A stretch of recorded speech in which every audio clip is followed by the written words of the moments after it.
Welcome back to another Conductor Sunday live stream. I'm your host, Theme Park Conductor, and tonight we have a legendary content creator in the house, and he's going to break everything down for me and TommyToon World as we approach our first ever trip to Walt Disney World.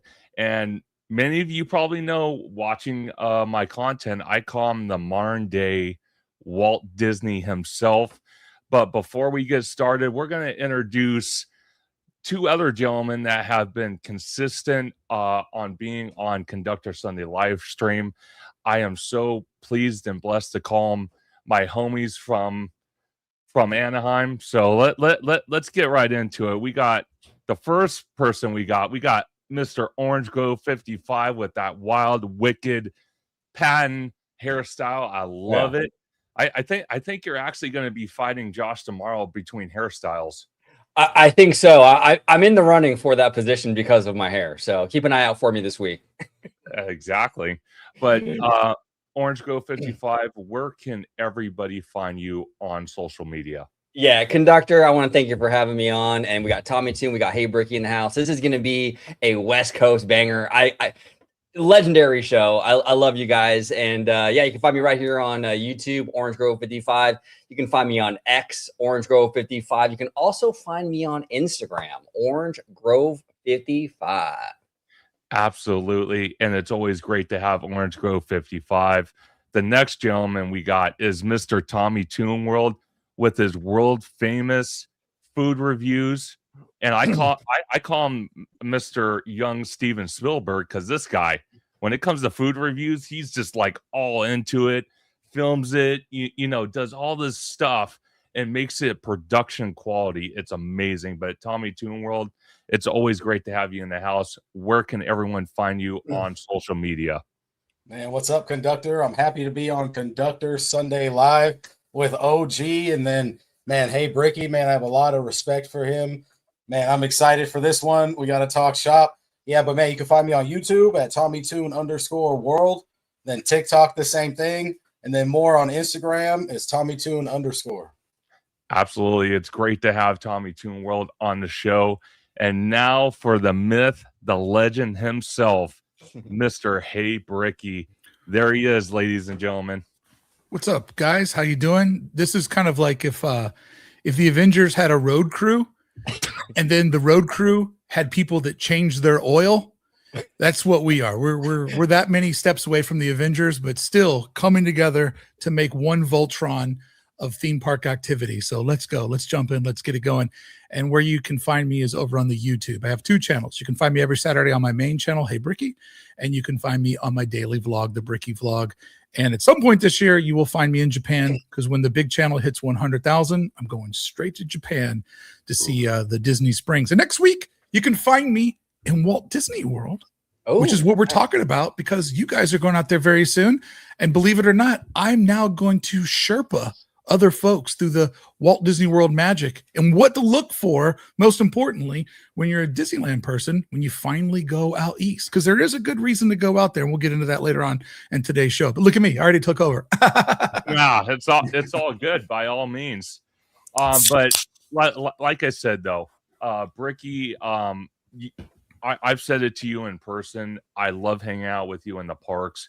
You are a true, absolute inspiration to many of us in the YouTube community that cover the theme parks. That's why I literally call you the modern day Walt Disney himself, because just the mindset, the energy, the history that you do for your channel, both your channels, and just how you film content, how you break it down for all of us is just truly legendary. Well, I appreciate that. That's a huge compliment and big shoes to fill. But kind of the idea of getting into it all was, I come from the world of advertising and design and storytelling. And, you know, every project I've done in my career has led me up to this moment. And when I started doing the videos, there was a couple of things that I wanted to do. I wanted to never work for Disney, because it's way better to be independent and to be able to tell the story the way that you want to, and not, you know, feel like you have to worry about losing media access or whatever. So it was very important to be independent, but it was also very important at the same time to make content that felt like it could have been produced by Disney, because like a lot of people, I went to the parks, fell in love with the parks. And when I came home, I still wanted to go there. I still wanted to learn about it. I still wanted to consume it. And I still wanted to feel the Disney magic. So one of the things I've tried to do is tried to make content that almost feels like it would have been made by Disney. And lots of times in the comments, I'll see people go, this guy's got to work for him. Like, how does he get these shots so empty? And it's because I put a tremendous amount of extra effort into my videos. So it does have that emptiness and that stillness and feel highly produced. So I think what you're catching on to is kind of what I was trying to do and make something that like embodied the Walt Disney spirit, the spirit of the parks, and felt like it was Disney storytelling at a Disney level, but most importantly, not produced by Disney, because even though they're the world's greatest storytellers, they cannot tell their own story to save their life. And it takes Leslie Iwerks to jump in to be able to finally tell something about the Disney story that doesn't feel like it's one long infomercial. Like, we all love Disney. There's no way any of us could ever watch that Christmas morning parade. It's absolutely unwatchable because it's such a marketing disaster. So the goal was to do something different. And that's why YouTube exists, for independent creators to kind of, create their own space, do things the way they want to. And a lot of us are really finding a rhythm to do that. So let's get started. I've said too much, but for new folks, I want to let them know kind of what I'm doing and what Theme Park Conductor was kind of alluding to there, and how that was kind of the style guide for my channel. No, absolutely. And I do have a video that I brought up. It's from a gentleman, and it's basically just showing Walt Disney World around. So I'm not going to play the audio, but for the other two reaction videos we're going to do tonight, both each of them are on your channel, Brickey, on Brickey Vlogs and Hey Brickey. We will play the sound later on for that. But as we watch this video, again, I'm going to be asking you questions. Anyone else can ask you questions about what me and Tommy can expect going to Walt Disney World for our very first time. Tommy, it's your first time too? Yeah, man. I have not done it before, man. I've been to Florida, but never to Orlando for any of the parks, man.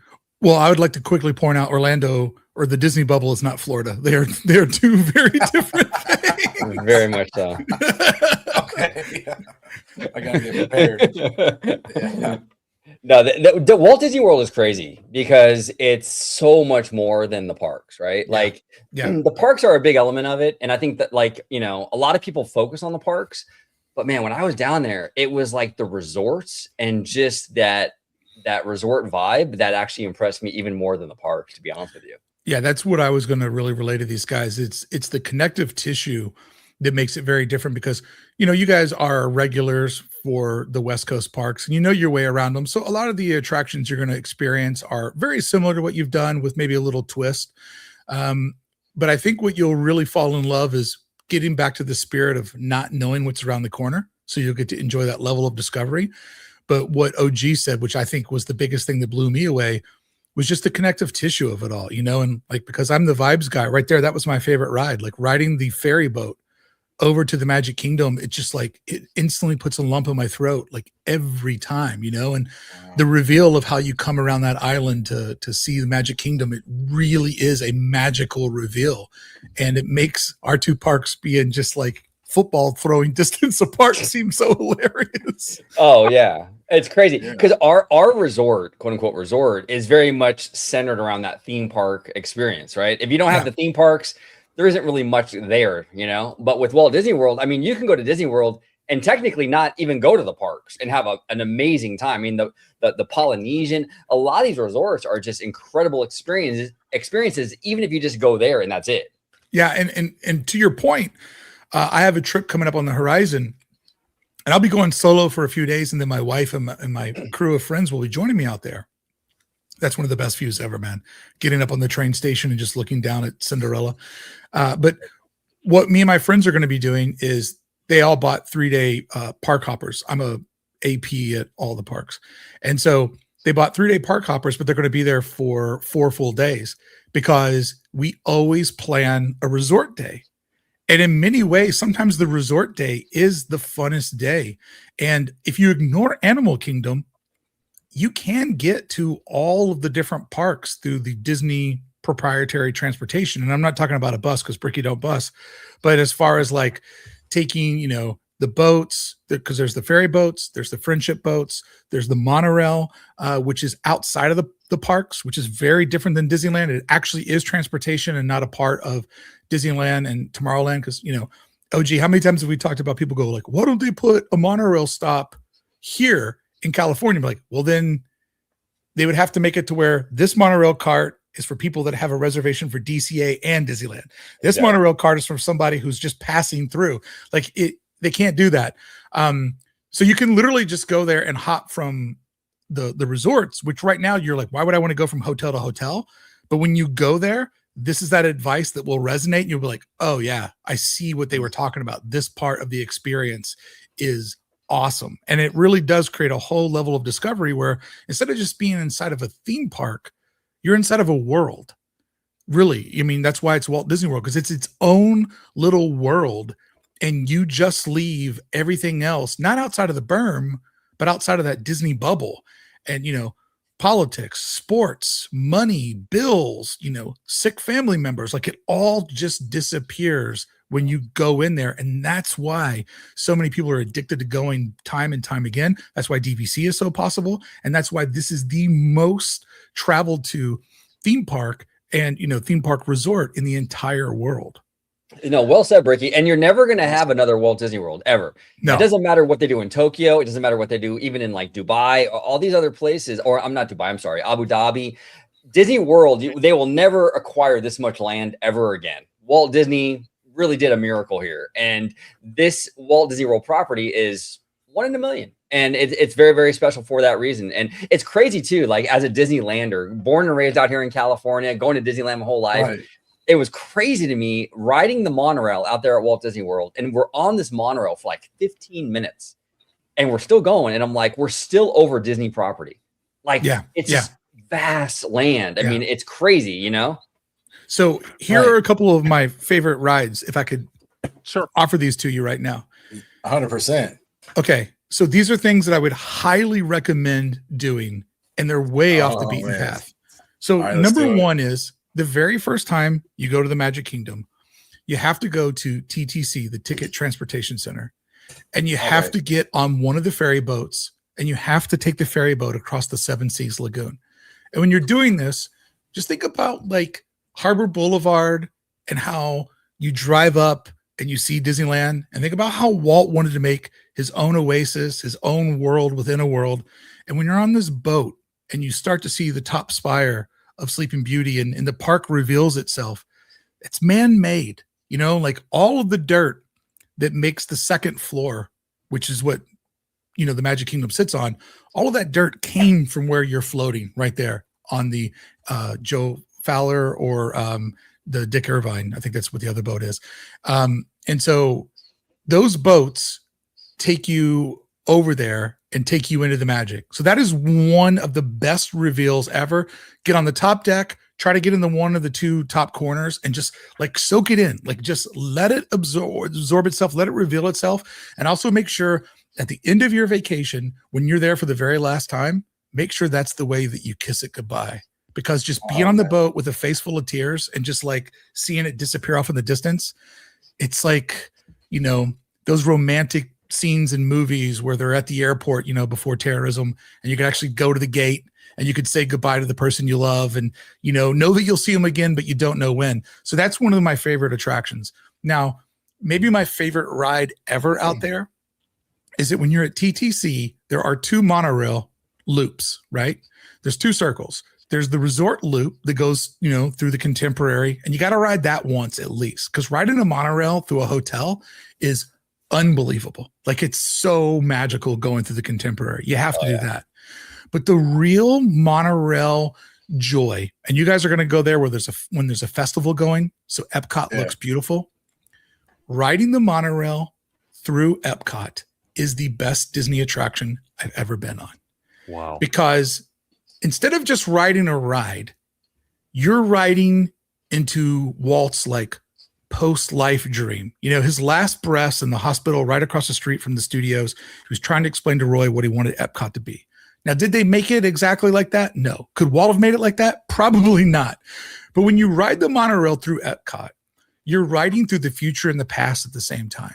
It's like you're going through a World's Fair. It's like you're going through Walt's, vision of what the future could be.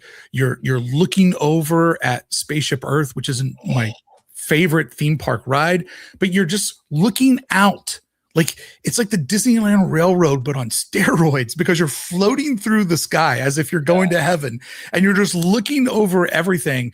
And I can't tell you enough how it is secretly one of the most magical experiences that you'll ever have. No theme park ticket required. Like that's the magical thing about that. No, and Brickey, you bring up Spaceship Earth, which that was one thing that blew my mind, man. I mean, we don't have anything like that out here, where it's like the scale of that whole structure is incredible. And you and I are vibes guys. Tommy, are you a vibes guy? I never asked you. Yeah, I mean, I'm a vibes guy. I'll get on the rides for sure. I just got to, keep it balanced. But for sure, vibes, I catch all like the parades and everything and just chill out and kind of soak everything in too. I think as a vibes guy, you're going to dig the hell out of Spaceship Earth, man. I mean, I was blown away by that. And also Animal Kingdom is all vibes. Yeah.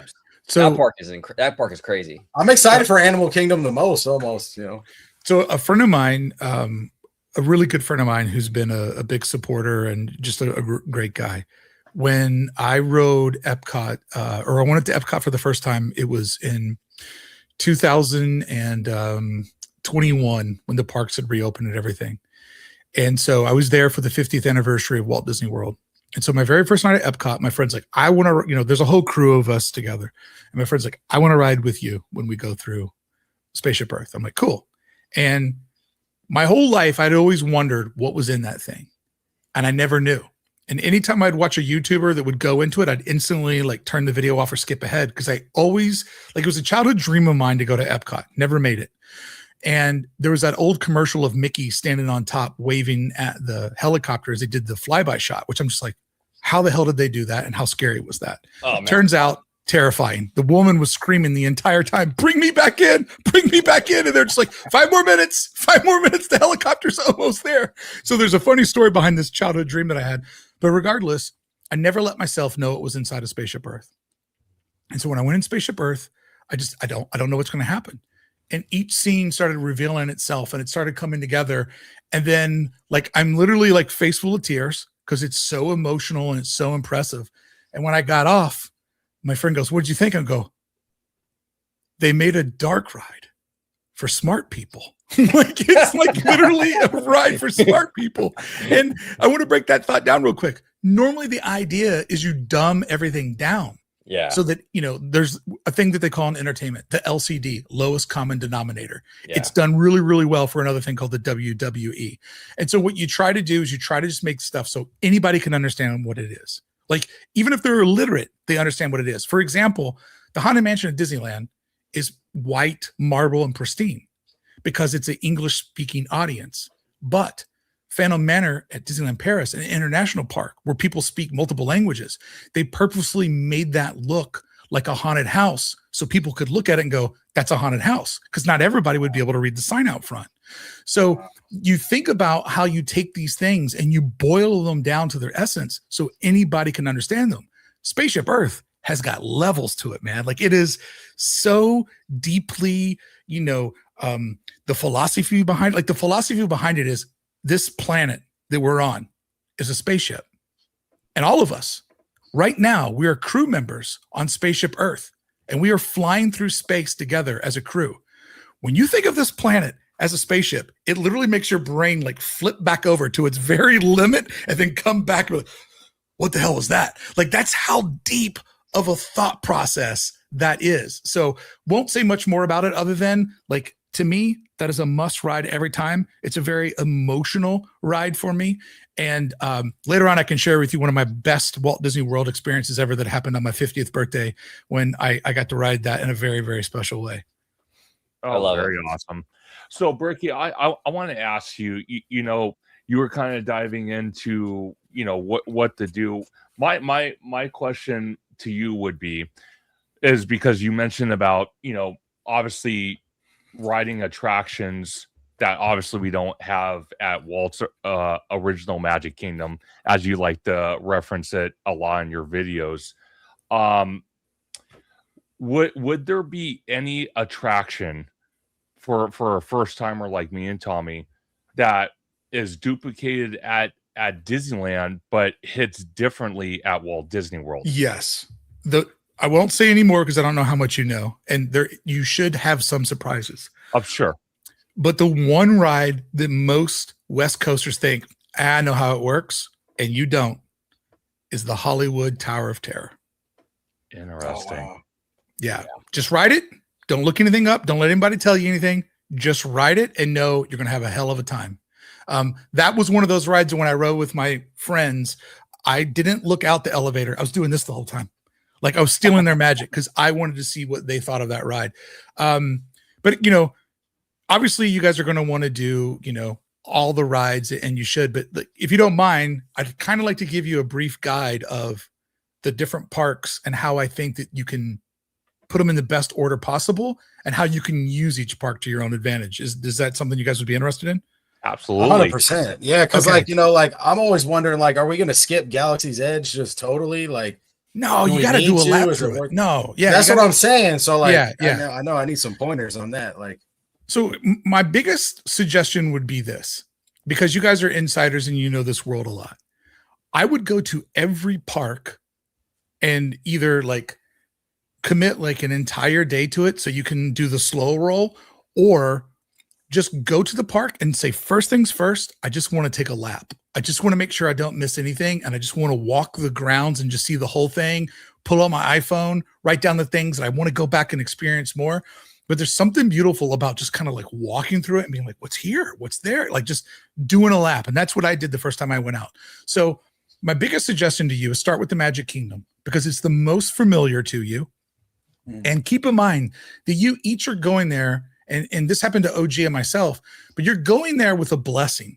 So the first time I walked into Magic Kingdom, I had literally been to Disneyland over like 700, 800 times, which means I went to Magic Kingdom with the same amount of information or close to the same amount of information as the people that built it to make it, quote, better than Disneyland.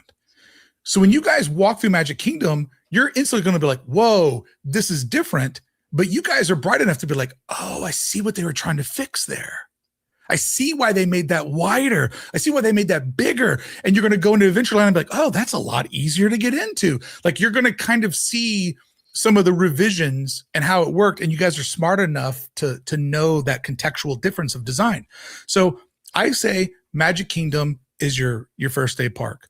The one thing there that you have to prioritize, because it's very different than back home, is you have to make Tron and the Snow White ride. You got to make those your big dues.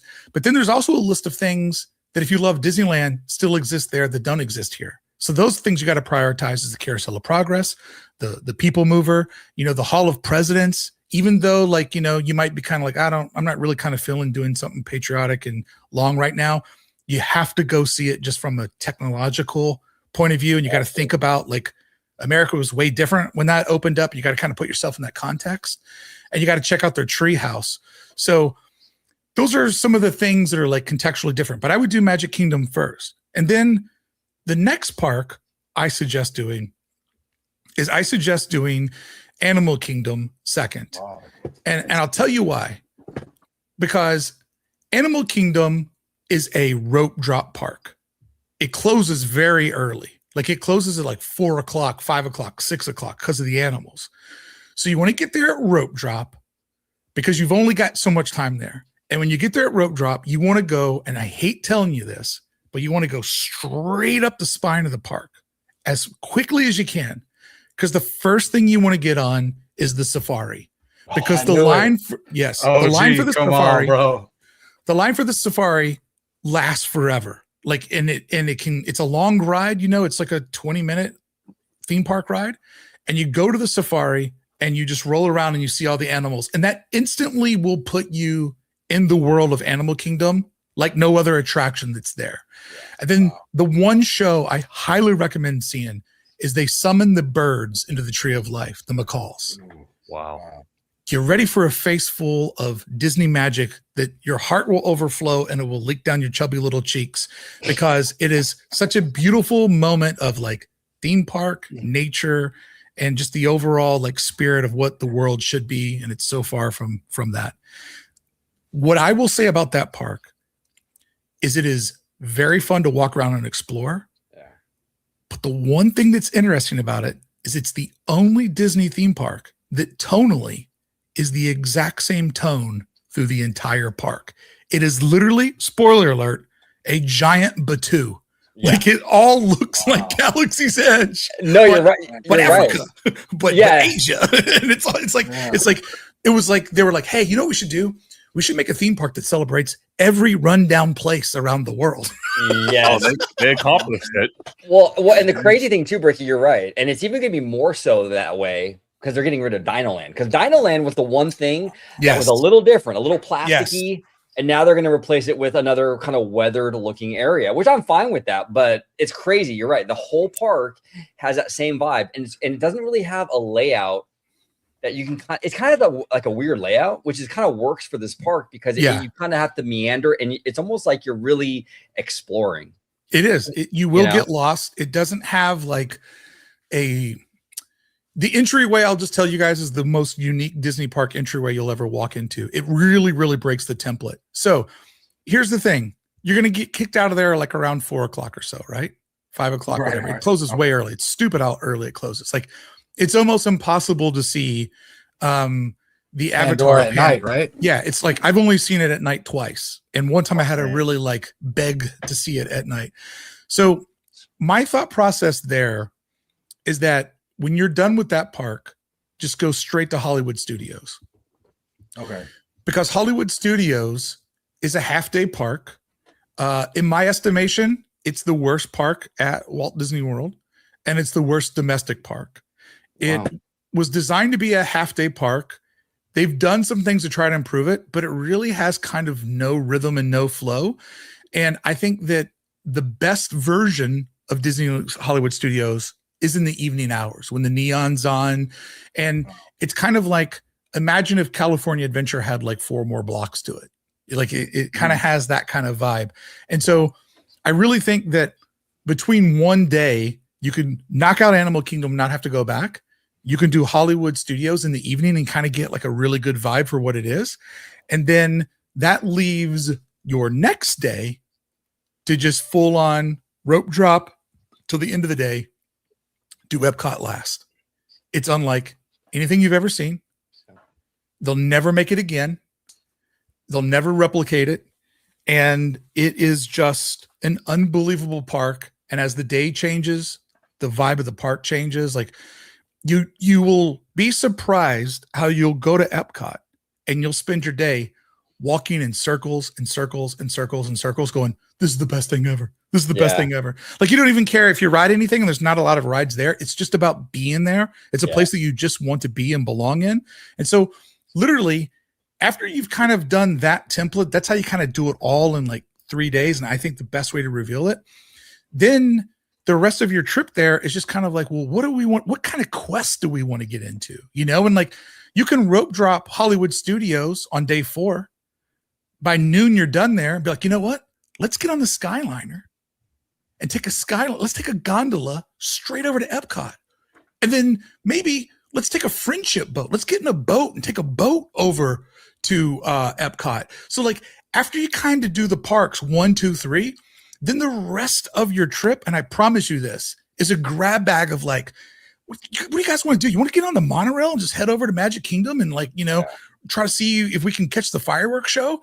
Because after you consume the parks individually, the whole rest of your trip, you'll start to understand it's about resort living. If you have park hoppers, it's about like, I own all of this for the next 5 days or how many days you have there. So that is the way that I would say like theme parks first, the order to do them in. And then after that, then you just kind of like explore it all, you know? And I think that you guys knowing what you know, I mean, you know, the rides that we don't have here, you know that like you got to do Cosmic Rewind, you know, like that's probably the most successful ride they've made since COVID. But you know, there's the birds right there. That is an unbelievable show. Unbelievable show. Wow. Yeah. But you know, that's my vibe on how to do it as a vibe guy. But yeah, I mean, you guys will go there, you'll discover it, and I swear to you, one day you'll just be like, because I thought it would be a park a day.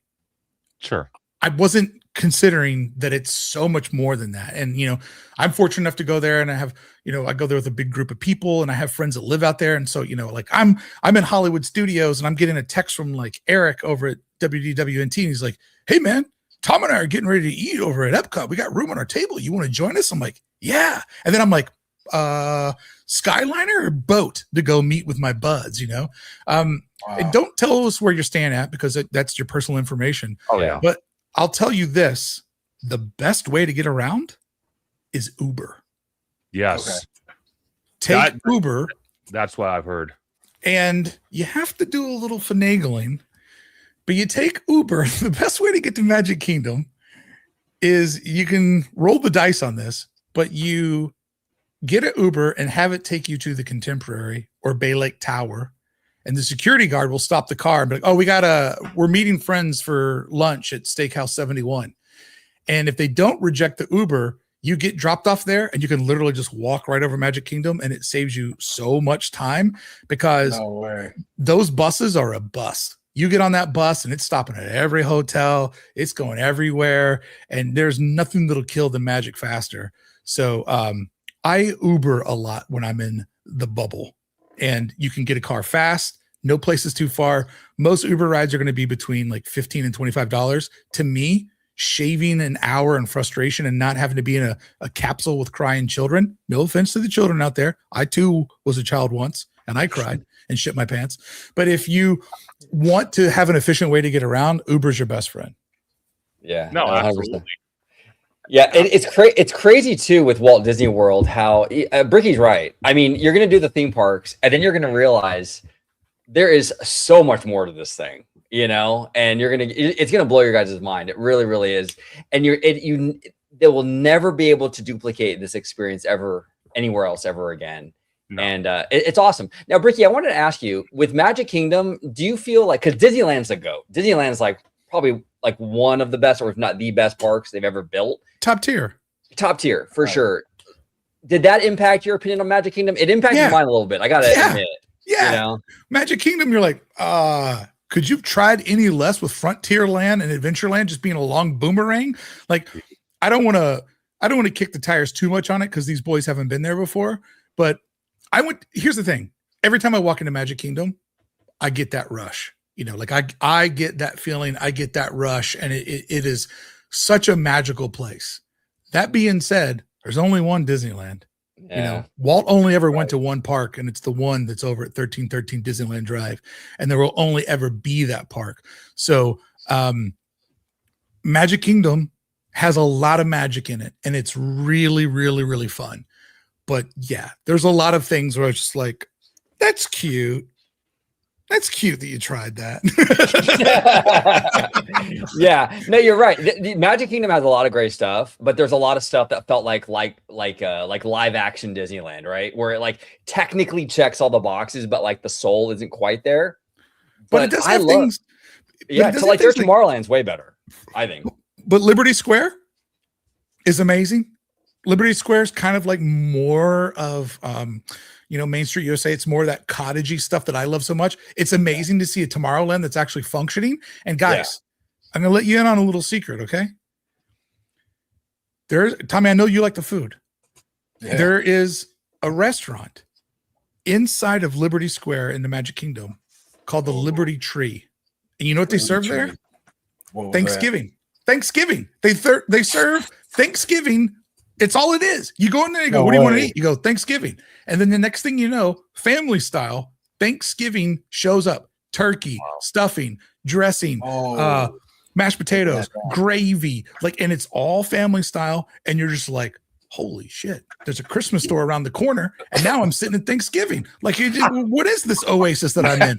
So that is a place where you go. And then later you sit on a bench being like, did I just give myself the diabetes? Like you're kind of like, almost falling asleep on a bench, and you're like, worth it. So yeah, the Liberty Tree is something I highly recommend. Yeah, the food at Walt Disney World. The food is crazy at Walt Disney World. We ate at the Yak and Yeti over here at Animal Kingdom. and amazing food. The thing I like about Animal Kingdom too, with the food, it's very cultural. So you get a good variety of stuff over there. So Tommy, you're gonna have a blast because I know like you're the food guy, dude. You're gonna have like so many options with this. You're gonna go nuts. You're gonna love it. Yeah, dude. Yeah, I always wonder, what's going to be the fire there. I was going to ask Brickey real quick, like, what's your like go-to? Do you grab like a coffee or a churro or popcorn or like, what's your walk around thing? Nothing too much. Or you like water or chilling out? Here's what you're going to love. So when you go to Magic Kingdom, you go up to the hub, which by the way, the hub is gorgeous. It's so big. It's so luxurious. Like it makes me want to go to Shanghai so bad. So you go up to the hub and you hook a left, like you're going over Adventureland. And there's this little cart and it sells egg rolls, but half of them are pizza egg rolls that are so good that the Kelsey brothers said that they each ate like 36 of them while they were there. And then they also serve a cheeseburger egg roll. And the cheeseburger egg roll is like somebody took an In-N-Out burger and like rolled it up in like a little like egg roll shell and gave it to you.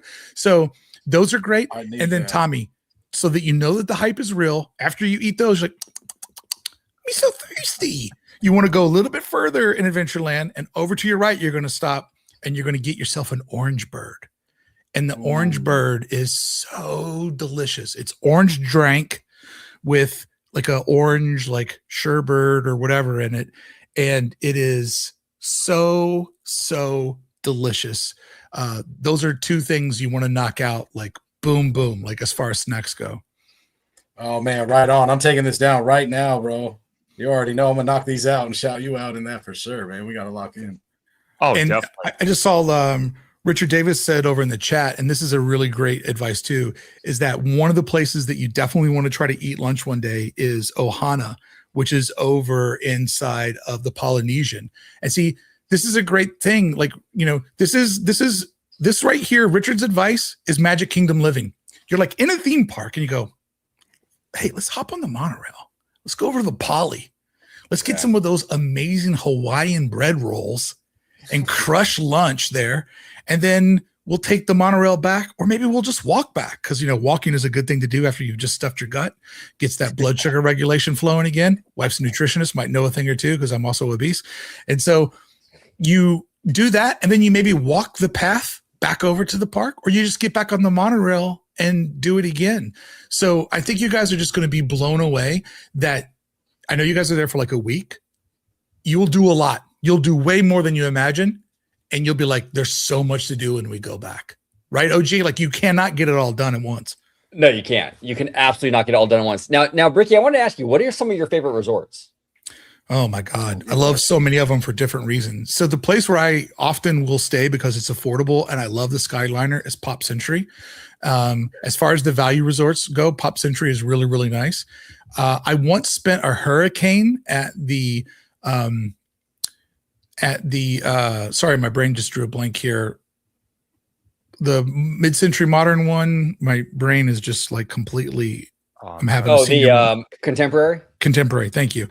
The contemporary is awesome. Like that atrium and, like be low key, don't be obnoxious about it, but take the elevator up to the top and like look over the side of it, because here's how our brains work. Our brains are used to, like, whenever you go up to something high, you've gone upstairs, right? So when you're standing up someplace high, you can see how you travel to get there. That's how our brain works. Well, because the contemporary is an A-frame and the top floor is further out than the lower floor, when you look over the edge, you're like, holy shit. Because your brain doesn't process. It's like not how we process the world. So when you go up to the top and you look over the rail, it's completely like not how, because you're floating over all the floors that came before you. Like the top is the most narrow and it's very, very high in the air. Here's another little tip. If you are at the contemporary, you can go out of the contemporary on the main atrium area where there's the restaurants and stuff. And you can go out on that little patio out there, and you can even maybe casually walk up the stairs on the outside and get a beautiful view into the Magic Kingdom. But not only can you hang out there on the patio or on the stairs that go up the A-frame, and you can watch the monorails go by. But then when the fireworks happen, because they never cancel the fireworks out there, because they own their own land. They'll shoot the fireworks in a hurricane. They don't care. Like the fire, there's no little white balloon, no weather. Like they're shooting the fireworks off every night, guarantee you, like clockwork. So what you can do on that patio at the Contemporary or on that stairwell is you can watch the fireworks, and conveniently they pump in the music, and the music is delayed so it perfectly aligns with what you're seeing. Oh, no way. That sounds crazy, bro. How bad do you think the construction will hinder Cinderella Castle when I'm out there? I mean, here's the thing. The scaffolding and stuff. Would you love to see it without the cranes? I mean, they say they're moving the cranes every day at noon. Like you just might see a castle that's like pink on one side and white on the other side. Yeah. Okay. This is the thing about construction. When you don't know a park, you don't know what you're missing. Right. 100%. Right. Like the first time I walked through DCA was when they were doing Buena Vista Street and they were just starting Cars Land. I'm like, oh, I don't know. And now I know what it's like, and I know what it was like before. But the first time you go to a park, you don't know what you're missing. So construction will be the last thing that you guys will, I'm worried about. Construction's when you've been too many times and you're just like, they moved a rock. Walt wanted that rock to be there. Why'd they move that rock? I got to tell you, man, Bob Iger, Kathleen Kennedy, they moved the rock to kill him in childhood. Why'd that rock have to go away? I mean, that was kind of like there's 10 best rocks, and that was the best rock, and now they moved it. And when's the rock going to come back? I mean, this place has gone to hell. There's no more rocks. You guys won't be that guy. No. Yeah, no, absolutely. But you know what, Brickey, that is a perfect assessment in a nutshell of sometimes with the fandom and stuff. It gets crazy. I mean, I am the rock guy. I'm making fun of myself when I say that. Well, it's crazy too, because I heard, and not to go too much off on a tangent, but it is Walt Disney World related. But I heard for years and years, like in the fandom, like, oh man, dinosaur, that's a weak ride. Get rid of it. Yada yada yada. We would love to have Indy, and they're finally doing that. And I'm hearing all these complaints. Why are you getting rid of it? I'm like, that's what you all wanted for like how long? And now they're finally doing it. I don't know. I mean, for you guys, like, here's how I prioritize rides when I'm out there. Mm-hmm. Did it used to be at Disneyland? Instant ride. Like Country Bear Jamboree, got to go do it. That's a Disneyland classic. So if it used to be at Disneyland, it goes to the top of my list. And if it doesn't exist at Disneyland, it goes to the top of my list. And so that's kind of how I would suggest prioritizing things. And then when you want to get into the minutia, you start doing things like, oh, I'll ride It's a Small World, which is completely different than Our Small World. You know, same song, same concept, just different like set pieces. And, then you get into the nuance of like, oh, their Pirates is very different. But out of the gate, the way I prioritize everything is if it's an exclusive or an old piece of Disneyland's history. And I think you'll be surprised how much old Disneyland still lives at Walt Disney World. That was the thing that like really, really surprised me. And then as we're looking at this B-roll that's playing here on loop, do yourself a favor too. Make sure you ride the Figment attraction. And then like every other person that's not from the East Coast or didn't grow up at Walt Disney World and Epcot, you'll just go, what the hell was that? And how did people fall in love with Figment? Like when I went to that, I'm like, oh, this is the dude? This is like, that's Figment? That's what everybody's like, dude, gotta get that popcorn bucket. I will stand in line for 5 days to get that. Like I did the ride. I'm like, guy's kind of a jerk. Like I was like, I didn't understand that there were two versions before that. So you definitely have to do that because you'll walk out of there being like, I don't get the hype on Figment.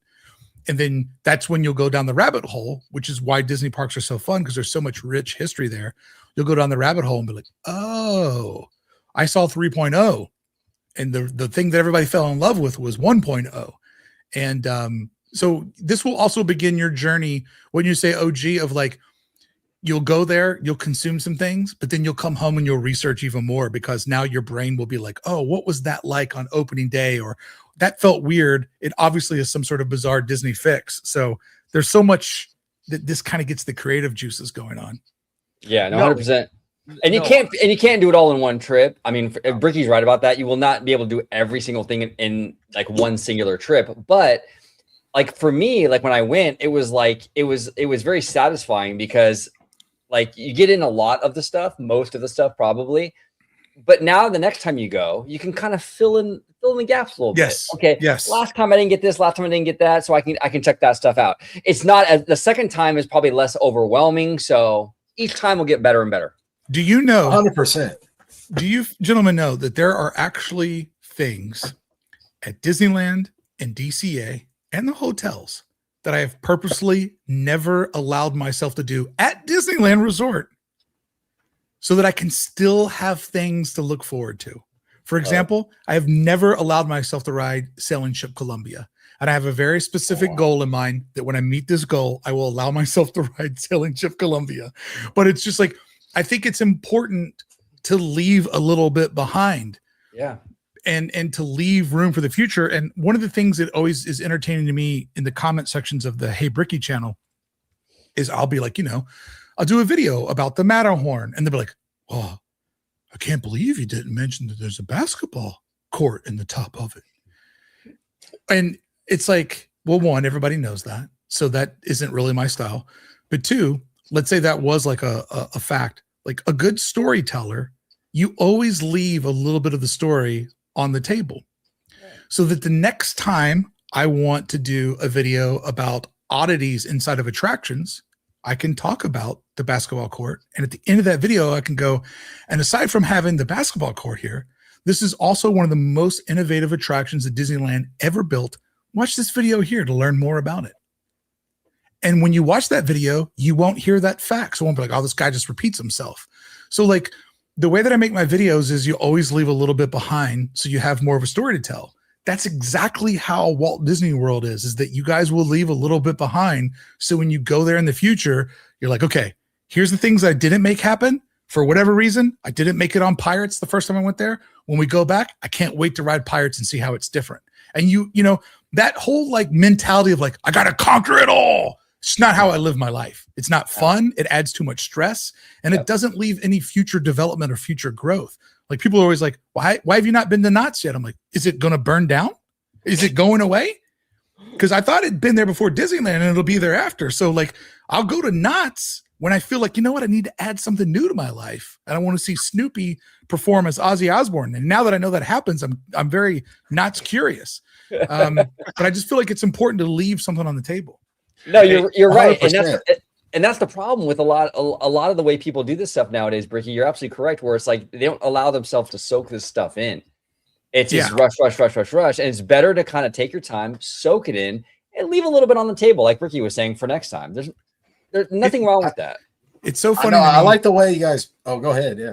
Oh, no. I was just going to say it's so funny to me because I'm just not this guy that when I'm at the park by myself and I have to ride a ride because I want to get some footage for whatever I'm working in store I'm telling on. The people that behind me are the ride crushers. They literally sound like stock traders. Like they're in line for a ride. They go, okay, if this one gets up, like if this gets done at like 9:10, we can make, if this is done at 9:10, by 9:30, we can get on Big Thunder. If we can get off of that by 10:15, we can make that lightning lane for Mickey Minnie's. I'm like, guys, breathe. Yeah. Like, what you're like day trading inside the theme park. You know what I mean? It's like, I listen to that and it stresses me out. So let me ask you guys, Theme Park Conductor, like, what do you think you're looking forward to the most? Like, you know, we're kind of giving you some tips and vibes. Obviously, when you go there, life's going to take its course and you're just going to follow the magic. But like, what's the number one thing that you think you're looking forward to? So the number one thing, you know, after listening to what you had to say and Orange Go 55, I couldn't agree with you guys more. You know, just go in, soak it all in, ride what you can ride. Don't make it like you like to call it, Brickey, a stock trader trip, and just kind of just ride the vibes, man. Soak it in. Just try to, you know, obviously you know, for a go-getter, you want to do enough, but I never, and that's why I love, you know, watching your content and even talking to you person to person, because when you mention, oh, well, when you guys go, don't try to do everything, because exactly, you're right.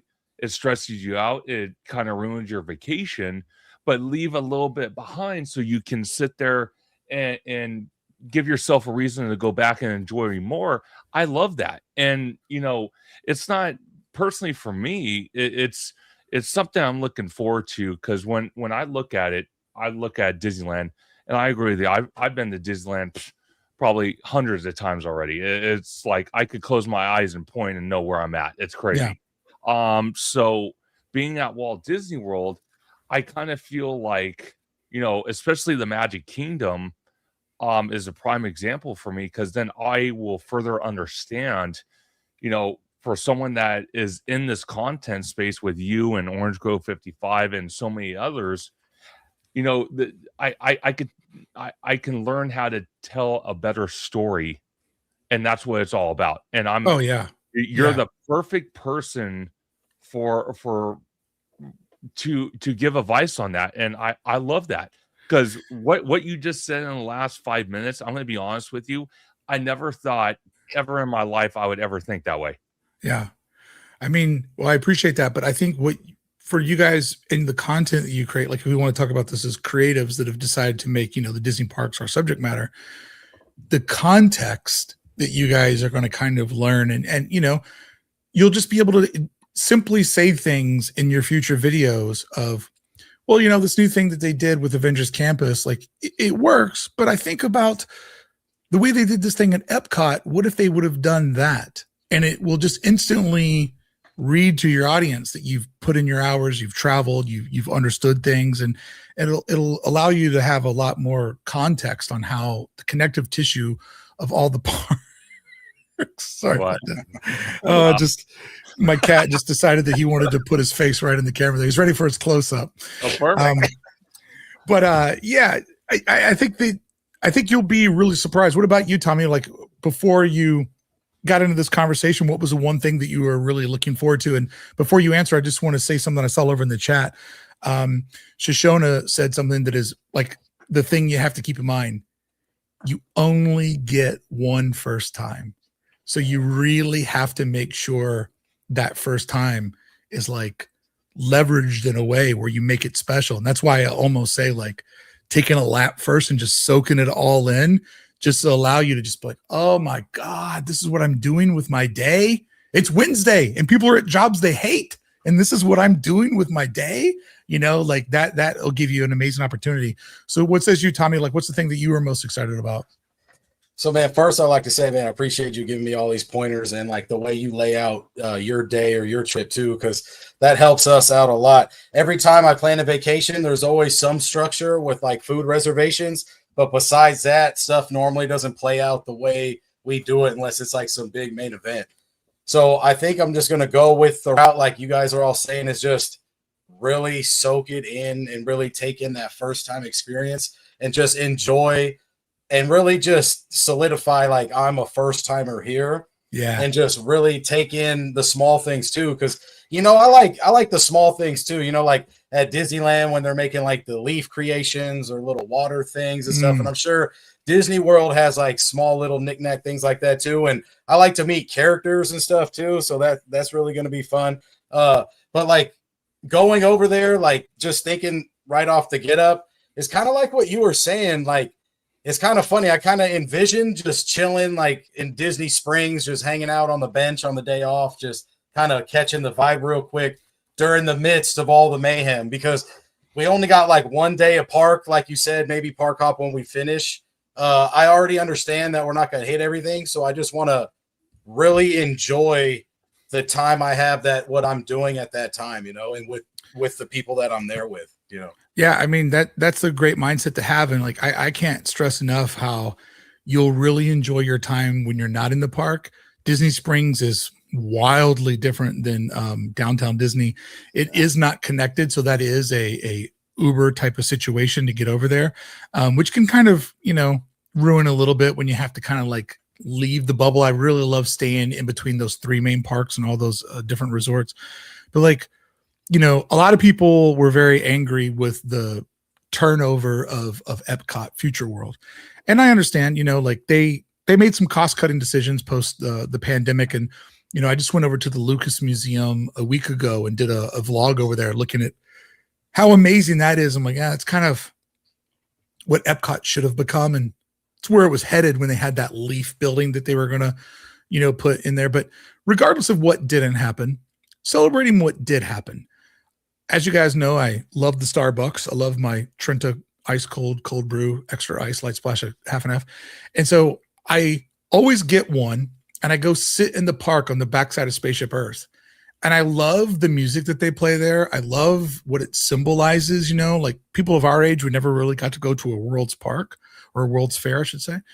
And just sitting there and hearing that background music and just watching life go by, it's just unreal, you know, and that's how I end every single one of my trips. I always try to begin my trip going to Magic Kingdom because it feels like you're there. And I always try to end every trip doing a lap around World Showcase and then sitting in that park until it's like, all right, time to go grab my suitcase and head out of here. Cause it's that magical and meaningful to me. So you guys you're going to have a great time. You're going to discover some things that you didn't know you'd love. You're going to hate some things you thought you were going to love. And you're going to come back home with a whole different perspective on Disneyland. And people are like, oh, what's Disneyland feel like when you go back home to it? I'm like, even more magical. Yeah. You know, it's like people don't understand it's not either or, it's both, right? And like the one advice I can give you as a content creator, do not go there and trash that. Oh, Disneyland, this is so much better. And don't go there and be like, oh, this is so much better than Disneyland. People do not like when somebody trashes them. Like, try to always frame things in a positive way of like, oh, I never thought about it this way. Or wow, like because Disneyland's so old, they didn't have the space to make a hub this big, you know? Like people definitely do not like the whole contrast. And like when I travel and when I travel abroad, like one of the comments I see is people like, I really like how you celebrate the place that you're in and don't trash it or compare it to where you came from. And I think that's just a kind of a nice mindset as a creator to be like, I'm in somebody else's house. I should be polite and be on my best behavior because I'm someplace where I don't live. And, you know, so when I did the video about Tivoli Gardens, I got a really strong response from the people of Denmark because they're like, oh, this American jerk's going to come in here and trash our park. And I was like, guys, this is top tier. This is like, I'll tell you, Epcot's amazing. But the only park I've ever seen that's close to the Disneyland quality is Tivoli Gardens.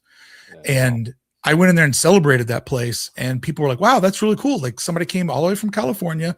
Dude knows everything about Disneyland. And he came into our park and celebrated it and saw it through Walt's vision. And I gave credit. Like that's an idea that Walt Disney sold. Like that right there, Walt gently lifted that idea and put it into his own park. You know, like walking through there, you're like, oh, my man copied and pasted a lot from this place. Well, and you know what? You're right, Brickey, where it's like a lot of times people get into this thing where it's like either or, right? Like, for example, our buddy, Mr. Webber, he got us into Legoland, right? It was almost a year ago now. And Legoland is really my demo. I'm a little old for, it's mostly for kids. But I went there, had an open mind. And actually, I really, really loved the hell out of that park. They had a lot of landscaping, a lot of great themed elements. And it's like, you know what? Yeah, maybe I prefer Disneyland. But at the end of the day, this also offers something great. It's like having chocolate cake. But you know what? I also like cheesecake. It's okay. Dude, that's like me falling in love with going to Universal Studios Hollywood, you know? Like, dude, I love Hollywood. Like, me too. What I love about that park is it is nothing but creative problem solving, you know? And like, Disneyland is really good at like nostalgia and storytelling. What I learned about Universal Studios in Hollywood is it's nothing but problem solving. Like you could not pick a worse plot of land to put a theme park in. And I absolutely love all of the creative problems that they solved there. I love some of the interesting decisions they made. I'm going to be fascinated to see some of the things that they correct. And, you know, because of their lack of space, it's like, you know, did they want a mural of Fast and Furious when you look out the beautiful framing of Hogwarts? Like is that really what needed to be there? But there's not space to do like a little forest between, you know what I mean? Like, although I do think maybe there could have been something better than that mural there, but you know, that roller coaster, for example, that roller coaster is going to sell a lot of tickets to that park, and it is built on absolute trash land. Like the fact that somebody's like, hear me out, boys. What if we build a roller coaster here? And they went, where? And he goes, here. And they go, where? Here. You mean on the hill that's this steep? How the hell are we going to do that? Well, let me show you how we're going to do it. And so turning that trash into cash is absolutely everything that I love about the theme park. So in my mind, I went to college at Disneyland, And that's how I learned how to study all of the stuff.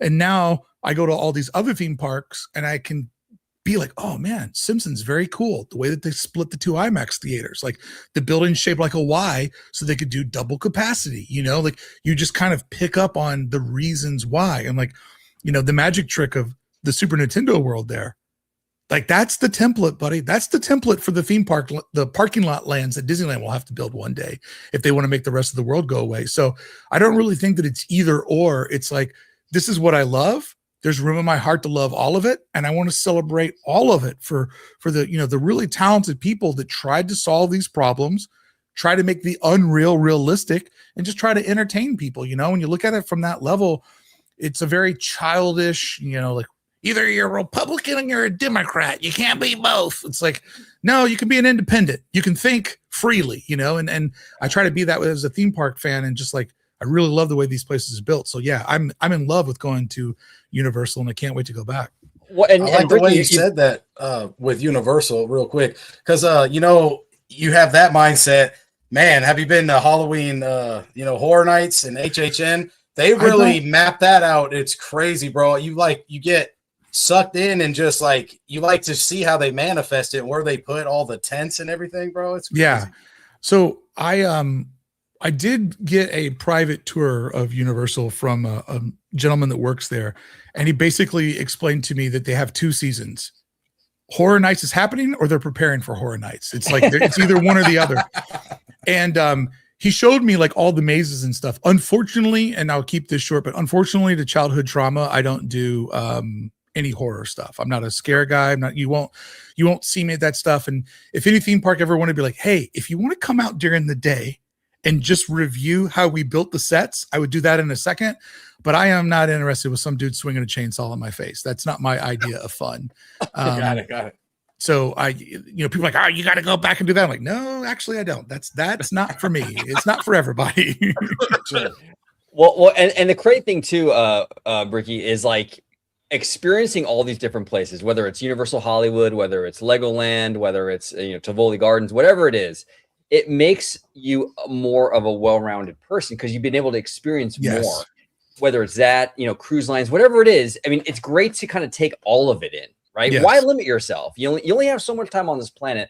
Why limit yourself to just Disney? Let's do Universal. Let's do, Knott's and all that other stuff, Well, I mean, because I'm talking to fellow creators, whenever you're reviewing something or you're telling a story, context is king.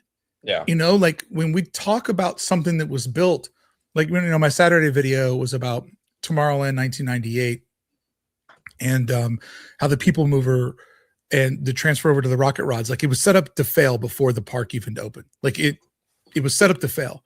And so you can't tell that story exclusively from what we know now, 20 something year or 30 something years later. You have to tell that story based on the context of what happened at that time period. And so the more you explore, the more context you have, and then you become a better storyteller and you become more valuable to your community because you have the frame of reference for all of these different things, and it's like, I'm on this bizarre quest now that YouTube's my full-time job as of the beginning of this year, where I'm going to some of the most obscure Disney places that nobody's ever been. And if you watch my daily vlog last Monday, I started to prove that you cannot sit on the laptop, dude. I got you a bed. Don't bite me. I got you a bed. But when you sit on the laptop, you stop the stream. You're a bad co-host. He taught you a lesson. I'll turn the ceiling fan up to high because I know you hate it. So that context is like so important for everything that you do and the stories that you get to tell in the future. So as a storyteller, you owe it to yourself and your audience to try to explore as much as possible. So as I was saying on Monday, very bizarre vlog, but I went to this place that was called Todd Shipyard because that's where in San Pedro, they built the hull for the Mark Twain sailing ship Columbia. They built the hull for that, the masses, the rigs, all that stuff. And they also built Disneyland submarine fleet, and it's like, I'm trying to go to all of these different locations to absorb as much of the history as possible, to have the context of like, this is where the boats came from in San Pedro. And the context of that is like in 1954, nobody knows what Disneyland is yet. and they're very much like a local business. It's ma and pa, right? And so like they get a call like, hey, can we build like a hole for a paddle wheeler that's going to just go in a theme park? Like, what in the hell are they doing down in Anaheim? Like, think about the complete lack of context around that call. Like, I mean, I guess we can build it. Like, they're going to pay, right? And so then a year later, when they build Sail and Ship Columbia, they're now like stoked because they know what Disneyland is and they're a part of that history. And then they build the subs. And so when they're building the subs, everybody that works at Todd Shipyard is like cruising by on their lunch break to see what the subs are looking like. Hey, we're building stuff for Disneyland. And after Todd Shipyard's closed down, those union workers loved that the place where they worked, where they paid their bills and raised their kids, that place didn't exist anymore, but the work still did. And they could go to Disneyland and be like, I worked on that project, or where daddy worked, we built that boat, you know? And so that's why context is so important. And you guys are just going to brighten out your context and have so much more. So like all of us should try to achieve to go to all of these places to reward our community with like, you know, well-rounded reviews and that sort of insight you only get when you travel. Yeah, no, well said, 100%. No, absolutely, and that's something I truly respect about the content that you put out, Brickey, because you know anybody can go to Disneyland and film content and say, oh yeah, look at there's a new thing on the shelf, or oh look at there's a new character over here. But the way I kind of break down your videos, and for many of your followers that don't know, on Orange Go 55, between you and David from Fresh Bake, which I know you two are very friendly with each other and basically put out amazing content. We react weekly to your updates, because the reason why me and OG do this is because it's something that you don't see. You don't see people nowadays that are theme park content creators really diving deep into the history, really kind of breaking it down literally from this high all the way to the ground so everyone can understand and build their way back up, trying to understand, okay, this is where it came from. This is the challenge it has, and everything in between. And that's something why I said at the very beginning, you and David and you know fellow content creators that have been around the space for a very long time and really spend the time to do the research is just phenomenal. I mean absolutely phenomenal. No, it's great, and it's crazy because Brickey and I we're probably closer in age than you gentlemen, and like Brickey, back in our day, we didn't really have a lot of internet where we can find like-minded nerds like ourselves to kind of break this stuff down and talk about it. But now with the advent of like social media and what have you, you know, I can talk to somebody like, you know, you or Conductor or Tommy and be like, hey, you know what? There was a tree there last week. Now there's not. What does that mean for Coco? You know, like we're just breaking down that nerdy stuff, which is so much fun. And I don't know. I just love that. I absolutely love it. I mean, there's a couple of things that brought me into the space. And one was because I thought I could offer something unique with my timeline of being an artist and an illustrator and a professional storyteller. So there was that part of it that I thought I could bring to it. But the other thing that I loved about the parks is that it's unlimited in its future growth and its history is so rich. So, you know, what I say on my other channel is like, you know, we study Disneyland's past so we can better predict the future. There's so much stuff in the past. There's so much stuff in the future. And so there's an unlimited amount of stories to tell if you're willing to like kind of, you know, dig deep and try to find some of those stories. Like last night, you know, I figured out in Pasadena where the woman lived, or where the shop was, where the woman made all the American flags for the park. So like, well, now I'm going to Pasadena because I got to see where they made the flags. That's so awesome. Yeah, it's a really fun journey to be on. But getting what you guys were talking about, another reason why I decided to do this is because like I fundamentally believe that the world is a dark place and it's only going to get darker. Yeah. And the darker it gets, the more people need a light and the more they need to be able to escape and get away. So I'm basically betting my future and my family's livelihood on is that if I can keep showing up and take people away from reality and show them how the fictional world of the theme parks are built and travel through time, through history of the past and excitement about the future, that if I can just each day when I upload, give people 15 minutes to 55 minutes of just escapism to like argue and fight about Galaxy's Edge and why it went wrong and why this didn't happen, or get excited about this or pissed off about that. Like, if you're mad about Lightning Lane, that means you don't have time to be mad about all the other things. And to me, that is a huge badge of honor. And like, you know, this really clicked for me during 2020, and during the worst of times, this helped me bring out the best of times for people. And that's really when I leaned into YouTube and started taking it serious.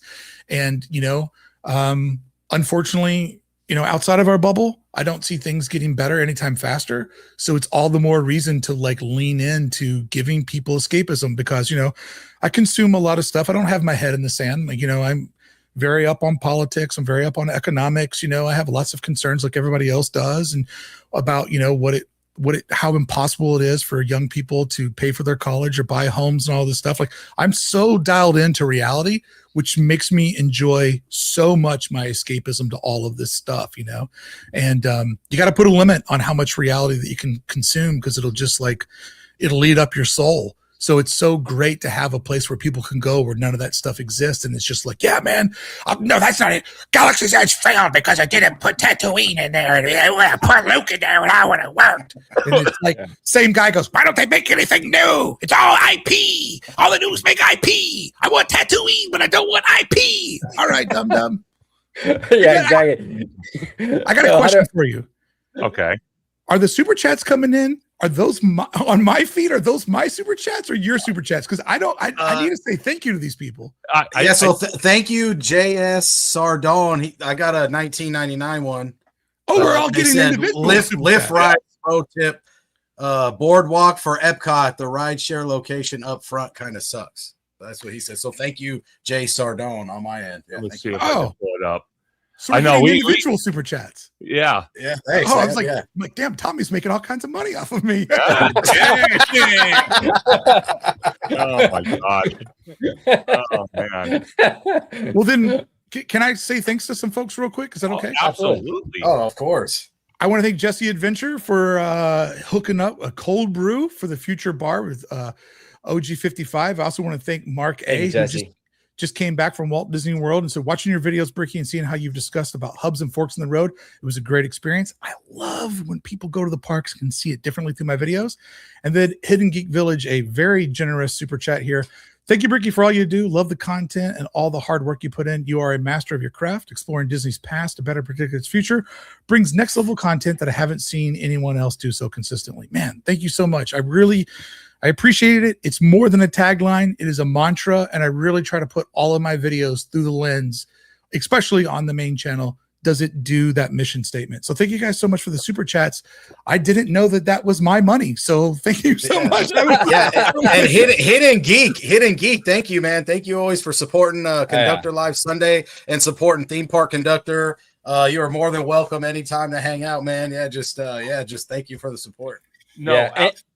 And Brickey, I just want to say real quick, like when you say like you study the past to predict the future, that's so true, because Disney actually does have a lot of patterns, right? Yes. I mean, we've seen it. Like, they will do the meet and greet thing as a beta test to see if that IP works in certain areas. We saw a lot of Marvel over there in that Hollywood area before they did Avengers Campus. We are seeing a lot of Zootopia meet and greets over at DCA, likely gonna get Zootopia of some capacity over there at DCA. But even like back in the day, I remember seeing like Toy Story meet and greets like in Tomorrowland before they did Buzz. So you can definitely kind of like get a pretty good guesstimation as to what Disney's going to do. There's a lot of hints. It's not completely random. No, and you also have to keep in mind that the innovation died with Walt Disney. So essentially, the guy who starts the business just does it his way. Yeah. But then the people that take their position, they try to do it as good or not break it. So that already sets up the idea of we're going to basically just keep repeating the past over and over again. So like, you could throw any new project at me and I could tell you, oh, you couldn't have, like, let's just think that Avatar at DCA becomes what we think that it's going to become. Sure. You couldn't have that there without Radiator Springs existing. You couldn't have that there and be successful without Star Wars Galaxy's Edge. You couldn't have it be there successful without them already building one before, but you also couldn't have it successful without Pirates of the Caribbean over in Shanghai or the original Pirates of the Caribbean. Like if you just look at one new project, you can trace back its lineage. So like the whole idea of like we study the past, predict the future, it's absolutely to me so obvious. Like what is Rise of the Resistance? Okay, it is the Indiana Jones front facade, show a little bit out front, hide it all out back, save a tremendous amount of money and use a lot of space. When we actually do the ride, it's Ratatouille, Mickey Minnie Runaway Railway with a little bit of Hollywood Tower of Terror thrown in there. You know what I mean? Like when you think about how everything's made, they take, this is everything that we have. What can we do new? Cosmic Rewind, Haunted Mansion, but a roller coaster, and throw in some video boards. You know what I mean? Like, so everything that they do actually does come from the past. And even like, let's just look at Guardians, for example, here in DCA in California. When you walk through the collection in the front, like no idea is original. Because when you walk through that collection in the front, what is it? The Tivian collection or Tavan collection or whatever it is? Yeah. Bro, that's Raleigh Crump's Museum of the Weird. Right. Oh, definitely. Oh, wow. That's that with a new frame on it. So whenever they make something new, to make sure that it has that Disney DNA in it, they always go back to what did we not build yet? Or what did we build? And how do we tell that story? How do we flesh it out? It all comes from the structural DNA of the company. So it's not just like, hey, that sounds good, that's a bumper sticker. It is actually the living proof of my channel and its success, that there is a path there that if you study it, you can follow it, and it informs you what things are going to go. And with your weekly YouTube recap video that you guys do, dude, I love watching it when it's me or when it's not me. And I've learned that I can't watch it when I go to bed because you guys get my brain so stimulated that I stay. I'm like, I'll watch the first 15 minutes and these jerks will like make me bored hearing myself talk when I go to bed. Like it's like 1 a.m. and I'm up front being like, no, OG, you missed the point. You missed the point. It's not people are on their phones on the red car trolley. It's people are on their phones in the street and they don't see the red car trolley. Well, I mean, they have cars over on Main Street, USA. Yeah, but they got 5 of them and horses. So people expect them, but there's only one in DCA, so they don't expect it to be there. And so then I'm just like, I got to make these videos better. I'm leaving gaps. I love it. I love it. God, it's phenomenal. I love it. I love it. That's amazing.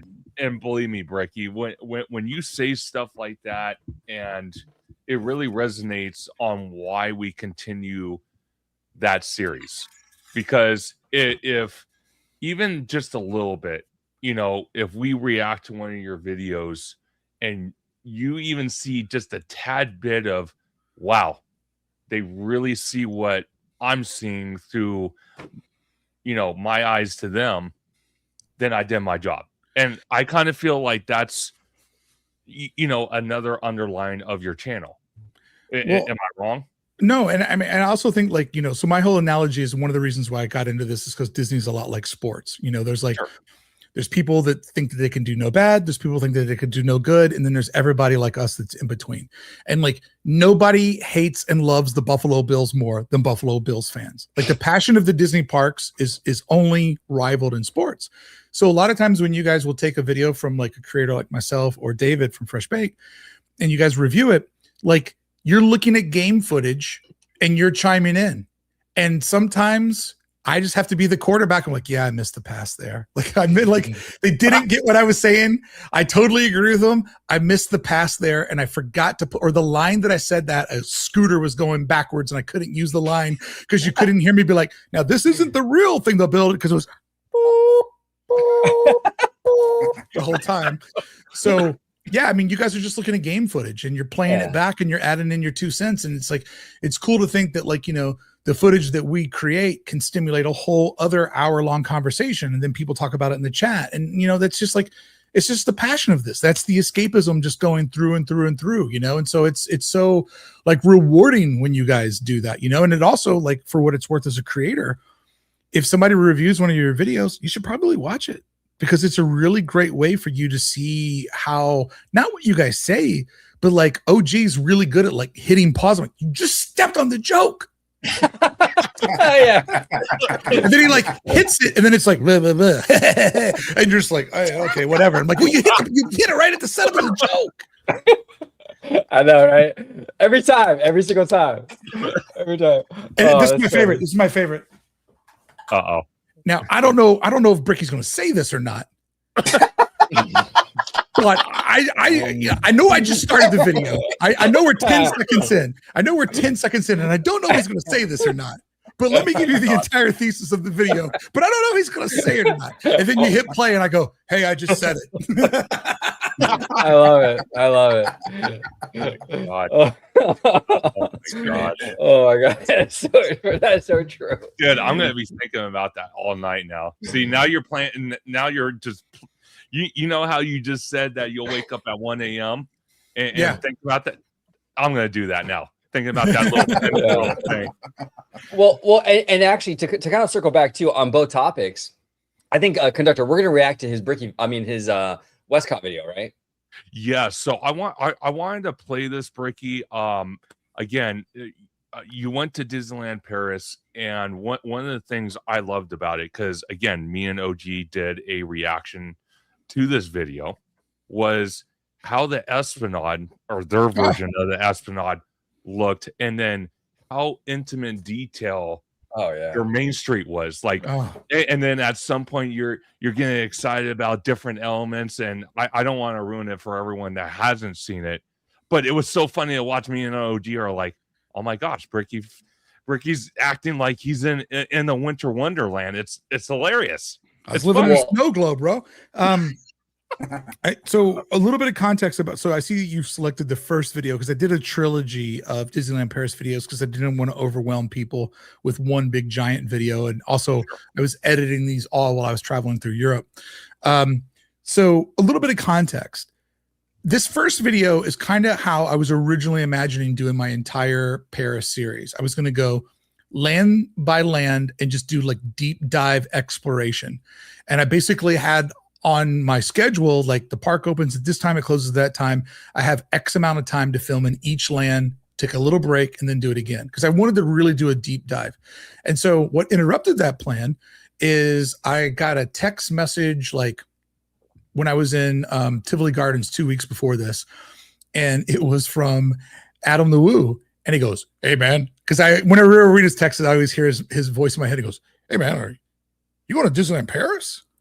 And I'm like, "Yeah, but dude, you'll already be back home in Orlando by the time I get there. I'm not even going to get there till like the 13th."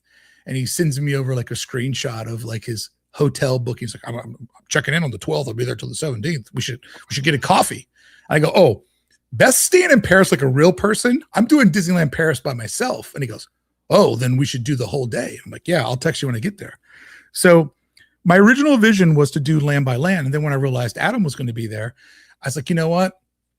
I'll get there. I'll do Main Street. I'll meet him, and then we'll like roll together. And I'll, I just basically Beth's like, "Well, what are you going to do about filming?" Because I know when people are around you, you kind of like slows the process down, and you don't kind of get to do what you want to do, and it changes things. I'm like, "Yeah, but like, I'll be back at Disneyland Paris. I don't know if I'll ever, get to experience it with Adam again after bumping into him at the Matterhorn." And people are like, "They planned that." Well, like, yes, we knew that we were both going to be at the Matterhorn, but we didn't realize it till we were both in Europe. And he's like, "What day do you get in there?" I'm like, "I get there on that day." And so we've been texting through our whole European trip, and we were like, "Yeah, we're here. You should come by and have dinner with us and hang out and stuff." So when Adam showed up was right when this video kind of concludes. And that's when I'm up by the castle and stuff. And in the third video in this trilogy, I just said to the camera, I'm like, "Hey, if the video gets weird from here on out, it's because I'm just having a great time hanging out with my friend. And I'll probably never be able to do this again." And so obviously 10 days after this, we would lose Adam. And a day after he left us, I did a video where I walked through the Orange Circle, which is one of his favorite places. And I told people about this day that we're going to watch. Because when you spend 16 hours with somebody in a Disney theme park, you spend 16 hours with them and you ask them lots of questions. Like, how's your mom and dad? How's this? How's that? How's the channel going? How's your house going? Like, what are your plans? And, you know, I'm an inquisitive guy, ask a lot of questions. And so I really wanted to make that video after hanging out with him, because like, I felt like I had been given a gift where I had basically interviewed him for like 16 hours. And I knew his peace of mind and his frame of reference on one of his last days on Earth. And I remember the very last thing we said to each other that night was, he goes, man, I can't remember the last time I had this much fun. Wow. And we hugged goodbye, and he's like, all right, go get your empty park footage. And he left, and I went back into the park a little bit longer. And I remember that night when I took the train back to Paris, I was like, he's really in a good spot. Like, he's the happiest I've ever seen him. And we had such an amazing day this day because neither one of us really know this park. So we weren't experts. We were dum-dums. And when you're a dum-dum, you make bad decisions and you get lost, which is fun in a Disney park. And not that he didn't enjoy his YouTube celebrity, but nobody knew who he was and nobody cared. And so he just kind of got to walk around and not get stopped every 10 feet. And he said so many times on this day, he goes, this feels what it used to feel like going back to the park.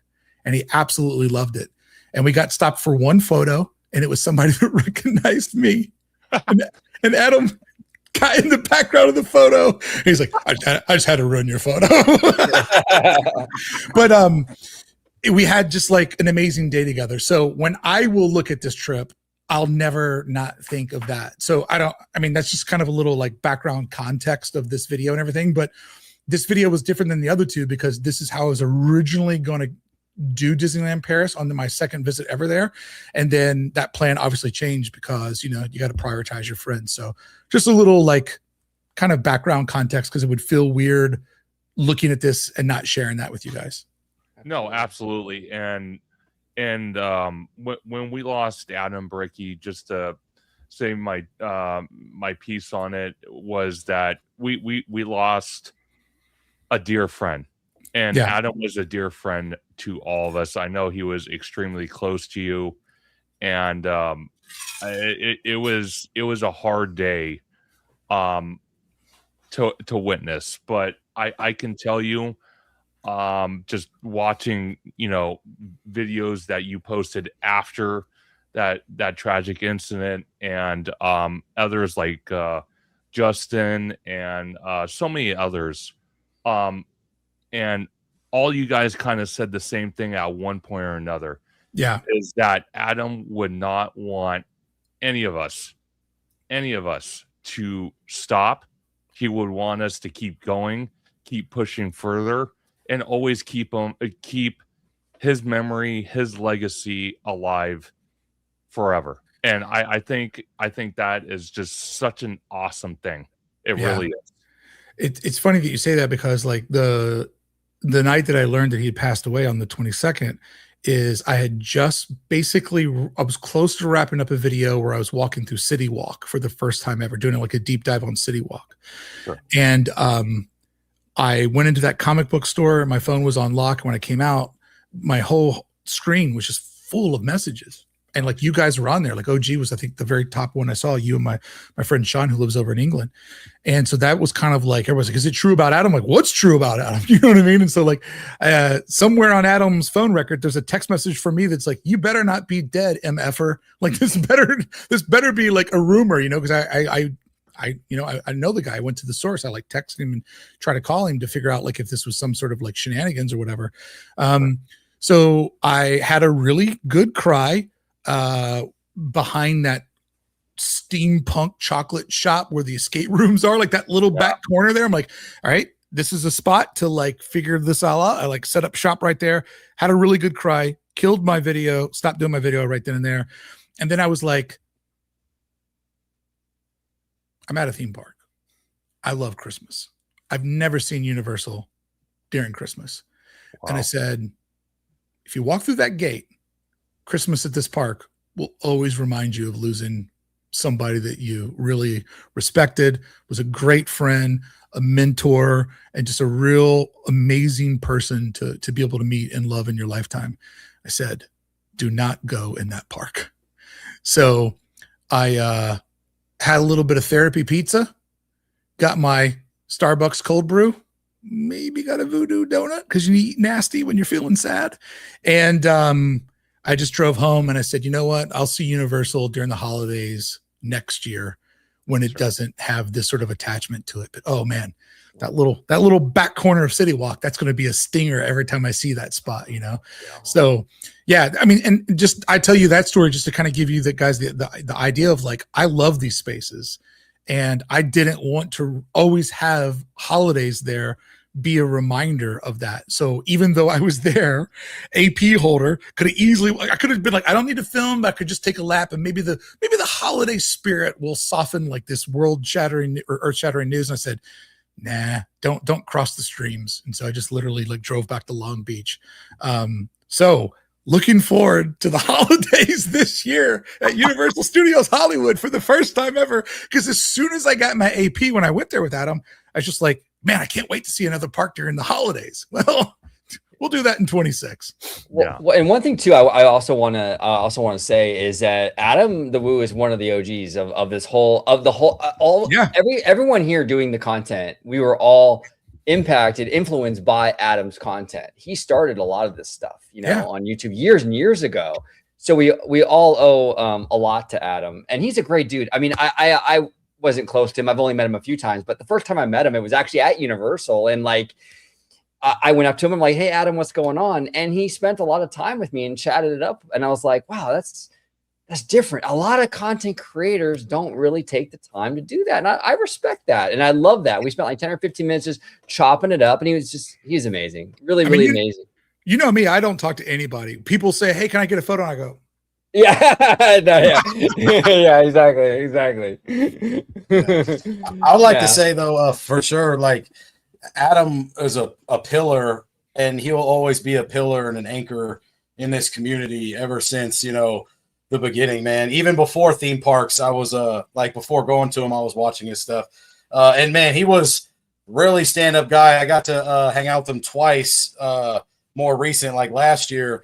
And we were actually at the Horror Unleashed grand opening in Vegas, me and Conductor. And I went up to him and stuff, and we kind of were shooting it back and forth, kind of about Vegas and the aspect of that there and stuff. It's just pretty cool, like just him always welcoming his fans, you know what I mean? Yeah. That's what I always liked, is just he always gave that sense of respect back. And that's what you always love, man, the camaraderie of it, I mean, to kind of like wrap that up so we can jump into this video so we don't dwell here forever and ruin your schedule. But like, no, all good.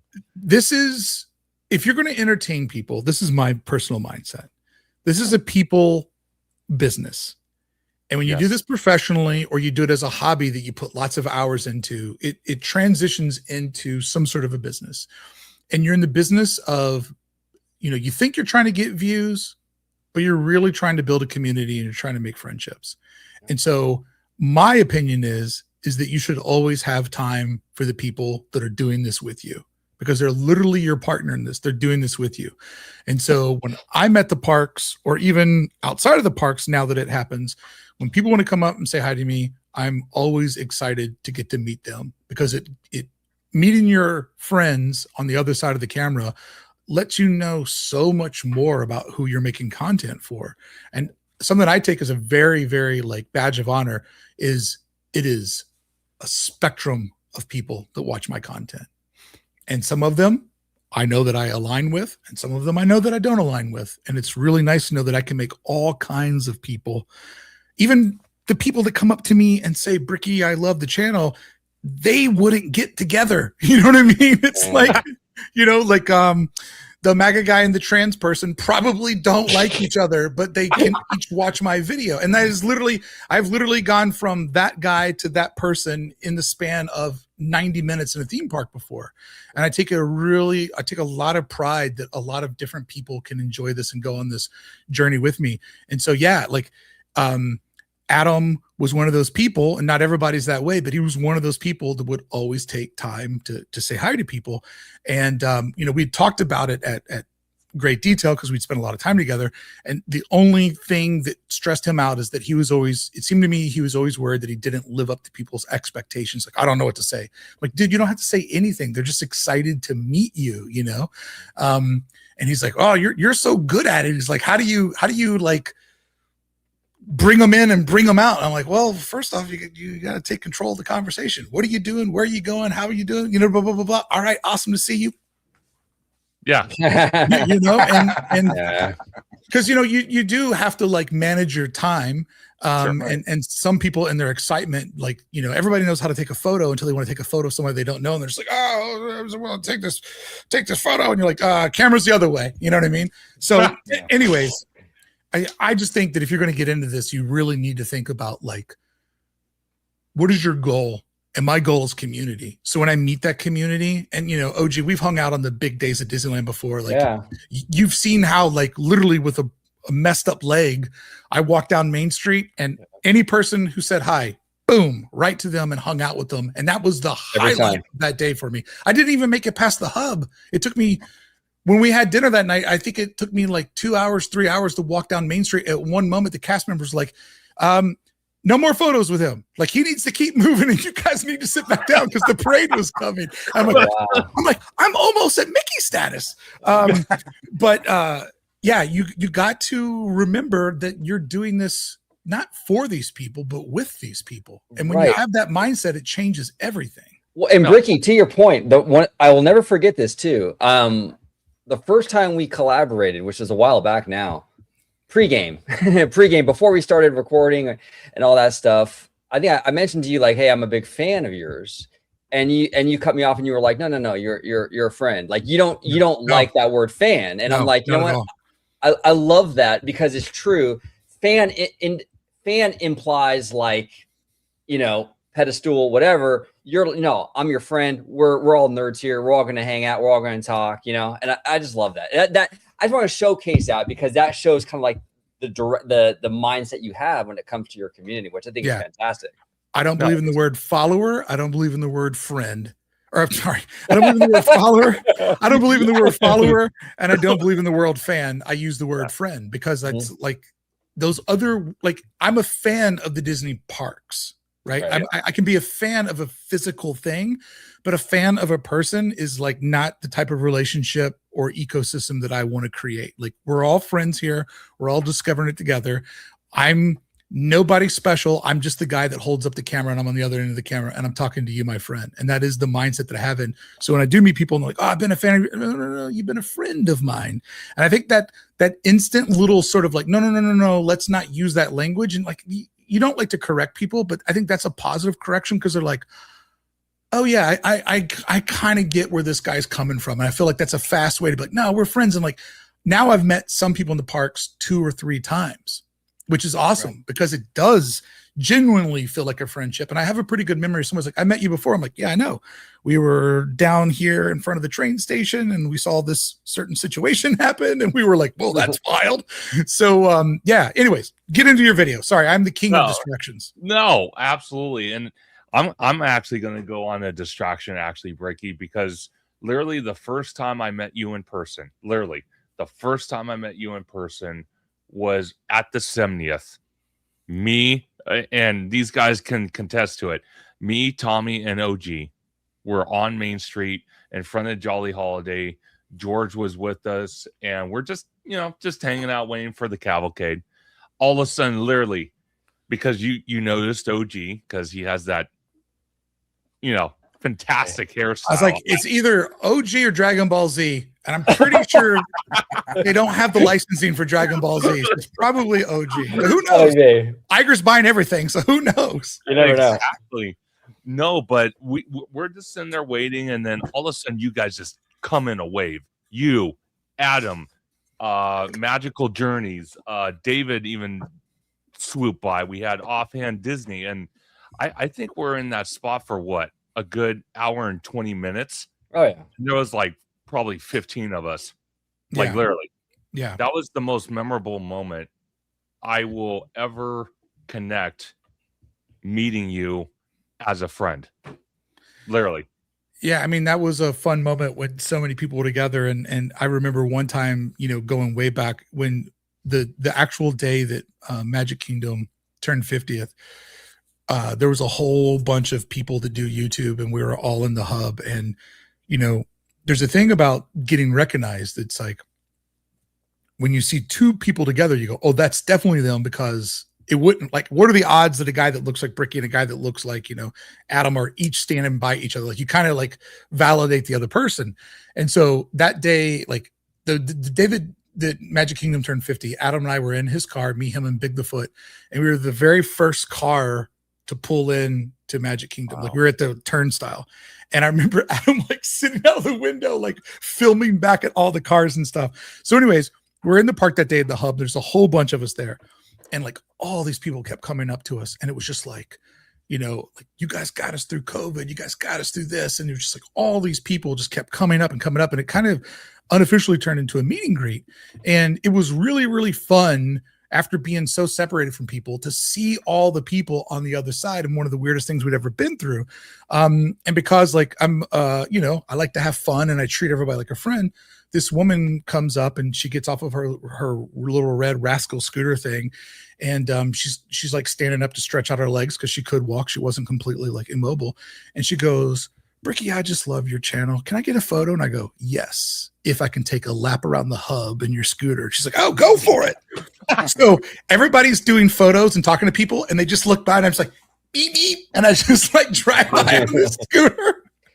And I drove it around the hub, and I'm like, dude, this is pretty sick. Like, I can kind of get into it. Like, I hate them when they go backwards, but I love riding on one. So like, I always think about those type of memories of like on those the big dates when all the most hardcore Disney fans come out. That's when the friends come out. Yeah. And I try to make all of those dates because I also feel like not only is it good for like, to be there, to be a part of those moments, but it's good for the soul, like it's good to be there on those celebratory days and just like, meet person after person after person and take photos and talk to everybody. Cause it's just so important, I think, to like be there for the community. And that's kind of the day when you can calculate, who's going to be there. And like, you can kind of get a read on what the audience is like at the park based on like how many of those type of folks are there. Like, what kind of a day it is, So for anybody that does create content, like one of the things that you should always try to prioritize are those big dates, because it's how you meet other people that do what you do. It's how you meet your audience.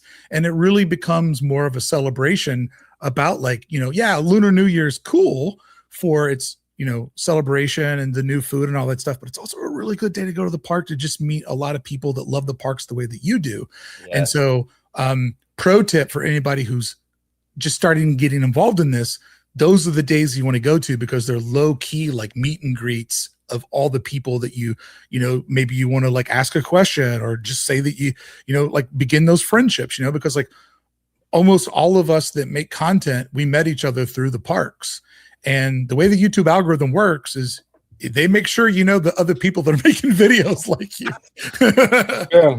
Well, true. And Brickey, isn't it crazy to think about how we're all sitting here today talking? We have all these people in the chat talking. Yeah. All because of a man who was born in 1901. Yep. Isn't that wild?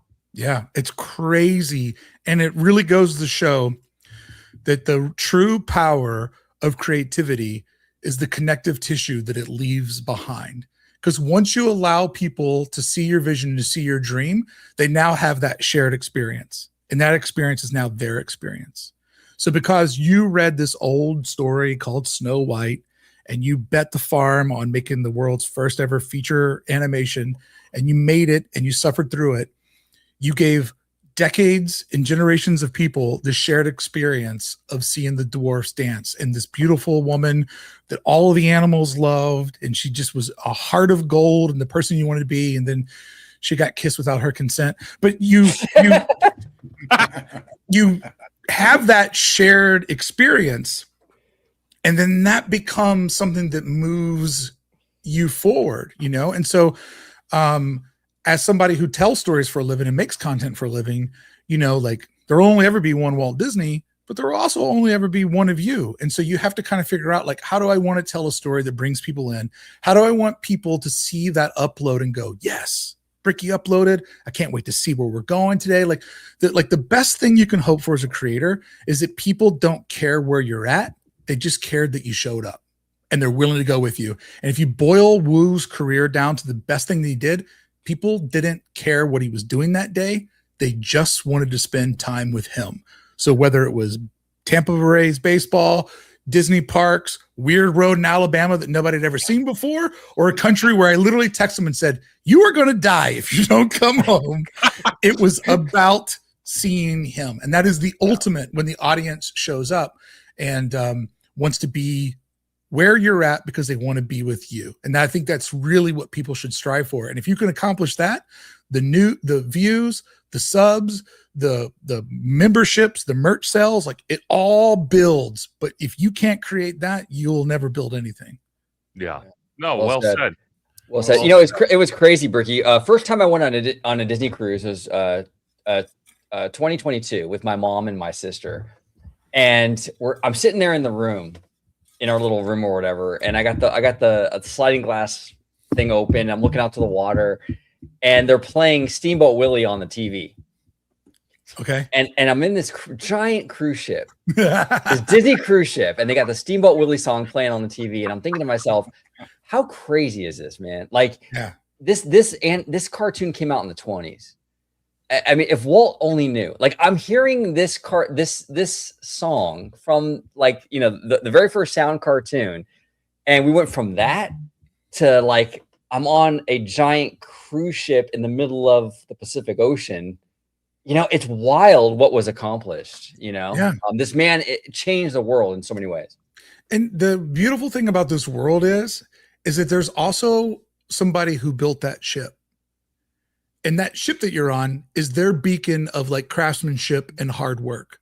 You know what I mean? Like, if you look at the layers of legacy and what we all leave behind, to kind of circle around in this conversation, which now just feels like we're on a road trip. We literally are all crew members on this thing called Spaceship Earth.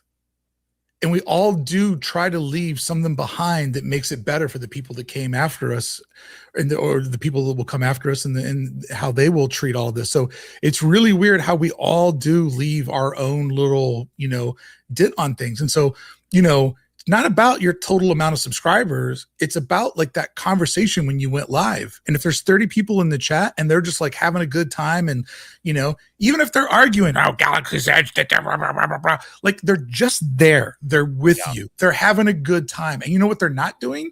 Thinking about all the dark shit that's happening in this world. You know, like, you gave them a place to go to fight about something that's trivial. And it's great. It is a luxury to think about trivial.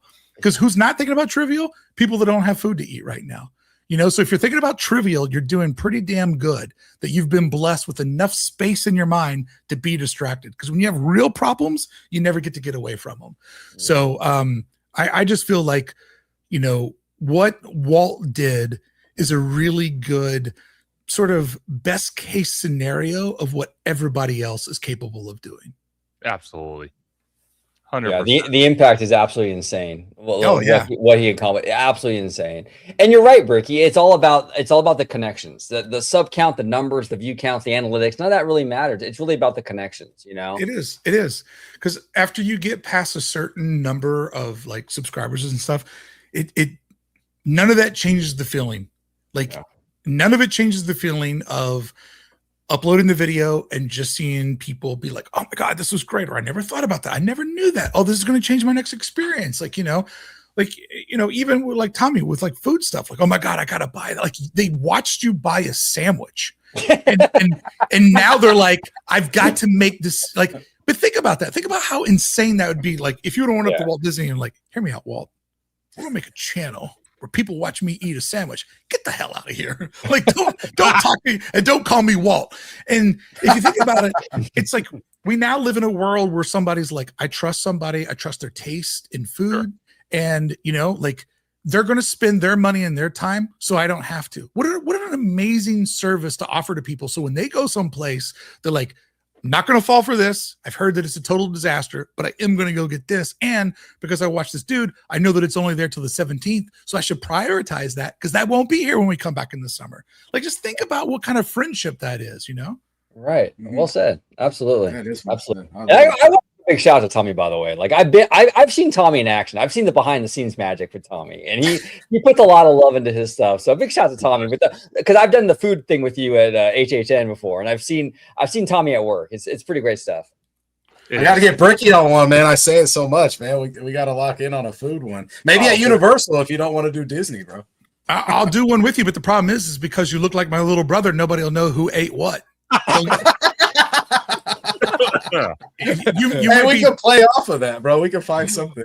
I'll only do it if we dress like the Crimson Guards from Cobra back in the G.I. Joe days, which were two twins that you could only tell apart because one had a scar on his face. Bro, I'm game, bro. But it was Hasbro's way of like, hear me out. We make the same action figure and we just put a scar on one guy's face, and these dumb kids will buy two of them twice. Yeah. Oh, I love it. I love it. Gosh, It's fantastic. Well, conductor, should we hit the video and check it out? yeah, let's do it. Brickey, so usually, and again, I probably don't have to tell you because you watch me and OG do it all the time, but when we're playing the video, we're going to have the audio. At any point, if you want to further clarify something that you said in the video, just let me know. I'll pause it. We'll talk about it and then go from there. Yeah. And Brickey, just so you know, I do have my highlighter, so I'm ready. Yeah, he does. I hope he's going to mention that it's Christmas. Oh, God. I hope he mentions it's called Main Street. Now, I haven't seen this video, but I hope he says it's Main Street. Oh, my God. I love it. I love it. Good. I love it. Good morning, friends. Oh, my God. It is Saturday, December 13th, and I have made it to Disneyland Paris for my second time and kind of my first time since I got into doing all of this. And I've really been going deep into understanding the Walt Disney and the Disneyland story. It's no over-exaggeration. This is the most beautiful of all the castle parks that Disney directly owns. Talking about Magic Kingdom in Orlando, Disneyland back home in Anaheim, and Disneyland Paris. The grand opening through here with the fountains, the multiple levels, so everybody can take their photos. It is well thought out. Dude, it's but hey, beautiful out there, Brickey. third time's a charm, right? And there is literally, so far, construction pretty much everywhere that I look. So going to be a fun walk around the park, where today I'm going to break down the design of Disneyland Paris and also the final days of Walt Disney Studios. So unfortunately, I cannot get over to this gazebo, but as you look around the grand entryway that leads into a hotel, let's break down what we're looking at here. So as I count it, there are 4 different lanes to take people up to the grand entryway. What that's going to do is break up people mentally in which way feels most comfortable to them. Therefore, instead of having one large flow of people, you're going to probably have 25% of the people going in a different direction. Then it's multi-level, so you get to actually have lots of different photo spots, so everybody kind of gets a fair share. That again is going to make things move way more efficiently. And it's absolutely beautiful that the first thing that you do is you go down a hill. So essentially, are we on the berm or is the park in the berm? So we'll see how that works. And when you first come in, there's this amazing little store. I want to ask Brickey something. I've been saying for a long time, and actually big shout out to Danny from Five Fires. He actually kind of brought this to my attention a couple of years ago, and I think he was spot on. And it's something that I've always overlooked until he brought it up. But like, our Esplanade is looking rough, you know? And when you see something like this, I mean, this is incredible. I mean, Brickey, do you think that we're ever going to get, I mean, I know that, you know, we're getting Portos and that's kind of dipping in a little bit to the Esplanade and all that out there, but, and we'll get the Eastern Gateway, but do you think they're ever going to really take that Esplanade seriously when it comes to Disneyland Resort, like something like this, where it really like just pluses the hell out of it? So there's one major reason why maybe they don't, because our Esplanade is also a emergency retainer. Okay. If there's ever a massive thing that happened in one of the two parks, that is a place that can hold thousands of people.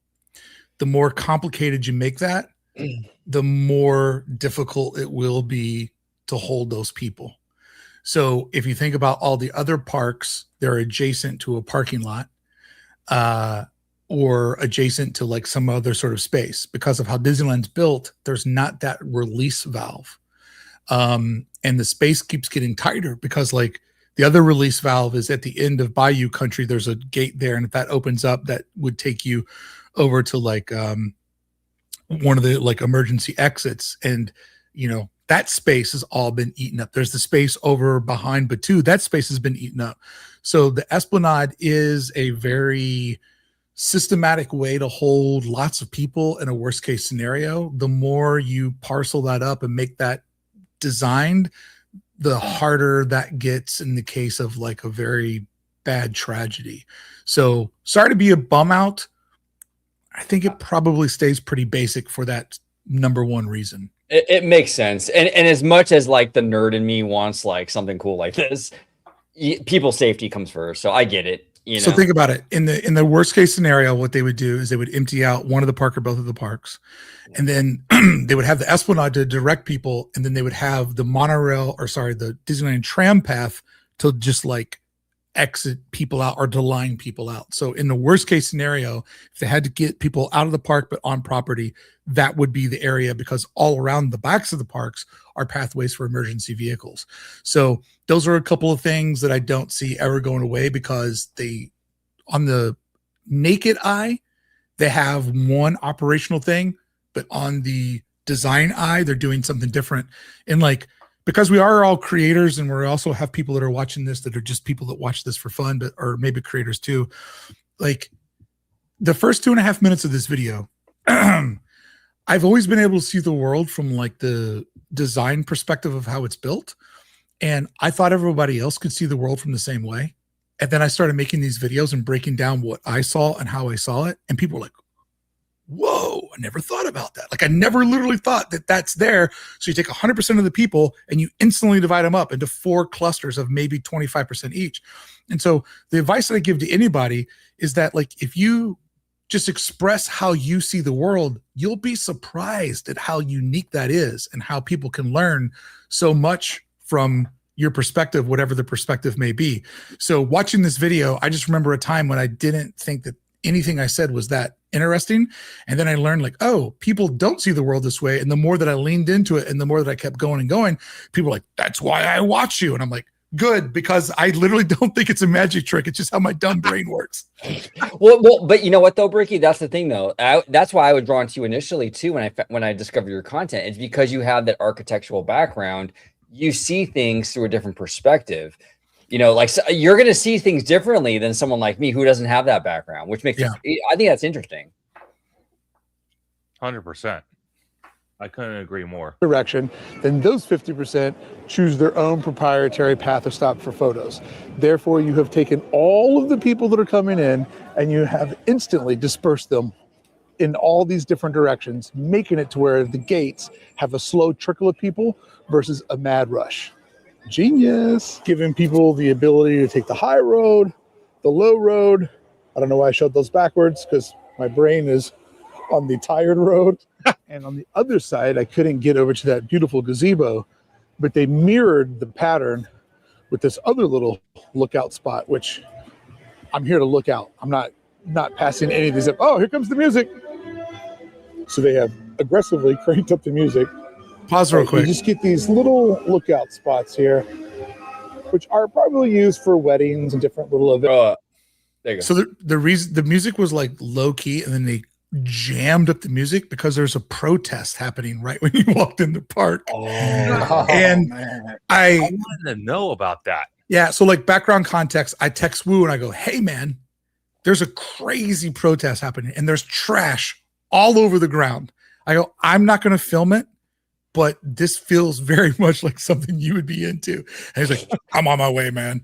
And when every time Adam and I would walk by, he'd have his DJI just like cruising by and he's filming it. And he's like, dude, he's like, those security guards are giving you the mean mug. And because I have a professional grade camera, I was literally, when you get into the park, you won't see this by the way that I film, but I was being followed by security guards the entire time because they wanted to make sure that with my camera rig, I didn't start filming that, because if I film it with my camera, it's the type of thing that if it makes it to a network, it could look like, you know, like professional footage or whatever like that.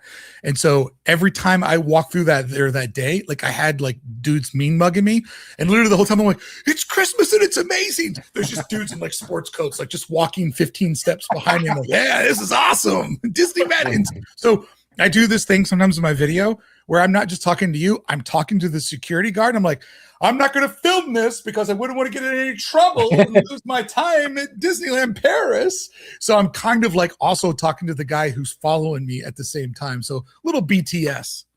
No, 100%. Yeah, it was kind of weird because I not to go off subject, but I watched one of your latest videos where you gave DCA, you know, a report card. And I'm not going to go through the whole thing, but I found it interesting how you graded per subject of DCA. And one of the things was cleanliness. And then, you know, we talk about this at Disneyland Paris, where, you know, the outside before you even enter the gates is like breathtaking. And then you talk about that. It's like, what the hell? How'd that happen? So it was like this, from what I could determine, there was this, company that does trash removal, or, you know, whatever, a union that does trash, and they were protesting their wages.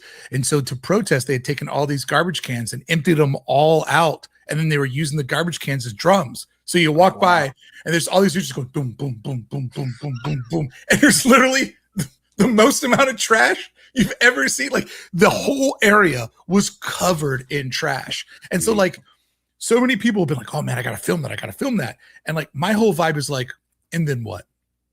A bunch of people will like, you know, I got to film that. I got to put it over on, you know, the tiki-taki. I got to get that out as fast as possible. And then what? Like, I'm not the guy who covers trash. I don't cover protests in the park. I always side with workers and not with corporations. But like, what a short-term mindset to like make that the focus of my video or what I'm doing. So I just cruised past it, didn't really engage with it, that's not what I do. That's not a part of like how I do these videos, you know, like I'm talking about the amazing design of Main Street USA at Disneyland Paris. That's a sidetrack. That being said, I was like, hey, Adam, this looks like something you might be into. 100%. But as for me, I love just all the different vantage points. And I assume during the warmer months, this creek actually is running all around it. But just look at how beautiful this little park space is, right? Love it. We see a adorable park space, a little hangout space, this little bridge over here that these folks are getting ready to cross. That's so awesome. This is by far the best entryway I've ever seen at a Disney park. I haven't been to the Asia parks yet, but it's coming. Can't wait. And I just think if I was a local hanging out in this little park waiting for our friends to show up, I could hang out here for hours. And that's going to be a theme of today's video as well, because you will hear me break down, if this were my home park, how I could envision that I would use it and abuse it. On our far right end, we have this bridge where you can see hotel traffic going back and forth, people in their Christmas outfits, and just a couple of little benches here where you can just check out the vibe, which I love to check out the vibe. How cool are those Christmas outfits that people wear over there? Just 2 weeks. Dude, I'm telling you right now, amazing. Yeah. You would never catch anyone out here wearing that. No, Never. It's kind of a thing. I saw them all across Europe. It's very cool that they wear that. I mean, look at this hotel too. This hotel's like, you know, it's like a mix between European architecture and the Grand Floridian, but also at the same time uniquely Disney. And then that giant Mickey Mouse clock that's the dead centerpiece up there in the top. It looks like a Mickey Mouse wristwatch that's just like ginormous. And you know, this is one of those things that Tony Baxter had to really like fight for in this park, because he's always had the idea of that there should be a 24-hour space.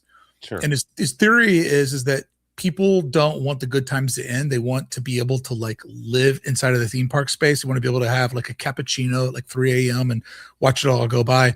And the corporation was like, nobody's going to want to see the park at 3 a.m. with the floodlights on while we're working on Main Street. And he's like, that's exactly what people do want to see. Yeah. And so this right here, this is one of the things that he had to fight for like really, really hard. And this was a big idea of what Westcot was going to be like, because he's always had the dream that there should be the 24-hour space, the place where you could sort of like live inside of the magic. And so for a not affordable rate, some people get that option. But man, has there ever been a bigger kick in the dick than staying on this side of the hotel versus staying on the other side of the hotel? But then again, you know, if you had a hotel like this at downtown Disney, which we kind of do, which is the Grand Californian, I'm going to tell you I would not mind for real staying on either side of this hotel, because either way, you're getting a great view and just great vibes. For sure. And you know, what's also interesting about their Esplanade is that I woke up this morning of this video. I got up at, I think like 5:30. I was out the door at 6 a.m. Got on the train. I rode one train, 3 stops, did a transfer, and rode that train till it ended. It took me less than an hour to take a train to get to this park. So it cost me less than $10 US to get my transportation there. And a Uber ride home is like 130, 140 bucks. And then you gotta get stuck in downtown Paris traffic, because we were staying in a really nice little spot kind of in their version of Greenwich Village. And so I said, you know what? It feels pretty safe here. I don't carry a camera bag because it weighs you down and it gives me man boobs. So I went into one of the stores. I bought a little bag for €2.50 euro. And I took all my camera equipment apart and I put it in the bag. And then I took my bandana and put it on top of it, my little cloth that I keep with me to wipe stuff off. And I go, now it just looked like a guy that just bought like something at Disneyland. And so I had my, like, you know, $7,000 worth of camera gear in a little bag. And I got on the train and I rode the train back into the city, watched a really hot woman eating pizza in her lap because she was drunk and had like dead eyes. And I was like, this is such a great experience. I would so much rather take the train home. I mean, dude, she was eating the pizza, open box. Like the pizza box was in her lap and she was dressed to the nines. Beautiful young lady, pizza in her lap. And then, you know, because pretty people live by different rules than us ugly trolls, the box was in the flap of the box was in the lane. So everybody had to kind of walk around her pizza box. She cared none. I'd be like, oh, I'm so sorry. Let me get my pizza box out of the way. She was just like, I'm like, my girl has been to the city. She's crushed it. She's had a good time and she's celebrating with a large pizza all by herself. Hats off to you. And that's the kind of entertainment that I don't get when I have to drive home by myself on the 22. I love that. I love that. And nobody told her about the pizza box because she was a baddie, right? You know, so no one said anything like, hey, can you move your box? I mean, first off, it's Europe, so nobody's going to say anything to anybody. It's not like America. It's like, hey, my kids are trying to walk through the train and your pizza box is in the way. You know, it's just like, it's Europe. People are just like, whatever. And they just kind of go around it, you know? That's but hilarious. I was like, but she was in the other cart. So the way the carts are is whenever we do a turn, I'm like, there she is. Look at her. And then she would disappear. And then she'd show back up again. I'm like, there she is. Look at her. And it was just like such a great spectator sport. I love it. Oh my gosh. That's hilarious. I see a lot of that influence poured into Disneyland Paris, but this hotel really does create a beautiful welcoming moment. Distinctly Disney has the kind of crossover of American architecture with France's eye for detailing. And of course, who doesn't love a good Mickey watch? And all underneath it, it has a beautiful arcade, not too different than the one that you see in the tunnels when you go into the Magic Kingdom, just on a much, much larger scale. And then the welcome sign has that instant Disney feeling to it. The little popcorn lights, the typography, the flourishes filling out every little space, like just says Disney without having to say Disney. Truly does feel welcoming. I hope you nerds are ready to look at some details because I'm going to go low and slow. I love it. These doors. So I didn't film it because I don't want to start my day by getting kicked out. But I think there's like a protest going on in the opening. Just me talking to the security of the guard. park where it looks like there's maybe maintenance workers that have. You hear the drum beating? That's them banging on garbage cans, and there's trash literally everywhere. Yeah, there's trash everywhere, and they're just like banging on the drums in some sort of, I'm assuming, protest. Yeah, so that was my first opening into the park. That's a little bit different. Not going to film it. Don't want to get in trouble, but Wow. God. So Frosty, It was so loud. on one side of me, and a Disney entryway covered in trash behind me. You know, I'm always going to side with workers, so I hope they get what they're looking for. All right, back to Fantasyland. I am loving these little snowmen greeting us with the Christmas trees, and then, oh, there's City Hall, and she's a big gal. Oh, these trees are so perfectly put together. And after touring around Europe for the last 2 weeks, these trees make so much more sense to me because they literally feel like there's a little bit of an elevated version of what you would see at the Christmas markets. Right now, that City Hall clock is making a hidden Mickey with the two balls at the end of the hour and minutes hand. But another beautiful City Hall founded in 1879. I wonder what that year has to do with this. Now, we don't get a Main Street train station per se like we have back home, but we do get this nice train station all across the front, and it's absolutely beautiful. Pause it real quick. Keep my camera high so we don't film anything and get into trouble. Brickey, I was going to ask you real quick. Did you ever find the history why it was 1879? Somebody wrote in my comments and they said it was some sort of, I think, European moment. I can't remember what it was, but what was cool about this trip is I just, went into it being like, I don't know a lot about the places I'm going, but because I was polite and asked questions, a lot of locals watch my videos and like, oh, this is why we have this thing in Cologne, Germany, or that's why we do this in Switzerland. So it was really cool to see how local people watched the videos and kind of gave me the pieces that I didn't get. So I film my videos high so that I don't film a lot of people.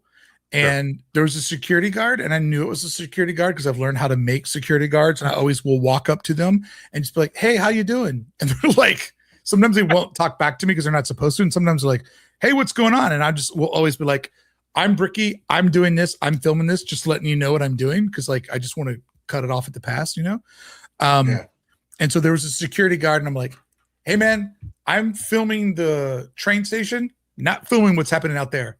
Never responded to me once, but I know that he heard me. And I just was like, I'm just putting a permanent record of what I'm doing. And one of my favorite things about how I film is a couple of times when I had security guards come up to me in the park. I had this one security guard came up to me that was kind of giving me like, what we call in this house, he was cop talking me, you know what I mean? Where it's like, no matter what you say, you're wrong. And he's like, oh, I heard you're creating a disturbance down here. I'm like, nope, that's not me. And I was like, you must be thinking of somebody else. And he's like, yeah, I just heard you were down here filming people. And I took pride in telling the security guard at Disneyland, I'm like, I'll give you my camera right now, and I'll give you $100 for any face that you see that's not mine in my footage. Wow. Because I don't film other people. And when I do, I have a very expensive lens that only focuses on my face and nobody else. So if that's what you heard, and then ultimately he was just doing that cop thing where they like tell you a bad scenario to see how you react to it, but it's not actually the truth. And so I literally like, if you want to look at my footage, we can look through it right now and I'll show you that there's nobody in here. So a lot of times when I'm in the parks, I will instantly de-escalate situations by just going straight up to the security guard, and I know how to tell them right now. And I'm like, hey man, just letting you know, I have a YouTube channel and I'm filming this thing over here. I'm not going to film the security gates, or I know what they don't want to be filmed. So I find the best policy is just like, I'm filming this, not this, so that you know what I'm up to. And normally that kind of squashes it. And then other times it's just like, I know Brickey, which is always my favorite when they're just like, yeah, I know what you're up to. Yeah, go ahead, knock yourself out, So that makes it feel good too. But like for anybody who's filming, the more shady you act or the more shady you look, the more problems you're going to find. like Sure. heading it off at the path and just being like, this is what's happening. I have always found like honesty is the best policy. 100%. Yeah, absolutely. Yeah, be And proactive. Be proactive with it, because if they see you, it's better to like, head that off at the pass and just kind of like, hey, look, I'm doing this out the gate. I'm just recording this. I'm not recording anybody's face. Let them know. And I think most of the time, the security will be like, okay, cool. Understood. No, 100%. But I really do enjoy how their train station is elongated, right? I'm counting 4 different ways to get up on top of the train platform. And that, again, reflects the same strategy that we saw out front. It's funny how they built this park to be able to handle such a massive scale.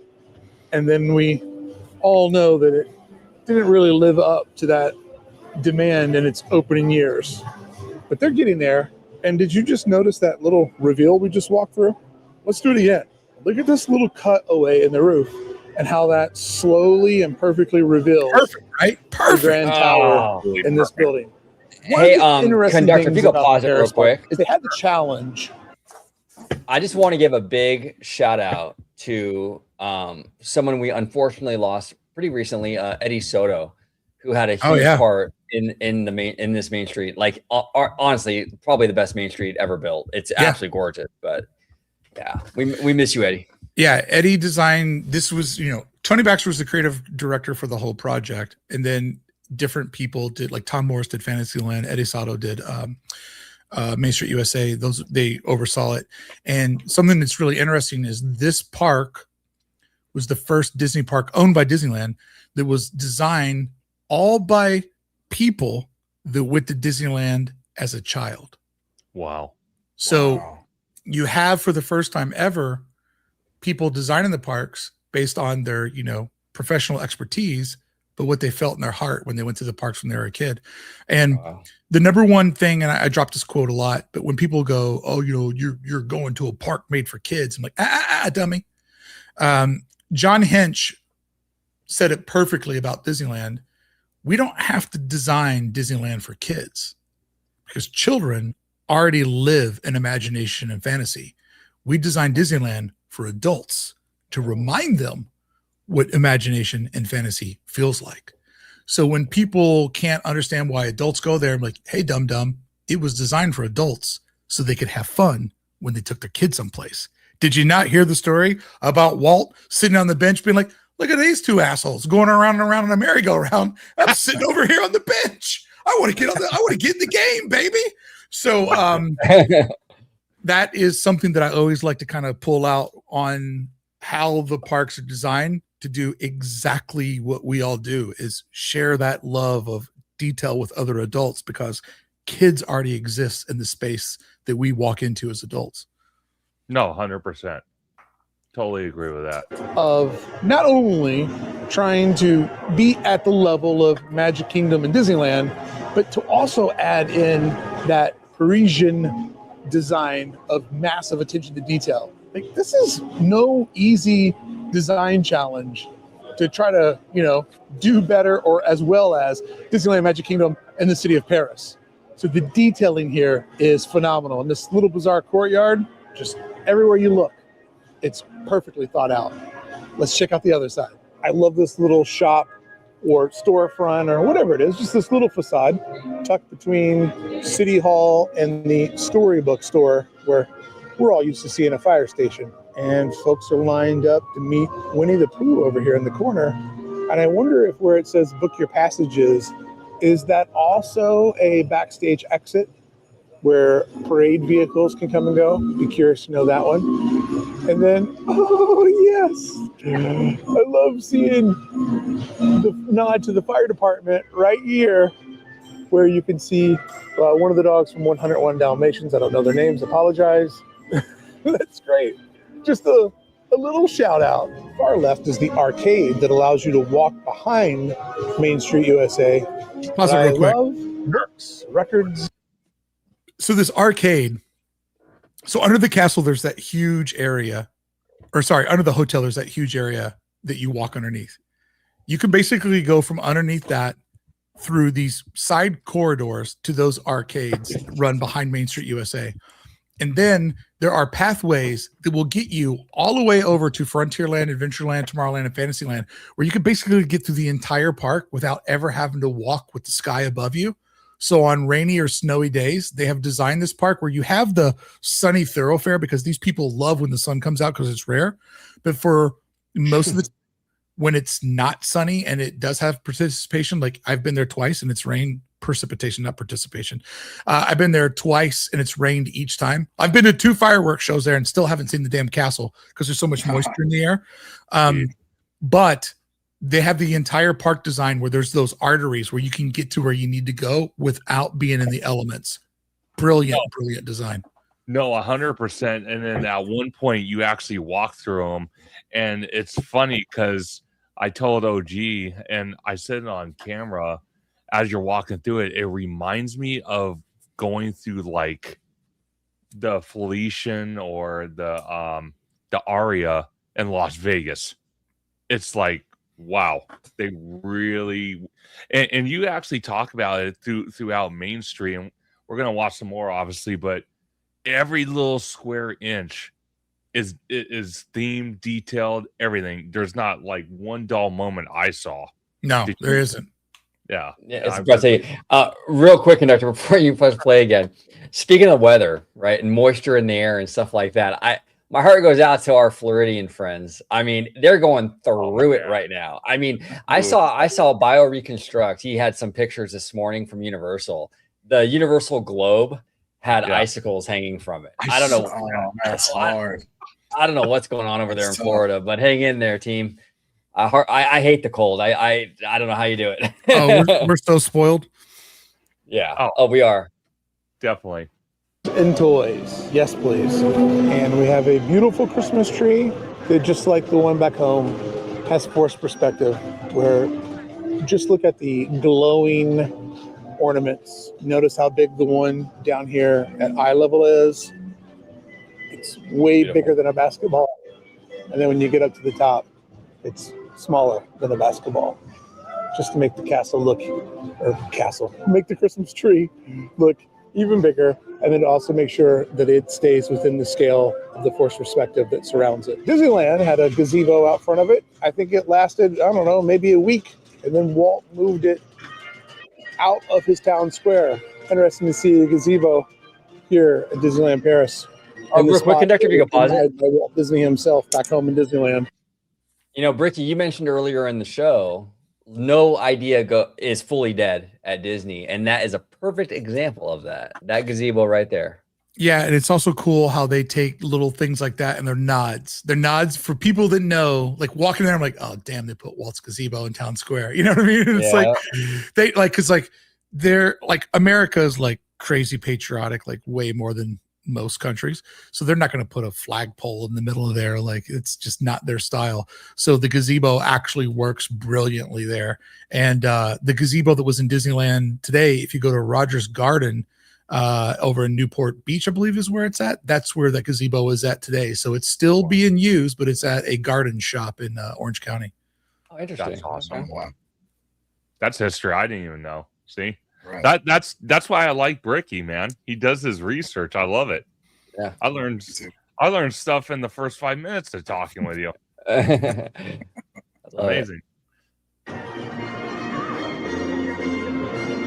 Love me a beautiful Disney Christmas tree.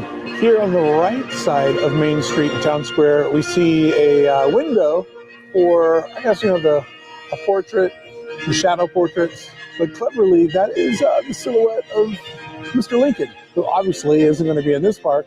But I love that there was a nod to the fire station and Mr. Lincoln, putting a little bit of Disneyland's layout in this exotic one. That's another great one right there. Oh my God, that's amazing. There is a Benjamin Franklin shout out right there for electric. We all get that one.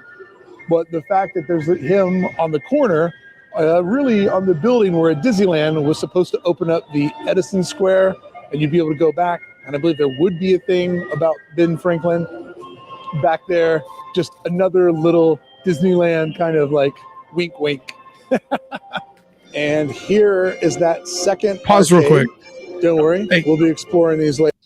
The Benjamin Franklin's such a deep cut because they didn't put Thomas Edison there. They put Benjamin Franklin there, but that was going to be how you'd get to Edison Square. And in Edison Square, there was going to be an attraction about the invention of electricity, which would go back to Benjamin Franklin. So it's like a nod, but it's like a nod within the nod. And it's also kind of like a little bit of a wink, wink to like Liberty Square over in the Magic Kingdom. And one of the cool things that a lot of people don't talk about with where we were going to have like the Liberty Street that would go to Edison Square at Disneyland is that when you looked at it from this direction, like looked in, it was going to look European. But when you got to the end and you look back, the buildings were going to look Spanish, like Barcelona. Wow. So it would be a street which, depending on which way you look down, would give you two different perspectives of two different parts of the world. Obviously, we couldn't do that at Disneyland because we would need that space for retaining the parade, which is why our parade goes one direction, then loops back the other, because there's not a continual loop around the back of the park. But I just saw that and I'm like, dude, Lincoln over here, Firehouse over there, giving two shout outs to our town square, and then putting that there where there should have been this other thing. Like, these guys went through and just threw every little Disneyland deep cut in there that they could. Hey, Brickey, I want to ask you a question because you mentioned earlier about Spaceship Earth being a dark ride for smart people. And I completely agree with you. But even this Main Street is like with all the deep cut stuff, it's for smart people. It's very thought out, right? Do you feel like, and I don't want to be like one of these guys like, oh, you know, Imagineering is dead, because I actually do believe the current team that we have is actually very, very creative. But as a corporation, though, do you think this kind of stuff, like we're like Spaceship Earth or, you know, the nods to Ben Franklin, all this stuff, is that a Disney of the past? Or do you think that we're still going to get stuff like that going forward? Or is it going to be a bunch of Zootopias and Arendelles? I think everything moving forward until we get different management is going to be all based around intellectual property. And so the most that we can hope for is that they treat more and more Disneyland, Anaheim, California, Walt Disney, the man, not the studio. The more that they treat their own story as IP, that's the only way you're going to get that. So let's think about what is the intellectual property of this Main Street USA? It's Main Street USA back home at Disneyland. It's telling the story of American culture. And it's doing it in a very intellectual way because the French pride themselves on being intellectual. The way that their city is designed is very highbrow. And, you know, this is just such a like contradiction of when you come to America, and I love it here. It's where I was born. It's where I live. It's where I'll die. Or at least they'll ship my body back to. But when you think about most of America, it's become strip malls. Yeah. And it's become like, you know, there's like, it's Roller Coaster Tycoon. Where do you put the Chili's next to the Target? You know what I mean? It's just like, it's the same 50 pieces over and over again. Just, oh, you got a Cracker Barrel and, you know, a Porto's or whatever it is, you know, like whatever exotic collaboration that you have. And so with this park, the story is Disney as an IP. Right. Spaceship Earth, never going to happen again. I don't see them doing that kind of like telling the story of humanity or culture.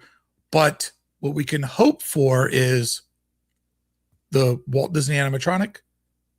They're remaking the animation courtyard at Hollywood Studios to look like Disney Studios. You know what I mean? Like what we can hope for is that they put more old Disney into things. I think that's our best hope for what you're looking for. And they are doing that. They are treating Disney story as an IP that they put in the parks.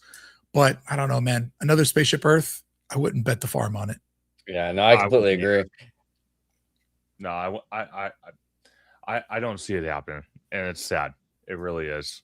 But if I know my Disney parks, this one on the right side is definitely a parade entry and opening spot. Awesome. And if I'm not mistaken, at the Magic Kingdom, there's a little bit of a shout out. Turn those lights back on. There's a shout out to bicycling or cycling on this exact corner. So funny to see the Kitty Hawk bike shop. And check this out. This arcade is to keep you dry.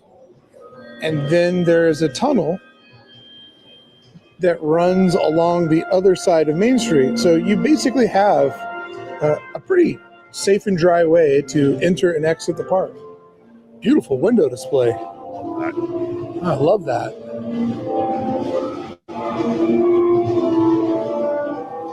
Oh man, look how cool this little nook here is. And shout out to the dentist here. It's not too different.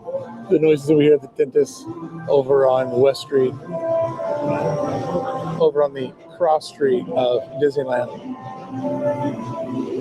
And it wouldn't be a main street without something to trip on. Pause it.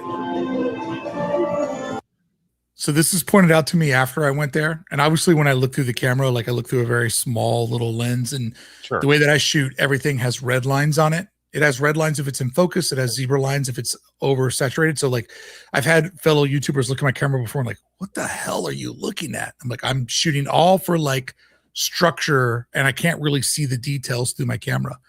Yeah. It was pointed out to me afterwards that this Main Street Transportation Company, this is the silhouette and shape of Sleeping Beauty Castle at Disneyland in Anaheim. Oh, wow. Wow. Really? And Brickey, Yeah, I want to see ask, it. I want to ask you too. It kind of has a little bit of a hint of Mr. Toad. And transportation is his thing. I wonder if they incorporate a little bit of that into this too. Are you seeing that as well, or am I tripping? Yeah, I mean, I can see the details that you're thinking of, like the kind of the bent text and all of that. But I so wish I would have stood on the other side of the street and shot it, like, because right here my lens is 16-25, so it's bending it out.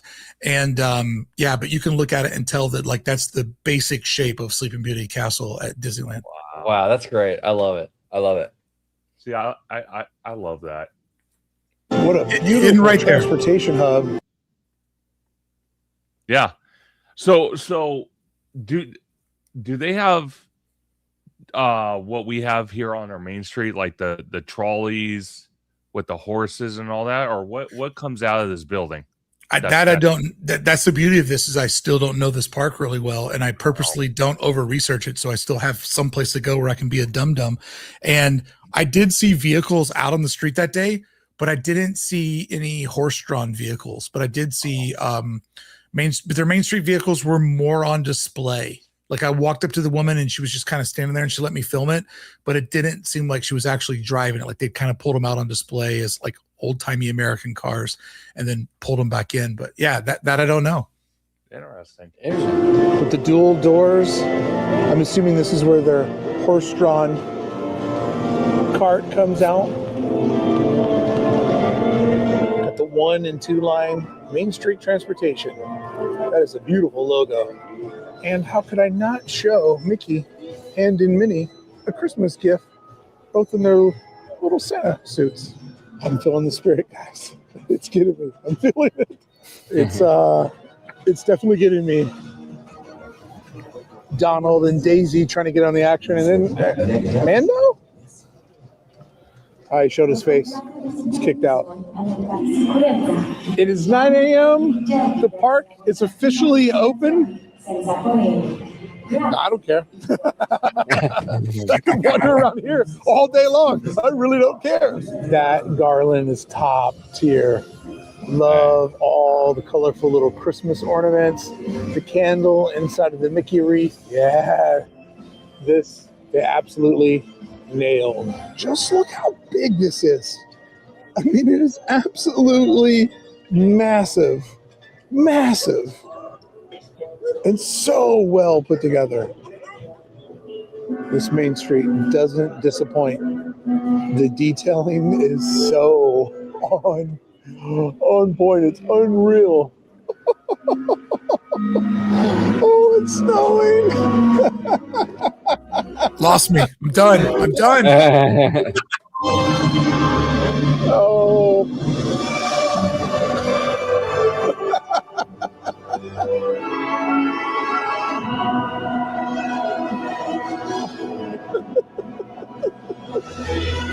Oh my God.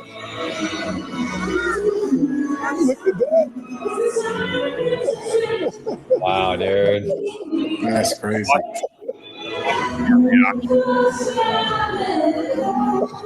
my God. Hey, pause it real quick. An unreal week. What a way. So, little content creation tip to everybody. Whenever you're filming, if you happen to cry, always cry into the camera. Oh, wow. Because it's important to let people know how you feel and to be transparent with how you feel. Yeah. But it's also important to give other men permission to cry and to let them know that it's okay to go to someplace. Like I had literally on this day, it's the 13th. Since Thanksgiving, I'd been on the most epic journey of my life with my best friend, who's my wife. I'd been all over Europe. I met all these amazing people, seen all these amazing things.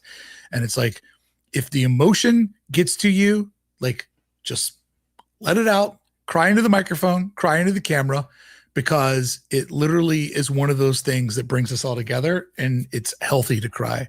So I come from a rough neighborhood, have been in some tough situations. I wouldn't step up on me. That being said, I will cry in a Disney park. I will full on cry in a Disney park and not feel anything about that. So I see so many people try to act like things aren't happening. And my perspective is like, no, man, lean into the emotions. Like if you're going to be a content creator, you're here to tell stories. My story is like, this is the last day on one of the most epic trips I've ever been on in my life. And now this day is even more special to me because we all know what happens on this day. And so like, you just gotta lean into it, man. And like, if you think about this, who was Walt Disney as a storyteller? He's somebody who never, ever leaned away from tragedy, from harsh things, from scary things. He never leaned away from like moments that would make you cry, because Walt knew that if you left a movie that made you happy, made you joyful, made you sorrowful, made you cry, that those are human emotions, and human emotions plant memories inside of our brain. So just like Walt, I'll always lean into whatever emotion I'm feeling. And I'd advise for other people to do it too. And obviously don't fake it. I'm not good enough of an actor to look that shitty, but definitely lean into it would be my advice. Well, and Brickey, and this speaks to like a bigger like societal issue, right? But like I hate the fact that it's become kind of like taboo for men to express how they feel. Yeah. I don't know where that came from exactly, but I don't get it. Well, and also too, because we live in the internet and everybody judges everything. If you do cry, there will always be people that will like give you crap in the comments or like, oh, you're turning that on. And I'm like, dude, like, first off, if I could just cry on demand, I would have got into acting. And also too, it's like, yeah, you found me out. You know what I mean? And like, that's just the type of person, like, and here's the mindset that I live under. Like, I make my videos for my friends. When somebody wanders into my videos and their first comment ever is like being mean to me, we're not meant to be friends. And let me tell every YouTuber, you have the availability to do this. You can click on that person and you can block them from your channel. They can still watch your content. They just can't talk to you anymore. And for anybody who ever watched Superman movies, the 70s Superman movies, I refer to that as putting them in the phantom zone. And I'd like to explain something to people. Like, you're here to build a community. You're here to celebrate the work you do with the people that enjoy your work. You are not here to get picked on. You're not here to get bullied on. And that whole like, well, if you put yourself out there, you're going to get judged. Not by you. I don't have to do that. That's not what I signed up for. I didn't sign up for people to be mean to me. Now, if you want to be like, hey, man, like that part of the video, you kind of drug it out, like get to the point, or you repeated yourself or whatever, that's constructive criticism. I won't kick you to the curb for that. But if you come in and you're mean or you say something like, I don't have to deal with that. I don't make enough money to deal with that. It doesn't do me any good. I don't need your voice in my head. And you know what? I don't do that. I've never once gone into somebody else's video and be like, fix your teeth. You know what I mean? Like, I don't treat people that way, so I'm not going to be treated that way. You have the permission to not engage. And I cannot say that enough to people. It is so important to not let the internet beat you down, and it doesn't. The internet lifts me up. It's a positive thing in my life because I've created an environment that's positive in my life. So cry to the camera, boys. Show them what you got. And if you can outcry me, we'll have a cry fest. I love it. Well, and one thing too is like, you know, if anyone ever gets on creators for crying on camera or what have you, being a creator is a very difficult thing. We put ourselves out there to hundreds and hundreds, even thousands of people on a daily basis. And that takes some thick skin. It's not as easy as people think. And you put yourself out there like that, you open yourself up to people's opinions and what have you. It's not easy. So you got to be pretty tough to even just be in this game. So, you do. And somebody said something over here in the chat. NG Rocky said something, and it's a great point. It's like when you police your comment section and your live streams, you make it better for your audience. You make it better for your community. And like, I'm not talking about critiquing or criticism. That's totally different. I'm talking about mean, hateful stuff, or also people that come into your space and they say political stuff. Like, I'll be polite and be like, hey man, like, not for nothing, but I don't need to hear DEI or go woke or go broke. Like, I just like, it's Disney. Can I just please have one damn spot in my life where that stuff doesn't exist? And if they're mean about that, I don't need you here. You know what I mean? Like, I'm not here for you to tell me like, oh, this, they're basically saying this ride didn't work because people of color touched it. I don't want that. You know, like that's, I don't even want to get into that engaging, that type of thing. So like, I think you owe it to yourself to like police it, not only for your own sanity, but for your audience's sanity. So they too feel like you've created a safe space for them. So I know this is more of like a creator thing, but when I talk to other creators, like I like to talk about all this stuff, you know? And I think that there's sort of this like weird mindset of like, oh, you can't censor people. You're not censoring people. You're just kicking, you're thinking about it as like a dinner party, or, you know, if we all owned a bar, we'd kick people out that were starting fights. We wouldn't let them stay in the bar if they started fights. We'd kick them out, you know? And if people said your prices are too high or your food sucks, we'd be like, all right, well, we'll work on that. Like, I criticize Disney. I should be able to criticize. I should be able to let people critique my videos, but I'm talking about when people are just mean-spirited, like it just doesn't belong in there. So, yeah. Well said. No, I agree. 100%. Yeah. What a way to wrap it up. And there's snow on the lens. Oh my God. My little Christmas heart can't take it anymore. No, it's a machine. It's real snow, Dad. No, it's a machine. Oh my gosh, this is so Dad great. sucks.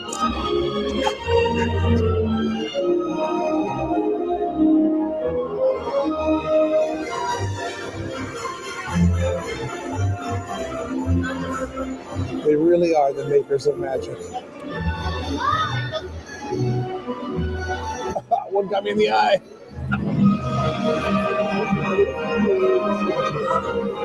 Oh, it's just so good. The music, the decorations, the snow, the week I've had, and my love for Disney. What a moment.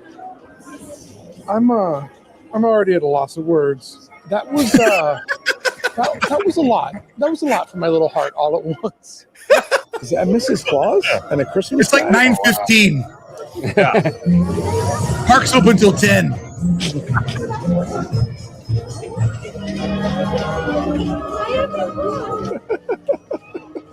Well, and real quick, Conductor, you can pause it real quick. You know, it also, and I love California. I'm a West Coaster all day, every day. I love it. But I gotta say, during Christmas time, during this time of year, when the weather actually looks like Christmas, it hits different, right? Instead of being like 85 degrees outside, right? It just feels different. I mean, with the kind of the fog and like the I don't know, man. It looks so pretty. My dream is to go to a Disney park when it snows, and this location is like, this is pretty much it for getting a snowfall, you know? And I was just like, please let it snow. Please let, you know, like I bought a pair of waterproof Nikes that I wore the entire time so I could still look like me, but have like, you know, the weather elements on my side. I had all of the gear to be in a cold, snowy day. I'm like, just dump snow on me. And this was all I got. And then the mist that I guess always just lives over Disneyland Paris. Hey, you know, if you go to Disney World soon, you might get some snow. On the weather they're getting lately, you never know. It's going to warm up as soon as I get there. I totally missed it. Of course. And one thing that I took away from this that I noticed when you're walking down Main Street experiencing the snow from the machines and whatnot, I kind of felt they hit him very well. Very well. So Oh, you didn't yeah. really know what direction it was coming from. No, that's a great observation, Conductor, because out here, and even at Knott's, it's like it's coming out of a leaf blower. It's pretty obnoxious. Like you can totally it's tell. snowing. Yeah. One, you didn't hear them. Two, they're hidden very well. And three, it's 9 a.m. It's rope drop and they're snowing. At Disneyland, they only do it in the evening. This main street snows all throughout the day. I love that. Kind of the 1-2 punch is I went to Europe and it was amazing. I came home, Disneyland, a little bit of a rough holiday season. Sure. And when you see how the same company puts the extra effort and extra money into a part of the world where they're still trying to win people over versus how they treated the people that they already got, went through, and then that Wall Street Journal article came out. Like I kind of went through a little bump in the road where I'm like, hey man, I've seen what you guys are capable of doing. It's kind of lame how you're treating your Anaheim like OG fan base, like the people that are like when there's something big that happens at the park, there are these creatures that I don't know where they come from.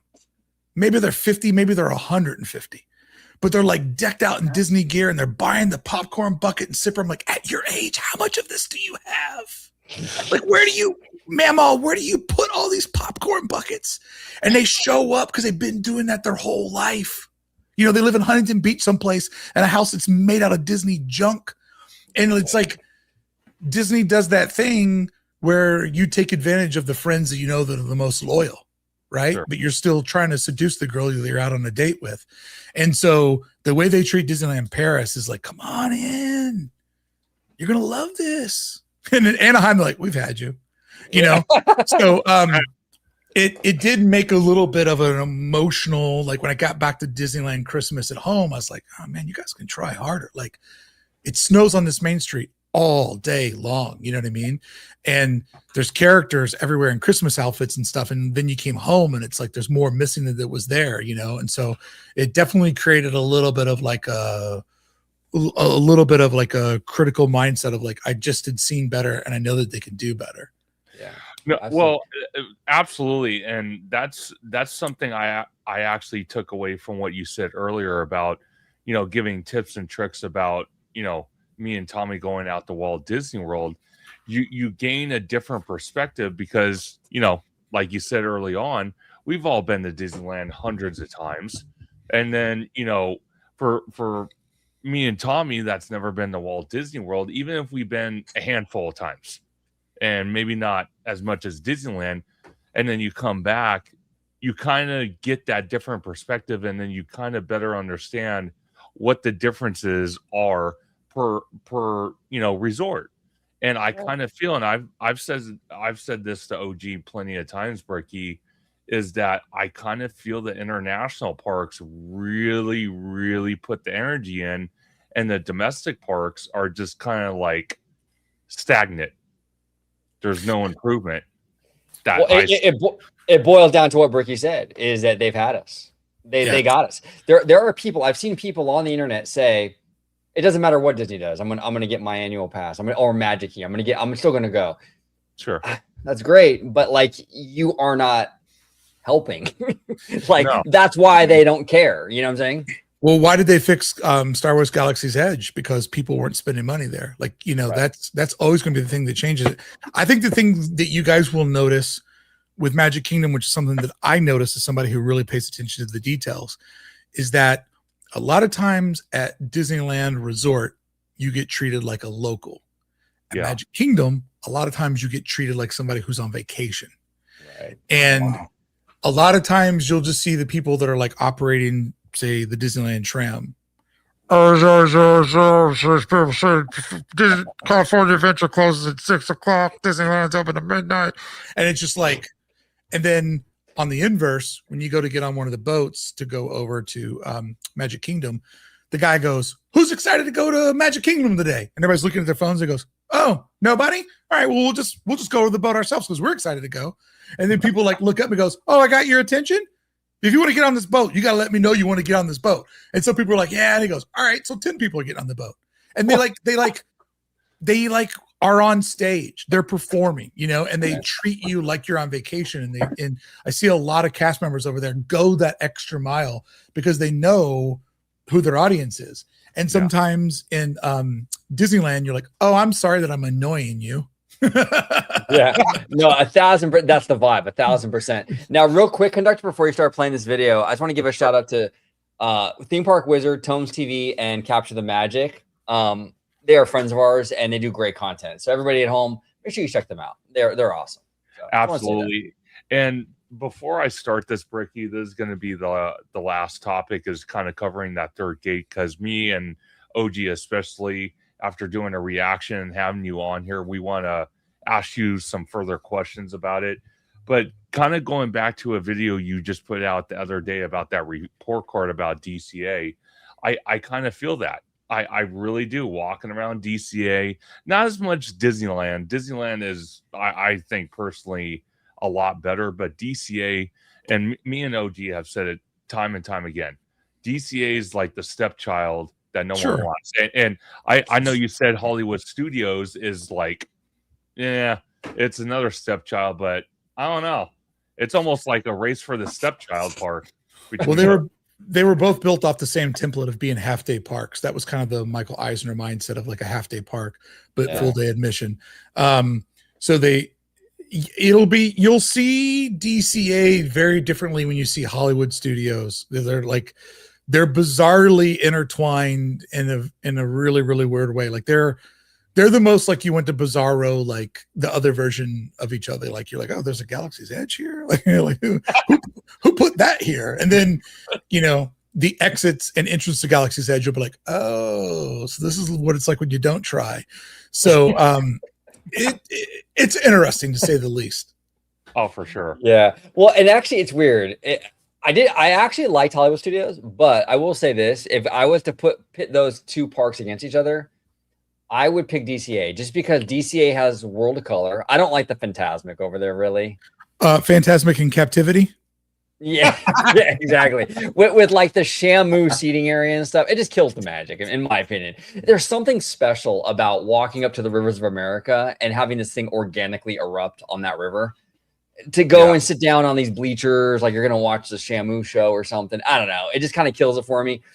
And we have Cars Land, and I don't know. Like DCA is still a notch above, but you're right. Both are very similar, and they're both very half-day parks, and Disney sort of phones it in with these places, unfortunately. Yeah, it don't make a lot of sense, but I will tell you this. In Hollywood Studios' honor, it is the best park on the East Coast during the holiday season. Really? Wow. Because it's designed in that like classic moment of when Christmas was really finding its footing in America, like that 1950s, like kind of Christmas vibe. And so it's really great during Christmas, and Jollywood Nights will make you fall in love with Hollywood Studios because it was supposed to be an entertainment park. And we know how Disney's been with entertainment, but Jollywood Nights, they really bring up the entertainment, like, you know, people ice skating in front of the Chinese theater and shows everywhere and people performing. And so it does have a capability that's there. And actually, ironically, when I go, it's the one park that I'm really making a kind of a bigger Hey Brickey video about, because I did a lot of studying on Hollywood Studios. I'm like, all right, this place doesn't make sense to me. I need to figure out what they were going for. And once I figured out what they were going for, I'm like, oh, now it makes sense to me.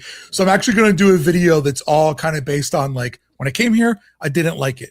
Now that I know the problems they're trying to solve, I'm not going to say that I like it, but I'm going to say that it now finally makes sense to me. So it'll be a very fun video that has some very interesting ties to Disneyland, and I'll leave it at that. So I'll still get your click. It's interesting, Brickey, when it comes to Hollywood Studios, if they could secure those Marvel rights, I think an interesting direction for that park would be kind of like a celebration of all the studios of the Walt Disney Company. So you can have like Lucasfilm Land, Marvel Land, Pixar Land, Disney Animation Land, and you know, and I think that would be kind of the way to go, I guess, because they're kind of moving away from that like behind the scenes stuff, and so is Universal too, kind of. But I don't know. We'll kind of see the direction. DVD extras and then the YouTube killed behind the scenes. Like nobody cares. We know how everything's done. Yeah. You know what I mean? Yeah, Like exactly. We know how, if you want to figure out how something's made, just go to the YouTube and they'll be like, oh, that's how they made Avatar. Cool.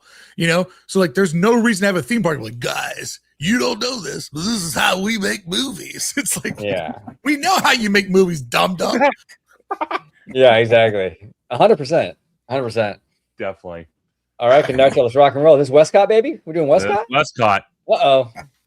Anaheim is officially studying an aerial gondola system. One of those proposed locations. Oh, this video? We're going back to Disneyland. On paper, it looks like a transit plan for the 2028 Summer Olympics. But I dug a little deeper, and it's. I thought that was Epcot. Okay, bear with me. Sorry.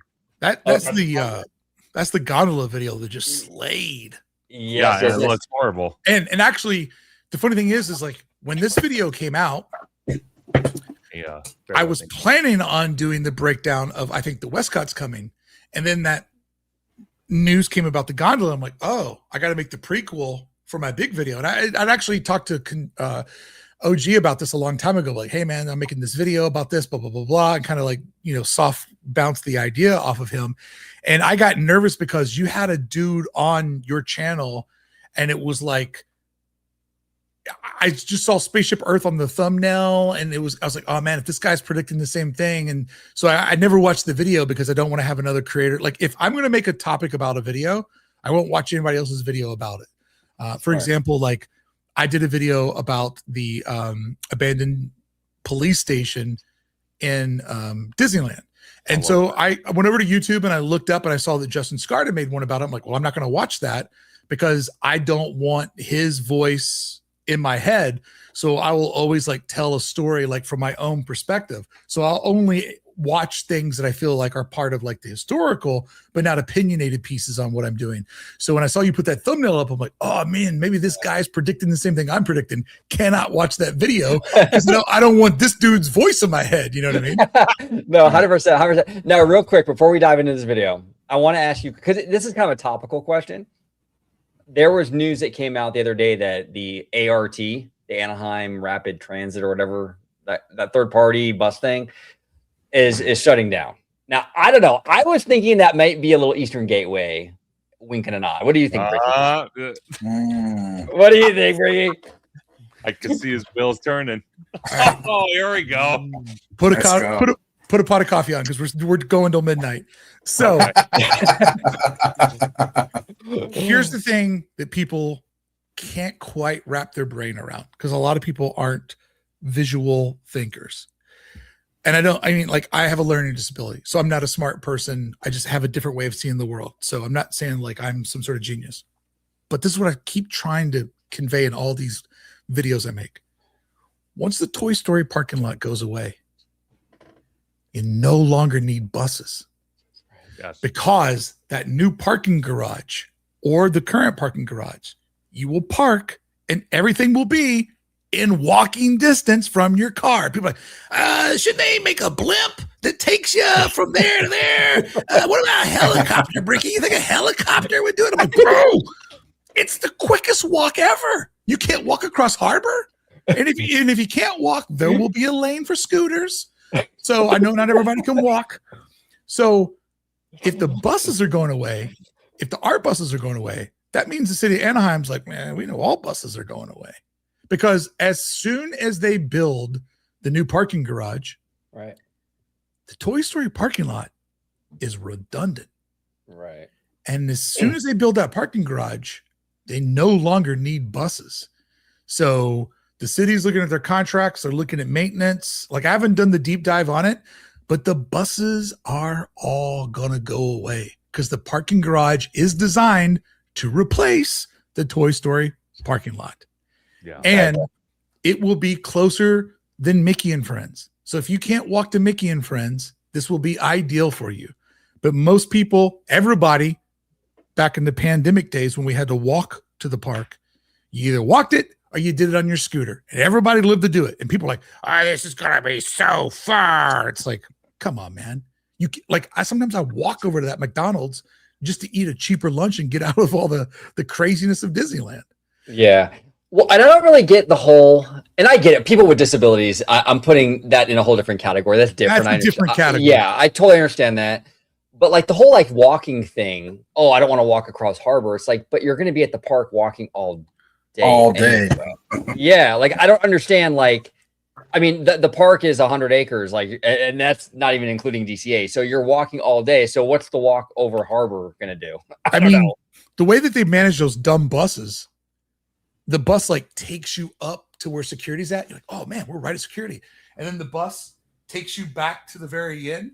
And like the bus, for whatever reason, the buses drop you off as far away from the gate as possible. Like in that horseshoe, the bus is designed to go as far as possible because they want to pull the next bus in.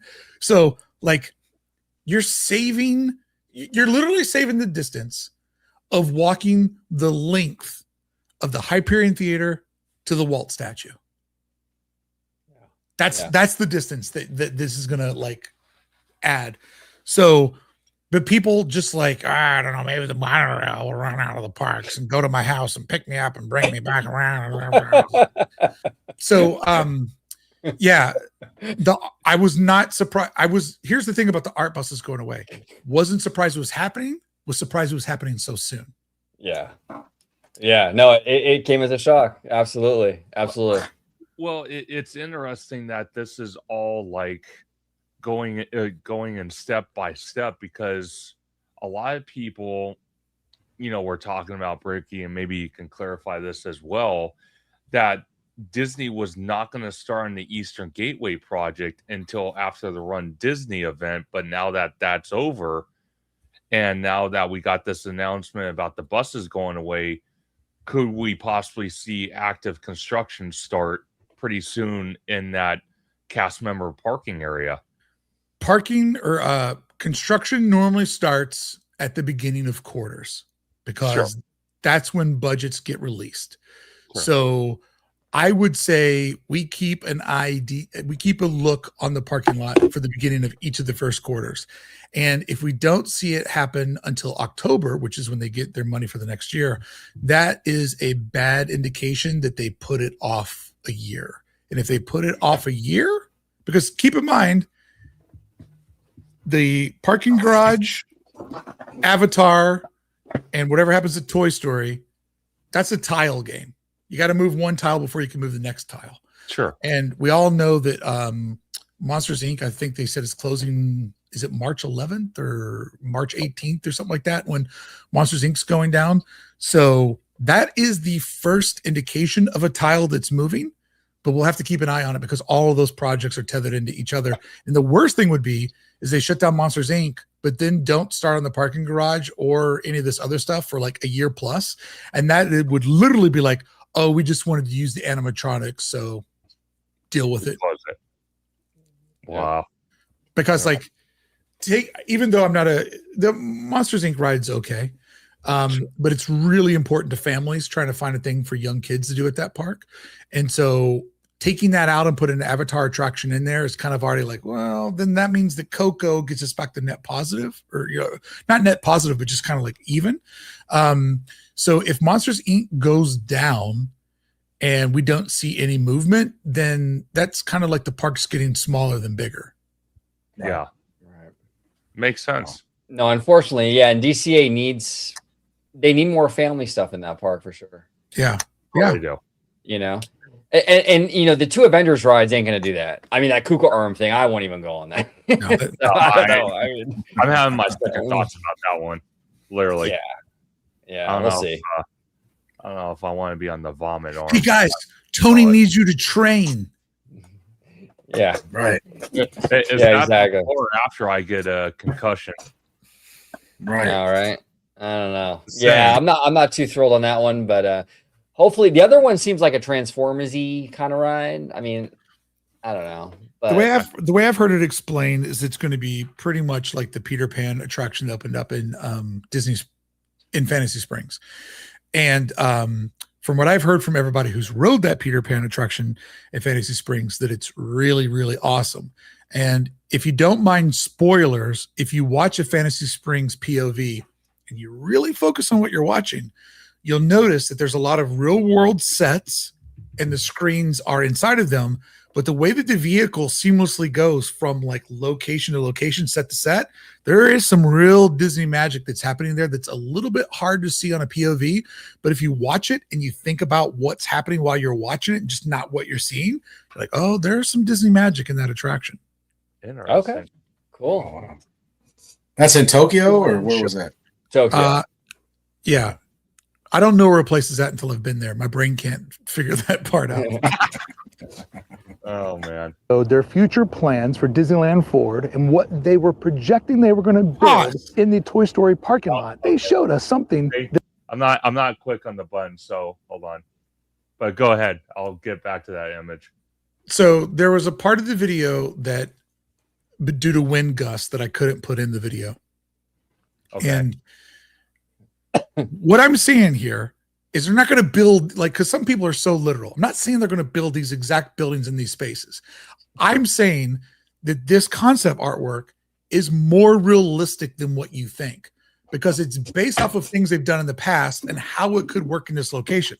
I'm not saying this is the dead blueprint, but if they were to do something like this, I'm using each of these locations as an example of what they're thinking about. So it will massage and go 1,000 different ways. But where they were at when they were proposing Disneyland Forward and not talking to the media, but talking to Governor Newsom or talking to the mayor of Anaheim, what they were talking about is like, hey, this is what we're going to do, and this is how it could work. So this is a breakdown on what we have and what it could be. So people are like, I don't know, man, you're saying that's going to be like a pavilion. That looks like a Hampton Inn. Well, they're disguising it as hotels and entertainment and all that stuff. But when you really think about it, like, why would Disney build this many hotels and this much shopping in a place where there's already a lot of hotels and a lot of shopping? So I'm telling you, there is more there in this concept artwork than what people realized.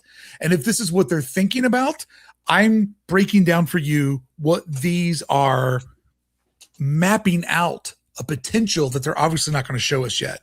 And OG, you definitely got that vibe when you were breaking this down of like, yeah, this isn't what they're doing. This is what they think they're doing. Now, I know that your heart doesn't want to be open to a Westcot, but I hope we get it. Yeah, I know, because you don't want to get your heart broken. Yeah. But think about it. We studied Disneyland's past so we can predict the future. What park have they made in the past, or what part of a park have they made in the past that fits here? What does this look like that they've made in the past? And keep in mind, this is only half of the park, because they're gonna buy the garden walk, because the garden walk connects it all. Yeah. So if garden walk is your future world, this is your world showcase. This is Westcot. They're not going to build an animal kingdom. They couldn't do it. They've already built a Hollywood Studios. This is that, because they're not going to build something different, because they're not going to spend that kind of money, that kind of research on the third park at Disneyland. They're not going to do it.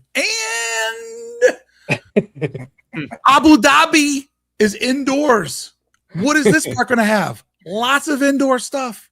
That's true. So the Saudis oil money is going to pay for our attractions on the West Coast. Let's go.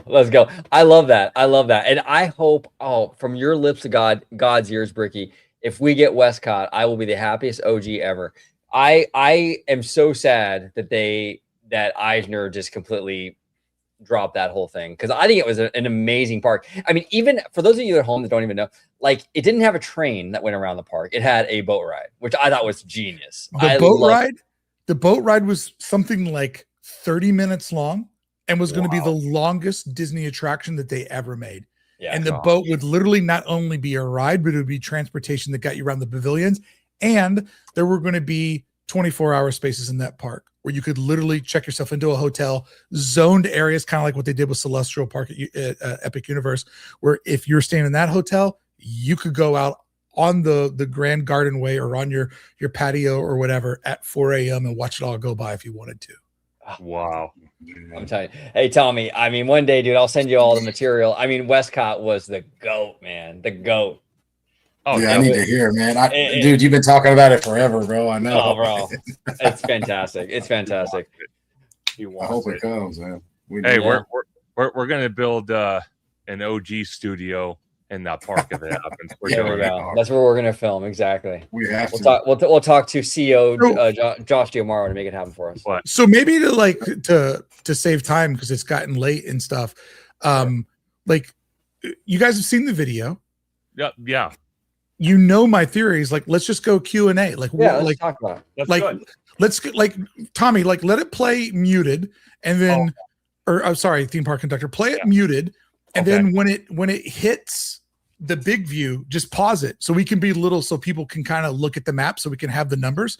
At some point I'll show the big map and then we can just kind of walk through and do like a kind of a Q&A, and you guys can ask me like what I'm seeing and I'll tell you and kind of here we go. Perfect. This is basically the whole map. So yeah, let's roll. What are you guys thinking? Okay, so this is my thoughts on this, right? I think that you're absolutely spot on, Brickey, with the design or layout of this park is going to have to be like this because of what you were saying. It bumps up against a lot of stuff, residential, all that good stuff. You're going to have a berm, so to speak. The show buildings will act as that berm. So I think that's 100% correct. Also, I do think there is a huge financial incentive for a Westcot style park because Disney loves festivals. And the key holders would go crazy for a drink around the world park. Yes. That would be big money, probably maybe even bigger money out here in California than over there in Florida. I mean, I'm not even underestimating the drinking culture with the key holders would be insane. So I think that would be a huge thing. My only fear with Westcot. Now, for me, I would put Westcot in here tomorrow.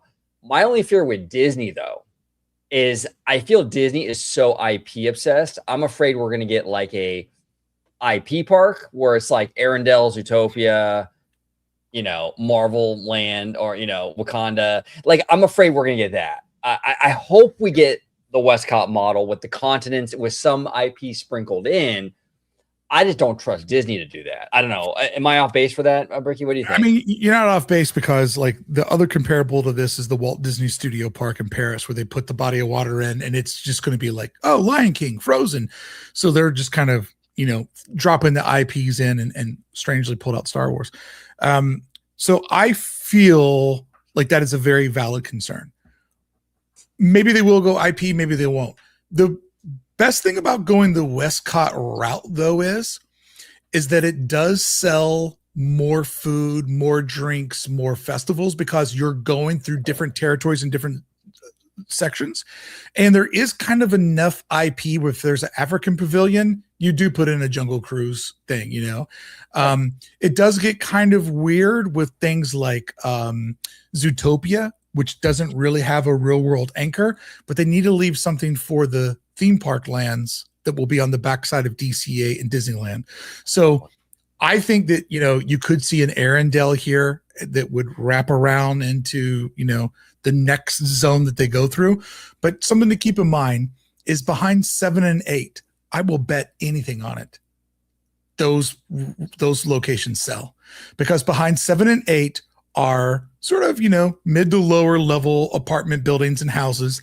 It's nobody's forever home. And those construction sites, what was built there, to me says, white guy with a lot of money goes, you know what? Land next to Disney. I'm going to buy it. I'm going to build some middle tier housing and poor people will pay off my loan. And then eventually Disney will give me life-changing money. And I fully believe, because I've taken a walk around this, I've looked at all the properties, like you don't build something like that next to a Disney property unless you want it to be sold. Like if they were like, high end, like real quality, and I'm not saying anything bad about the people that live there. We all need a place to live. And obviously in every scenario, poor people always get screwed. So that's just a given in any type of scenario. But when you look at the housing that's there, behind 7 and 8, that gets bought. And they know this. That's why the fake parking garage 12 is next to 7 and 8. And that's also why 7 and 8 are the two biggest structures, because that's going to take you in to something that's truly massive. Now, 9 is sitting next to 11. 9 and 11, that becomes backstage. That also something big. 10 and 11, that also becomes something big. 1 is bullshit. That is going to be the bridge that gets you over from the garden walk into that. Little Boy Blue, waiting to go. Little Boy Green, you could buy that hotel tomorrow. Also, the Riviera, that's a place that, like, I don't even know if you'd want to let your head hit the pillow. That's a place like when I was in the band, we go on tour, you take your t-shirt off and you put it over the pillow and you put your head on your t-shirt because you're sketched out by the pillow. So that sells as well. Who's probably not going to sell are the corporate hotels that knew exactly what they were buying when they bought it. This corner building where there's the CVS and the Starbucks, that probably won't sell, but that's fine. So really the idea is, yeah, there's going to be IP in here. They're not going to just make England for the sake of making England, but maybe they make England with the Mary Poppins attraction that we've all wanted, you know? But what this does do is, think about it. Water reduces sound. A park where people are kind of going around in a circle and going to lots of different booths. It's a fun activity. It caters to locals, which is largely our audience, but also caters to travelers that want to come during a music festival or whatever. But the donut shape, you're the furthest possible from the noisy streets. You're the furthest possible from any residents that live there or hotels that are there. So you've created a cone of silence. And then on the inside of that silence, if people are walking around doing indoor attractions, doing smaller attractions that are outdoors, that kind of vibe, it totally plays to the space. This section of the park is zoned to have one icon, which I believe can be up to 220, 180 feet tall, which is taller than the Matterhorn. The other parks are now zoned to where they could put something that is 300 feet tall, which is twice the size of the Matterhorn. So they have thought about sight lines and what they can do, but they're going to donut in. So the nucleus of this park will be exciting. You'll go through a shopping breezeway. You'll go over to the garden walk, which is the other park that will be more attraction heavy, because its only neighbor is a fire station, a JP Marriott hotel, which knows exactly what they did. That's why they built the premium suites looking into this parking lot. And on the other side is the Anaheim hotel that's already themed like Disneyland. They're like, stack them up, baby. We're in the right spot. We're closer to this than the Disneyland hotel. Let's go, baby. So nobody's going to push back there. There's a giant UFC gym that nobody's using. There's a field next to that nobody's claiming.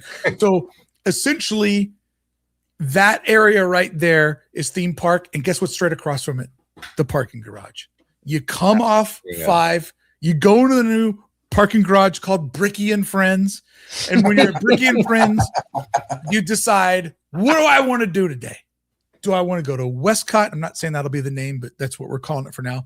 Do I want to go to Westcot, or do I want to go over this way and go to DC and Disneyland? And guess what? Your little heart can do all 3 in one day. Yeah. I love it. I absolutely love it.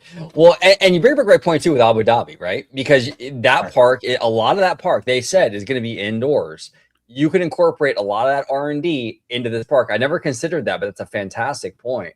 And you're going to need that. You can also, because you're going to have to make a great use of space, you can even incorporate kind of what Disneyland Paris we saw in your video earlier with the hotel.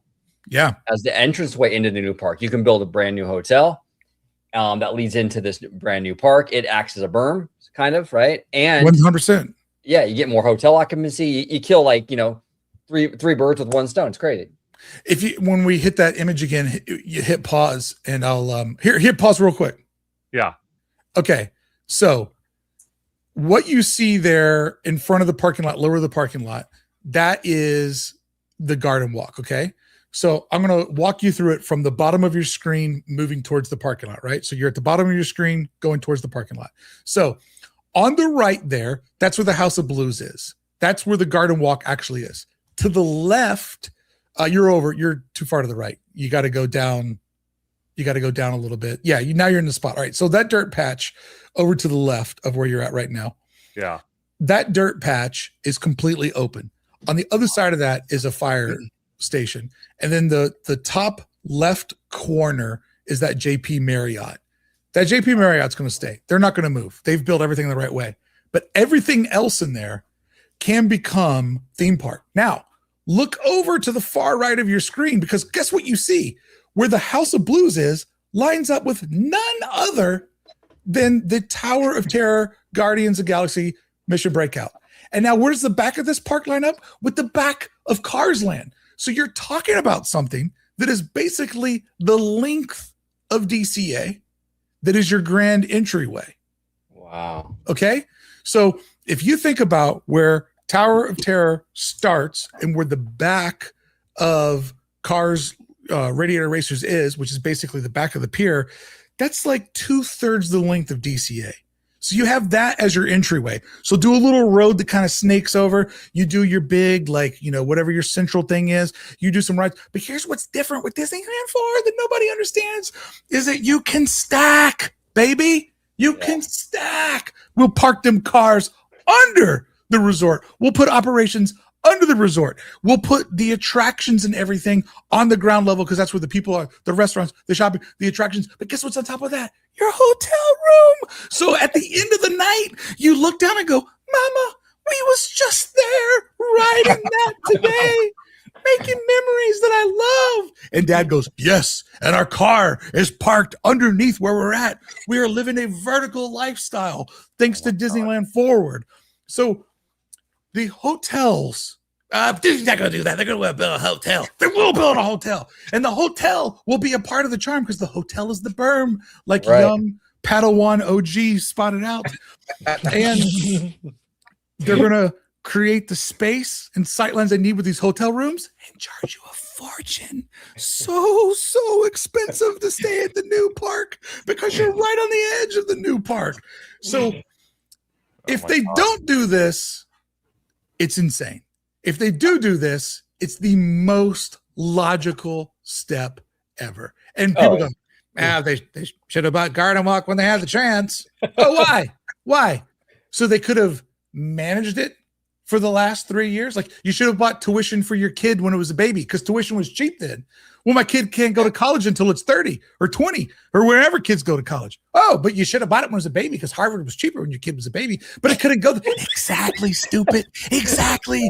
They didn't buy it because they didn't need it. Why would they do the upkeep on it? It's not a deal if you got to babysit it for 3 decades and pay taxes. And Disney bought Garden Walk and they did nothing with it. Garden Walk is like, right now people are like, I don't know who owns it. It's wild. It's probably Disney. It's probably a shell corporation. Yeah, 100%. Hey, Brickey, I love that, and you're right. A lot of people though that make those those comments, they couldn't manage a Dairy Queen, but they're trying to tell Disney how to do the whole chessboard. It's kind of crazy. Well, the other thing too is a lot of people were saying, "Oh, it's just going to be a shopping district." It's not going to be a shopping district. Brick and mortar is dying on the vine. Okay, we have the OC Vibe over there by the Honda Center, right? Coming very soon.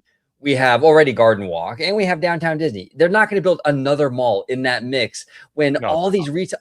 Dude, the Westminster Mall in OC just went out. It's shut down. Brick and mortar, and it already looks like a war zone. It does. It does. It happened overnight. Yeah. Scary. Yeah, they're not going to build another mall. They're just not. Yeah, it was like a mall on Saturday and Palestine on Sunday. Like, it happened so fast. It's insane.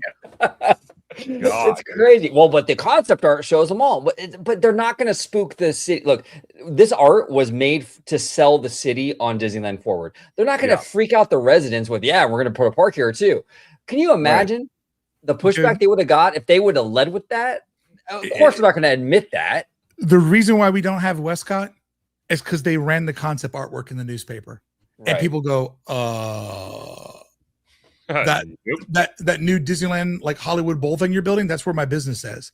Like people saw it and they're like, what? And that pushback made it not happen. So this is a very like low stakes, and they weren't lying. Shopping and entertainment district. How would you describe World Showcase? I would describe it as a themed shopping and entertainment district. That's exactly what this is. So they didn't lie. It's like, well, I mean, you didn't ask me where I was last night. I just didn't tell you where I was last night. Like, they're playing that whole charade with the public. But yeah, I mean, full on Raise Your Theme Park here doesn't work. They're not going to make a park just with all the Fox properties because like they're not getting more Fox properties. Dude, just go lay in the bed that I bought you. He wants to say hi. He's curious. He's bi-curious. He is big time Westcott curious. But yeah, Westcat. It's the Westcat. That's the great name for him. But yeah, anyways, that's my theory. You know, it's fun to speculate on. It seems so natural that I can't think of anything else, you know. And once you start thinking about it this way, it's like anything else would be a missed opportunity unless they have something like really, really great up their sleeves. But if we study the past to predict the future, this is the most logical step. And when you add in, you know, the fact that the Saudis are going to be paying for a lot of indoor stuff, that timeline, because if they're designing that, if Bob Iger's walking the beaches right now, they've already given them a loose pitch on what they're doing. So they're already kind of like, hey, you know, you guys want to do this? We'll do this. You get a 10-year exclusive deal.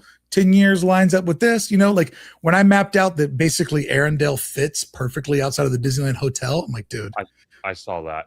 They sold this to them like, hey, this is what you should build. Just happens to perfectly align with where we need it to be back home. You know, that's how I would run a business. You know what I mean? Like, think about the new Disney business model is like all these all these international theme park developers pay Disney to do their research and development. And Disney's acting like a real estate agent, renting the IP out and 100% rewards. Cha-ching. And think about it this way. When they do build something in the US, it's already been paid for. The research and development was paid for by, you know, one of the Asian parks or now the Saudis. Or is it the Saudis? I don't know. I don't know enough about that area. I don't know. Whatever. Paid for by, I don't know. Can you say Arab? Is that bad? I don't know. Paid for by people that live in, who knows what you can say. I don't want to be mean. I don't want to say the wrong thing, but I'm also not that bright. So it'd be paid for by the people of Abu Dhabi. So therefore you have these international park developers that have paid for your research and development, which is the most expensive part of kind of everything. Then they build the ride once. It's always easier to do something the second time because you know the pitfalls of what you missed out on the first time, the best way, most efficient way to do it. And then you have the greatest thing ever. Was it successful or not? So you only replicate the winners. You don't replicate the losers. Right. So basically anything that they build that already was paid for and tested inside of one of the international parks is a win, is a win, is a win. So the way that I see it, and they're dumb if they're not doing it this way. Basically, you look at the international parks, you look at the future of the domestic parks. And that's basically what we're seeing with all the new rides. They all have some sort of, you know, part to them that traces back to international.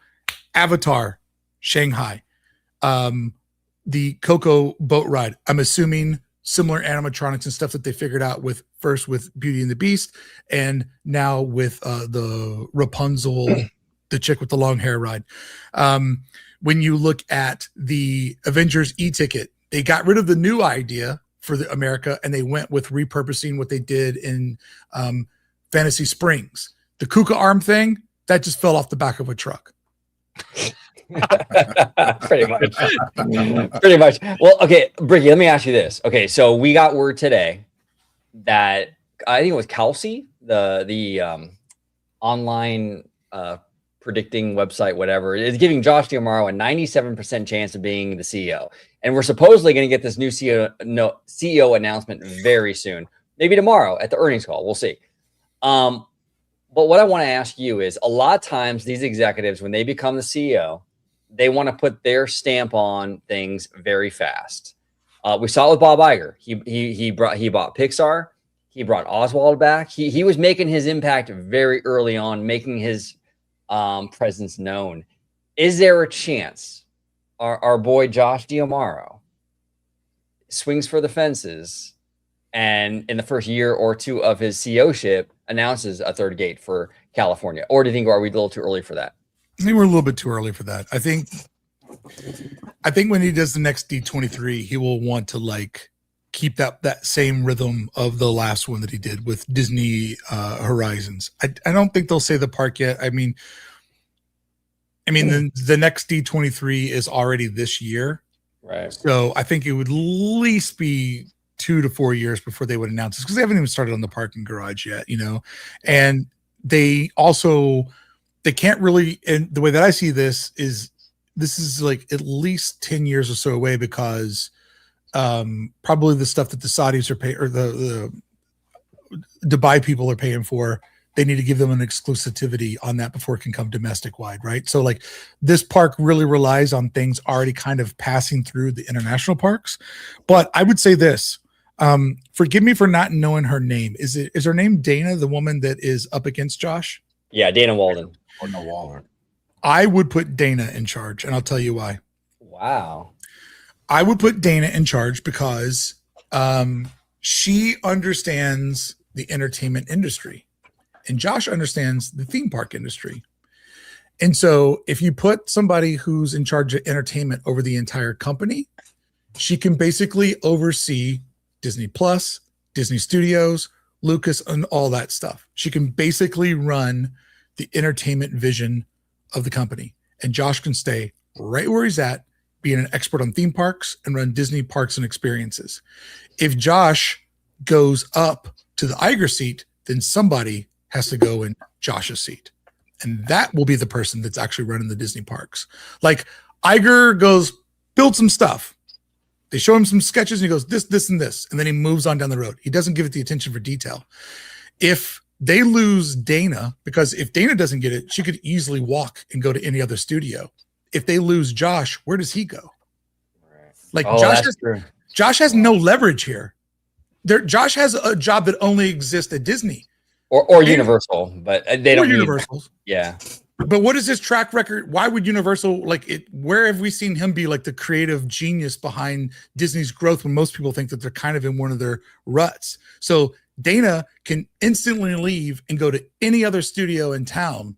And I also would say this, to be a woman to get that far in this business, she's probably worked twice as hard and is twice as savvy as a good-looking, handsome guy who probably got a couple of free passes along the way. But that's putting socio-politics into things. But I would 100% put Dana, because Josh isn't going anywhere. And Josh does have a beat on the parks and does have a beat on the cruise line. And I could almost see them being like, Dana runs entertainment, Josh runs experiences, and not totally a co-CEO, but Josh would gain a lot more power because Dana would be like, I trust you.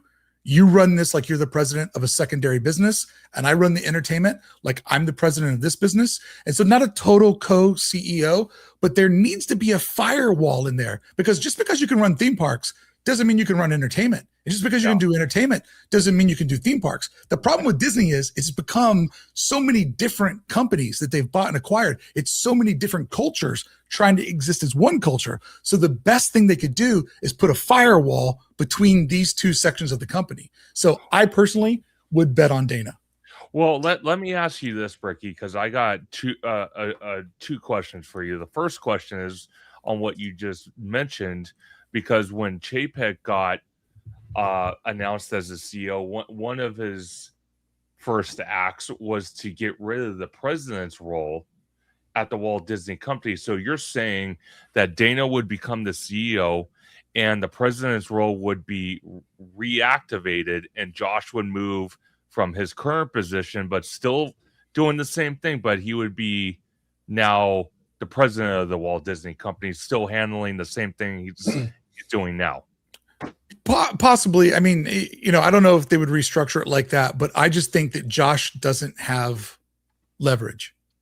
No, and I think because like what he does is impressive, but that's way different than doing the entertainment thing. And I saw somewhere over in the chat that's like both Eisner and Iger came up from entertainment. Maybe a change of direction is needed. But here's the thing. These people that are hardened in the way the entertainment industry works, they're going to have a hard time working with the theme park guy. Yeah. You know what I mean? Like it's from the same orchard, but it's not the same tree. You know what I mean? Like it's a very different way of looking at things. Well, and Brickey, the other thing too that worries me about Josh is that you're right. The studio side is completely new to him. And you can train somebody all you want, but it never replaces like years and years of experience. And the thing is that right now, especially maybe 20 years ago, you could have got away with a theme park person running all of Disney. But right now you have AI, which is changing everything. You have streaming, which continues to change everything. And you have Netflix probably buying Warner Brothers, which will also change Hollywood significantly. You have a lot going on the studio side. Then you're going to have a theme park person go in there and be like, hey, I'm going to run it now. I mean, look, I'm not doubting Josh. He might do a great job doing that, but I would be lying, and I've been saying it for a long time, if that didn't make me nervous. It does make me nervous. I think Josh has gotten by for a long time on being handsome and being charming. And I think he's gotten a pass when people like Chapek were socially awkward and weird. And Iger was like the guy that had been around for a while and just kind of looks like a business guy. Like people do put a lot into like casting people and making a judgment off of that. And so Joshua shows him and goes, hey, I don't have to tell you guys, I got the best job in the world. And here at Disney, we do all this stuff. And it's like, but what have you done, Josh? What are your 5 benchmark projects that you oversaw and greenlit? Like, what is the thing that you left behind that changed Disneyland forever? And as you have been in charge of parks and experiences, what's the big thing you've done other than double the size of cruise ships? Like, what is his big accomplishment? Think about it this way. Entertainment is very like volatile. It's up and it's down. It's up, it's down. So if she runs that part of the business and Josh just keeps running theme parks, business as usual, you got a guy that knows theme parks and experiences, which means it's going to keep making the same kind of money, which means that money funnels over to Dana, who's running the most volatile part of the business, which is also a big part of the business. So I think that is the structure. If Josh does go into first place, then somebody will have to run the parks. And I bet if Josh does get it, she walks, unless they've given her an unbelievable package and some sort of like, co-leadership deal. If for a scenario, if Josh is running the company and she walks, get ready for that stock to hit the shitter. Yeah. Because you got somebody who hasn't been a part, as far as I'm aware of, is the entertainment side of the business. You'll have somebody new running the theme park side of the business, and you will lose the brain trust of the entertainment part of the business. So that's how I'm looking at it. That might not be popular because a lot of people, I think, are very unfair to female CEOs. But that's how I'm seeing it. If you really think about what's the best play. Well, and speaking of being unfair, and this is slightly controversial, but it's okay. There is a narrative out there with Dana. I think that is very unfair that she has an agenda, a political agenda, right? And she can't get out of her own way when it comes to that. And I have to push back on that really hard. I'm not saying there's not executives out there that have that problem. Absolutely there are. Dana is a progressive, and she worked with Rupert Murdoch over at Fox. That's how Disney got her over, was the Fox acquisition. Rupert Murdoch is not a progressive. No. No, I mean, no. And she worked just fine with him. And he had nothing but great things to say about her. She can work with people that don't agree with her politically. And I see a lot of content out there saying, oh yeah, she's woke and this, that, and the other, but it didn't affect her at Fox. But keep in mind, somebody like Rupert Murdoch isn't necessarily conservative. He is a capitalist. He's in it for him. So if he would have saw you like, you know what nobody's doing? A 24-hour liberal media channel. Like he would have went whichever way the wind went, because that guy was like, he basically was Vince McMahon, and he saw a hole in the market and he filled it. And if you don't think that news station is the same as watching wrestling, like it is all designed to create outrage, because outrage is clicks. It keeps you watching longer. So, when these type of people, you may think you know their politics, but at the end of the day, what they're really in for is in for themselves. I mean, Donald Trump was a lifelong Democrat, but he saw an opportunity for him and his family to become generationally wealthy to play the Republican role for a while. So when you're looking at people at these levels, their politics, everything about them is like personal perseverance. You only get this far if you have the ability to think about yourself. So think about this. When you're driving your car and the dude in the really expensive car like cuts you off and does all these insane moves, you go, that's why he drives that car, because he doesn't give a fuck about anybody else but himself. And that's why my man's got that car. Now, the rest of us, we slow down a little bit. We have a little bit of empathy. We don't need to like make nothing but enemies so that we raise ourselves up. And that's how we all live somewhere in the middle. But those that go to the tippy top, you have to have either an amazing amount of wealth when you started life, unbelievable luck, or an attitude of like me first and then everybody else. So I think that there's a part of that too, where these people will be in bed with whoever will advance where they need to go. Yeah, that's a great point. Yeah, that's a great point. I was a Bernie bro. I got to be honest. In 2016, I was a big Bernie bro. That was my guy. And Bob Iger, who people say is so woke and so this and that, he used to fight with Bernie constantly. I remember those battles, you know, the public battles, and I'm like, and you know, and it's like that kind of proves your point, Brickey, where it's like people think they know these people's politics, but he was fighting with Bernie back in 2016. Now he's fighting with Trump. It seems like they're all part of the Green Party at the end of the day, if you know what I mean. I mean, the thing is too, is it's like, but like you know, not getting into politics, but like the middle has changed so much. Yeah. What used to be conservative would almost be liberal by today's standards. You know what I mean? Like, so, you know, I don't want to go too far down this road, but like the whole game has changed basically, you know? And so, but you know, here's another thing, like, in the first time around when Donald Trump was a president, nobody wanted to stand too close to him. The second time around, tech, entertainment industry, they all went over and kissed the ring. Because they're like, if you placate to this guy, he'll just give you a free pass to do whatever you want to. So, I mean, even in the last year, we've seen so much change and so many different alliances form. And these alliances all form under, you know, self-preservation. What can you do for me today?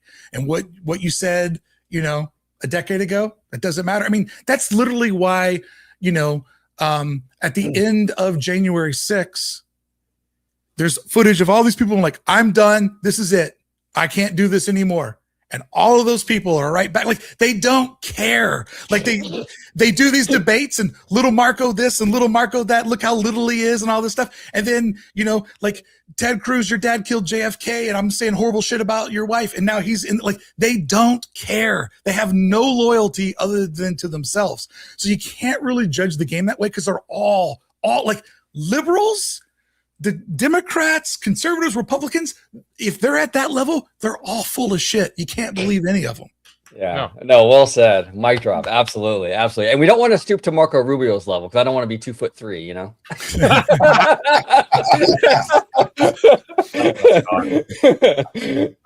So Brickey, I have one more question because you mentioned about, you know, the third gate. You mentioned that we might not see any type of activity, possibly, if I understand you correctly, for about 10 years. Okay. If that's pretty accurate, can we see lands, attractions, areas at the Disneyland Resort that desperately need help, that the infrastructure is already there, but has been ignored for quite some time? And I think you know where I'm pivoting to. Oh, yeah. So this is the way that I see it all going. I wish I had my new setup to where I could go over to my whiteboard and pop that up on the screen, working on that. This is where I see it all going. So parking garage, 3 years. Sure. Okay. So parking garage, 3 years, Avatar, 5 years. In that time, you know, probably we would see the Dubai park open up, I would say probably in like 5 to 7 years. We'll probably see a second park in Shanghai get announced and get going. That's probably 5 or 7 years. So really what I'm thinking is that realistically, once these other IP things have been built and there's like enough like new stuff in the works and they have the bandwidth, that you would see a third gate at Disneyland. So to answer your question, is it going to be like Avatar, two Avengers attractions and a Coco and then nothing for 10 years? Absolutely not. I think that probably if we're looking at it right, Tomorrowland announcement or something significant inside of the two existing parks is probably 5 or 6 years away from being announced, because that would like if they announce it in like, let's say they announce something in like 5 or 6 years that's huge inside of the parks, Sure. that wraps up, that brings people in, and then they're like, hey, we're starting the third park. So if you kind of think about it like Lego, or like however you want to, whatever you build with mentally in your brain, that's Sure. kind of the progression I see of them doing this. And I wouldn't expect anything major in Disneyland until these big DCA projects get done. And you wouldn't expect anything big until the parking garage gets done, because it always starts with parking. Parking is always the first thing they build, because they only build stuff to raise capacity. And the reason why they denied that $600 million for Tomorrowland is because it wasn't going to raise the capacity. And that's a good thing. You don't want them putting $600 million into fixing what we already have. You want them to wait and go, we'll wait till we have $1.2 billion to do the whole land, so we can give you new stuff and increase capacity. Yeah, and that makes sense, because after watching multiple videos that you've done about Tomorrowland, it's not literally you just take a wrecking ball of these buildings and then you start, you level and you start building. You know, the way I'm seeing it, from how you described it, there's a lot more underground stuff that is something they have to also factor in as well. Big time.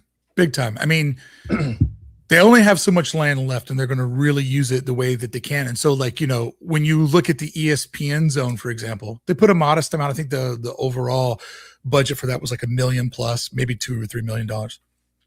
They're like, we put $1 million something into this. We let this sit here for a decade plus. We put 4 tenants in it. We'll make our money back. We'll keep everything flowing, but we're not going to put so much money into it, because we know that we're going to have to rip that building out at some point if we put something over in the parking lot. You know, Yeah. Rainforest Cafe, we'll put like, I don't know, a couple $100,000 into the Star Wars store, but we're not going to go beyond that, because that is going to be the monorail zone, either into a resort hotel or the monorail zone into the second stop inside of Disneyland. So when you look at the places that they spend a modest amount of money, you have to take that money and think, divide that money over how many years. And that's why they chose that investment. No, absolutely. Well, and Tomorrowland, honestly, like, I mean, from a normie perspective, if you're looking at like the normies, they still love it. The land is packed. You know, so I could see why Disney has been like, hey, you know what? We'll wait on this, because the land's packed. I mean, Buzz Lightyear, Space Mountain, Star Tours, they all pack them in. I mean, they pack them in and it makes money, you know, and it will do that for a while, and they don't care how rough it looks, because it's still making money. What they need, though, is something that will make more money.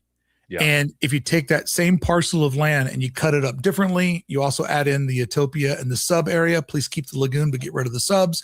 When you add all that in, there's the availability of like, oh, we can put a lot more people in here and we can make a lot more money.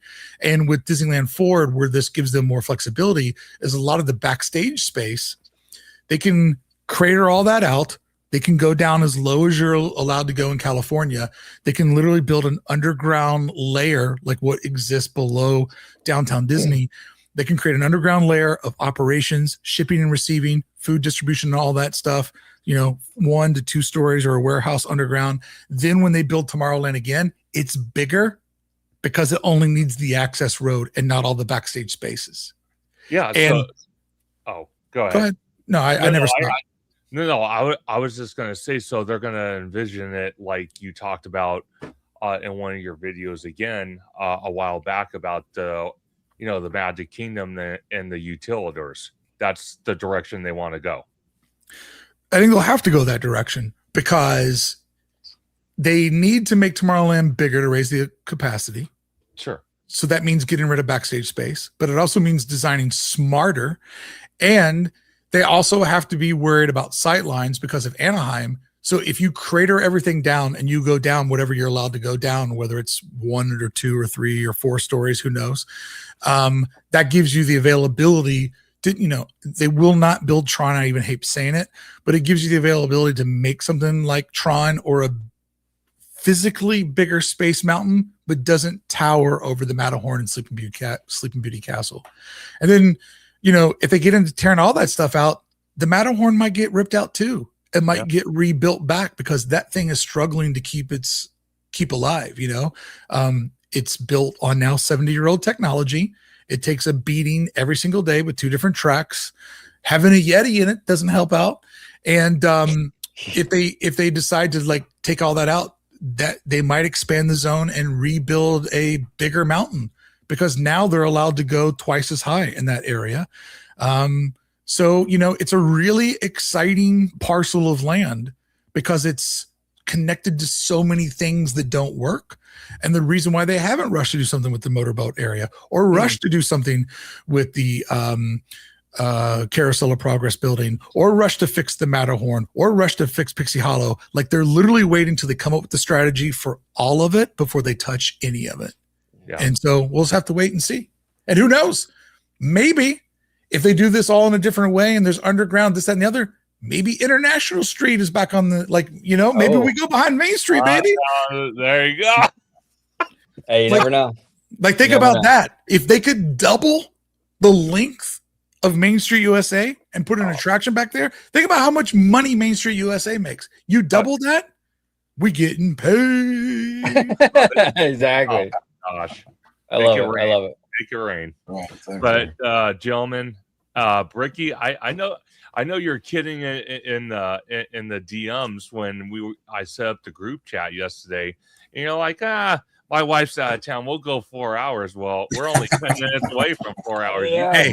Hey, we have to go to 4. We can't leave now. We have to go to 4. Okay, let's do it. Well, man, I got some questions that are light, man. Not super architectural or anything, but Brickey. So, man, your European trip, what'd you think of the merch at Disneyland Paris? Did you buy any hats, man? I know you're a hat guy. I'm a big hat guy. Was there any DL Paris hats out there that you liked? Dude, I'm not really a merch guy, and Adam's just like, I'll tell you one thing, the merch here is horrible. I'm like, well, you're also like, like Adam loved Disney merch. And we went into a couple of the stores. I'm like, merch here is horrible. Like I literally, I was going to buy something so I'd have a bag to put my camera equipment in it for my train ride home. I couldn't find a single thing to buy. Like I wanted to get like a Disneyland Paris Christmas ornament, or I wanted to get Beth a little something because, she didn't go to the park with me. And I was just like, this is one of the worst. Like they literally sell stuff they don't even make in those stores. Like there was just like regular like scarves and gloves and stuff, Yeah, the merch game over there is weak, and so too is the food. Oh no! Man, yeah, that was my next question, man. I was like, "What did you eat? Did you book any reservations, or did you guys walk around?" Just now we ended so they have a system in all their restaurants where you walk in and you order with a cast member, and then you get a receipt and you go sit at your table. So you go straight up, talk to somebody, you order everything, and you go get your table. And they won't let you in the restaurant until there's actually room for you to sit. So they like manage the seating, which is really, really cool. So we ate at their version of the Golden Horseshoe. Food wasn't that good. They never brought us our dessert, and I went and complained to the manager. And Adam was like, I want to go get on the Haunted Mansion. Like, he's like, if I want to buy, he's like, I got money. If I want an ice cream, I'll go buy an ice cream. I don't need to wait for this ice cream. I'm like, it's the point, dude. We paid for ice cream. We should get the damn ice cream. But one thing I would definitely recommend doing is you have to eat in Toad's Hall. So when they built their Fantasyland, they built the building that Toad existed in Disneyland. But they ran out of budget to make the ride, so they just turned it into a restaurant. So it's literally like eating inside of an attraction. And we got lucky, and we got in the window, and like Adam's like such a fanatic. He's just like, dude, we're right where the statue of Toad is. Like, and he like everybody else is just European, and they're eating. They're just looking at this 6'2" guy who's like, this would be right here. He's like walking around the restaurant, like, because it's literally like being in Toad's Hall. So I definitely recommend going there. And get this, no ice in the drinks. What? Wow. Really? Your Coke is your Coke is fountain cold, brother. Wow. Hey, that's wild. That's wild. That must be a European thing, right? Or is that just a France thing? We're learning this too, but they hate ice. And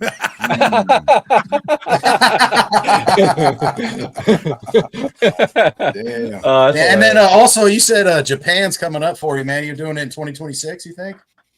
I hope so. Whenever the main channel hits that? 100,000, then I'm gonna Yeah. book a trip, and it just kind of depends on when that lends. We also have unfortunately, some stuff going on in our family, so I might have to like, hey, I booked it, but I booked it for this date. But yeah, like originally my plan was to go to Asia and try to knock them all out at once, and then I thought about it. I'm like, you know what though? You're stealing the joy of having two more amazing, because the planet's only so big and I want to see it all. So I think I've now changed my mind that I'd like to go over there, do Japan, do both of those parks. And then for another benchmark, but like now I'm going to Shanghai or now I'm going to Hong Kong.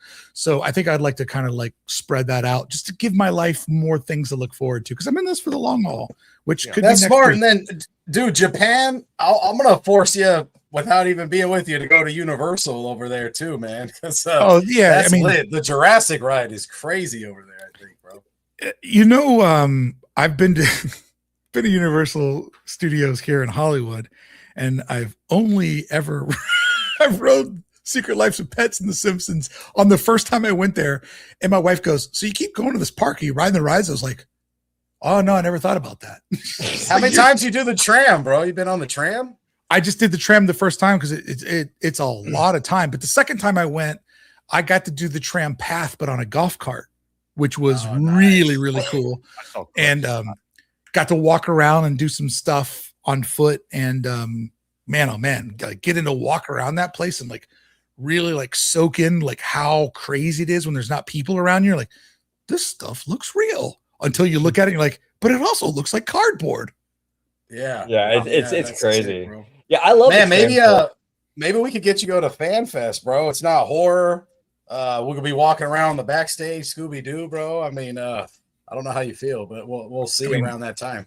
I've often said I don't have a lot of regrets in life, but if I could do my tattoos over again, I never would have got any color tattoos. I just would have got floating black tattoos like Robert De Niro and Cape Fear, because that's how you look the scariest.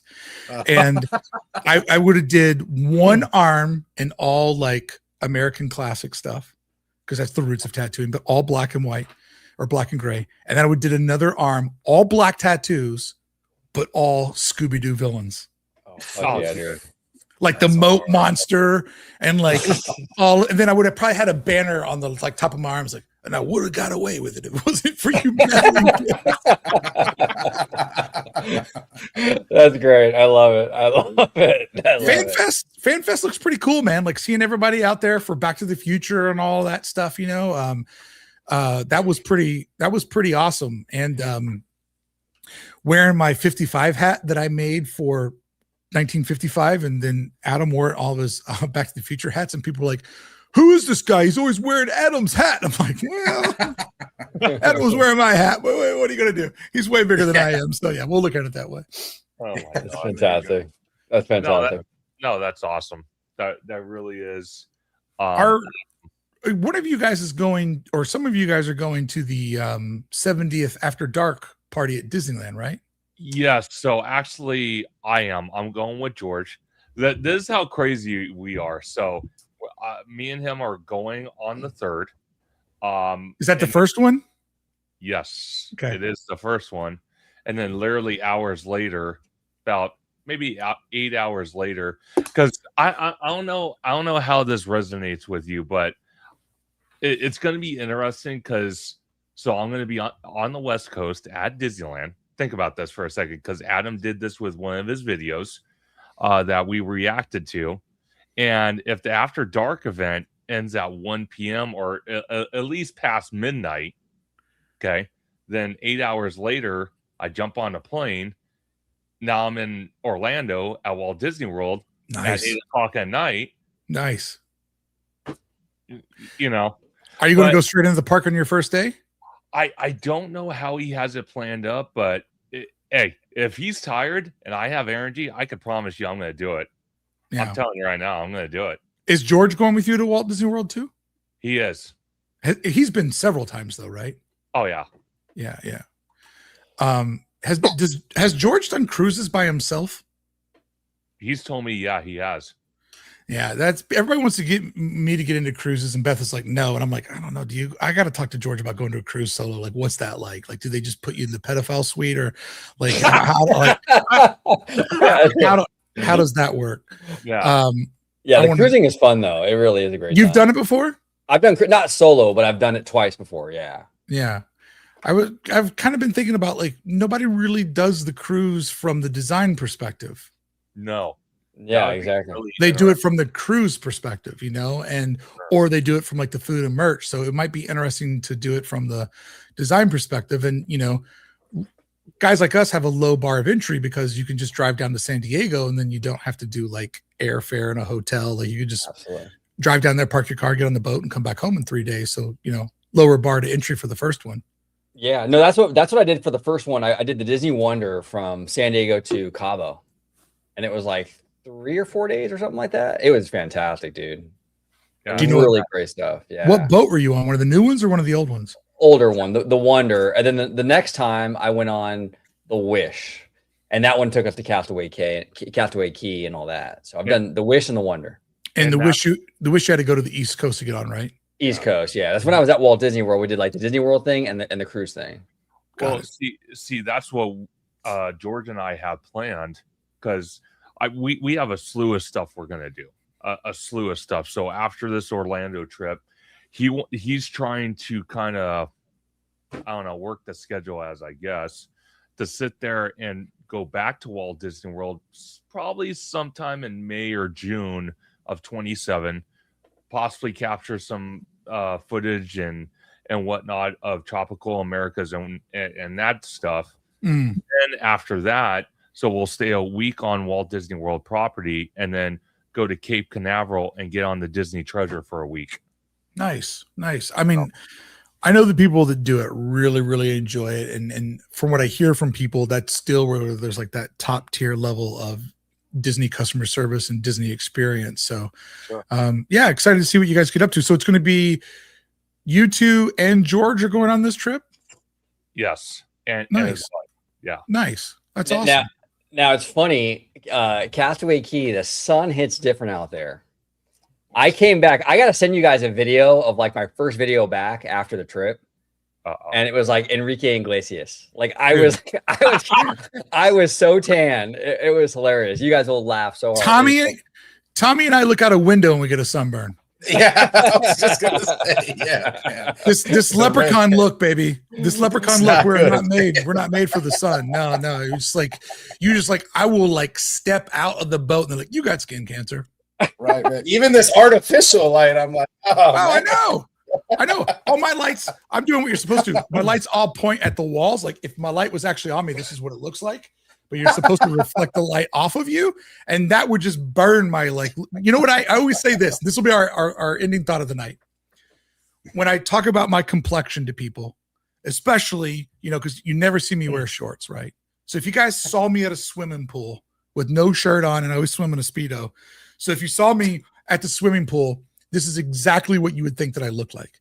You'd be like, you remember when E.T.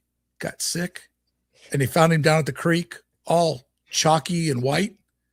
That's just what I look like. I looked like that dead version of E.T. when he was just like hanging on down at the creek. Like the saddest thing, most traumatic moment of my childhood was that chalky E.T. And every time I get out of the shower, I'm like, I look like chalky E.T. Oh man. Well, that's better than Anakin on Mustafar, so I guess, right? I just get out of the shower and I'm just like, oh my god. We did it 4 hours. They said it couldn't be done. We did it 1 hour for each dude who came together to make the ultimate Voltron in podcasting, live streaming. Thank you so much to everybody over my chat. I didn't know those were my super chats. I'm just like, man, they're cleaning up tonight. So thank you on my end, everybody that showed up. But Tommy, good to see you again. Can't wait to collab with you. Maybe at Disneyland, maybe at Universal. I'm open to either. OG, always good to see you. Thank you for introducing me to this whole different capsule of Disney creator content that I didn't know. And Theme Park Conductor, thank you so much for having me on your channel. Thank you for including me.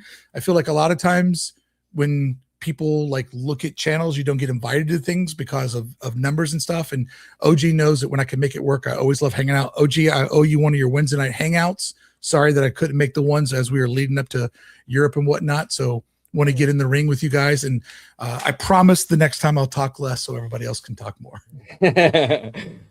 Well, thanks for joining, Brickey. It was always a good time talking shop with you, man. I love nerding out, talking Westcott, all this. Oh, it's so much fun. So much fun, dude. Love it. Love it. Love it. Yeah, dude, you have so much knowledge, bro. You have so much knowledge to break down. You give me so much to ingest and to digest, man. And you give me so much pointers too for this next trip. And I won't let it go to waste for sure, man. I do That's awesome. Respect and appreciate your opinion a lot. And yeah, Conductor, like always, man. Thank you for holding this show, man. You're a very good host. OG, like always, man. You're the OG of the crew, man. You're holding it down like always, brother. Conductor, I have a request though. Can we do this next time on Saturday night so we all don't have to go into Monday with a magic hangover? I'm down. You're muted, brother. You're muted. Still muted. He's gone he's out for the count. No, I'm not. Oh, there he is. He's back. Okay. So I have something I want to ask you real quick. Yes, you. The one and only.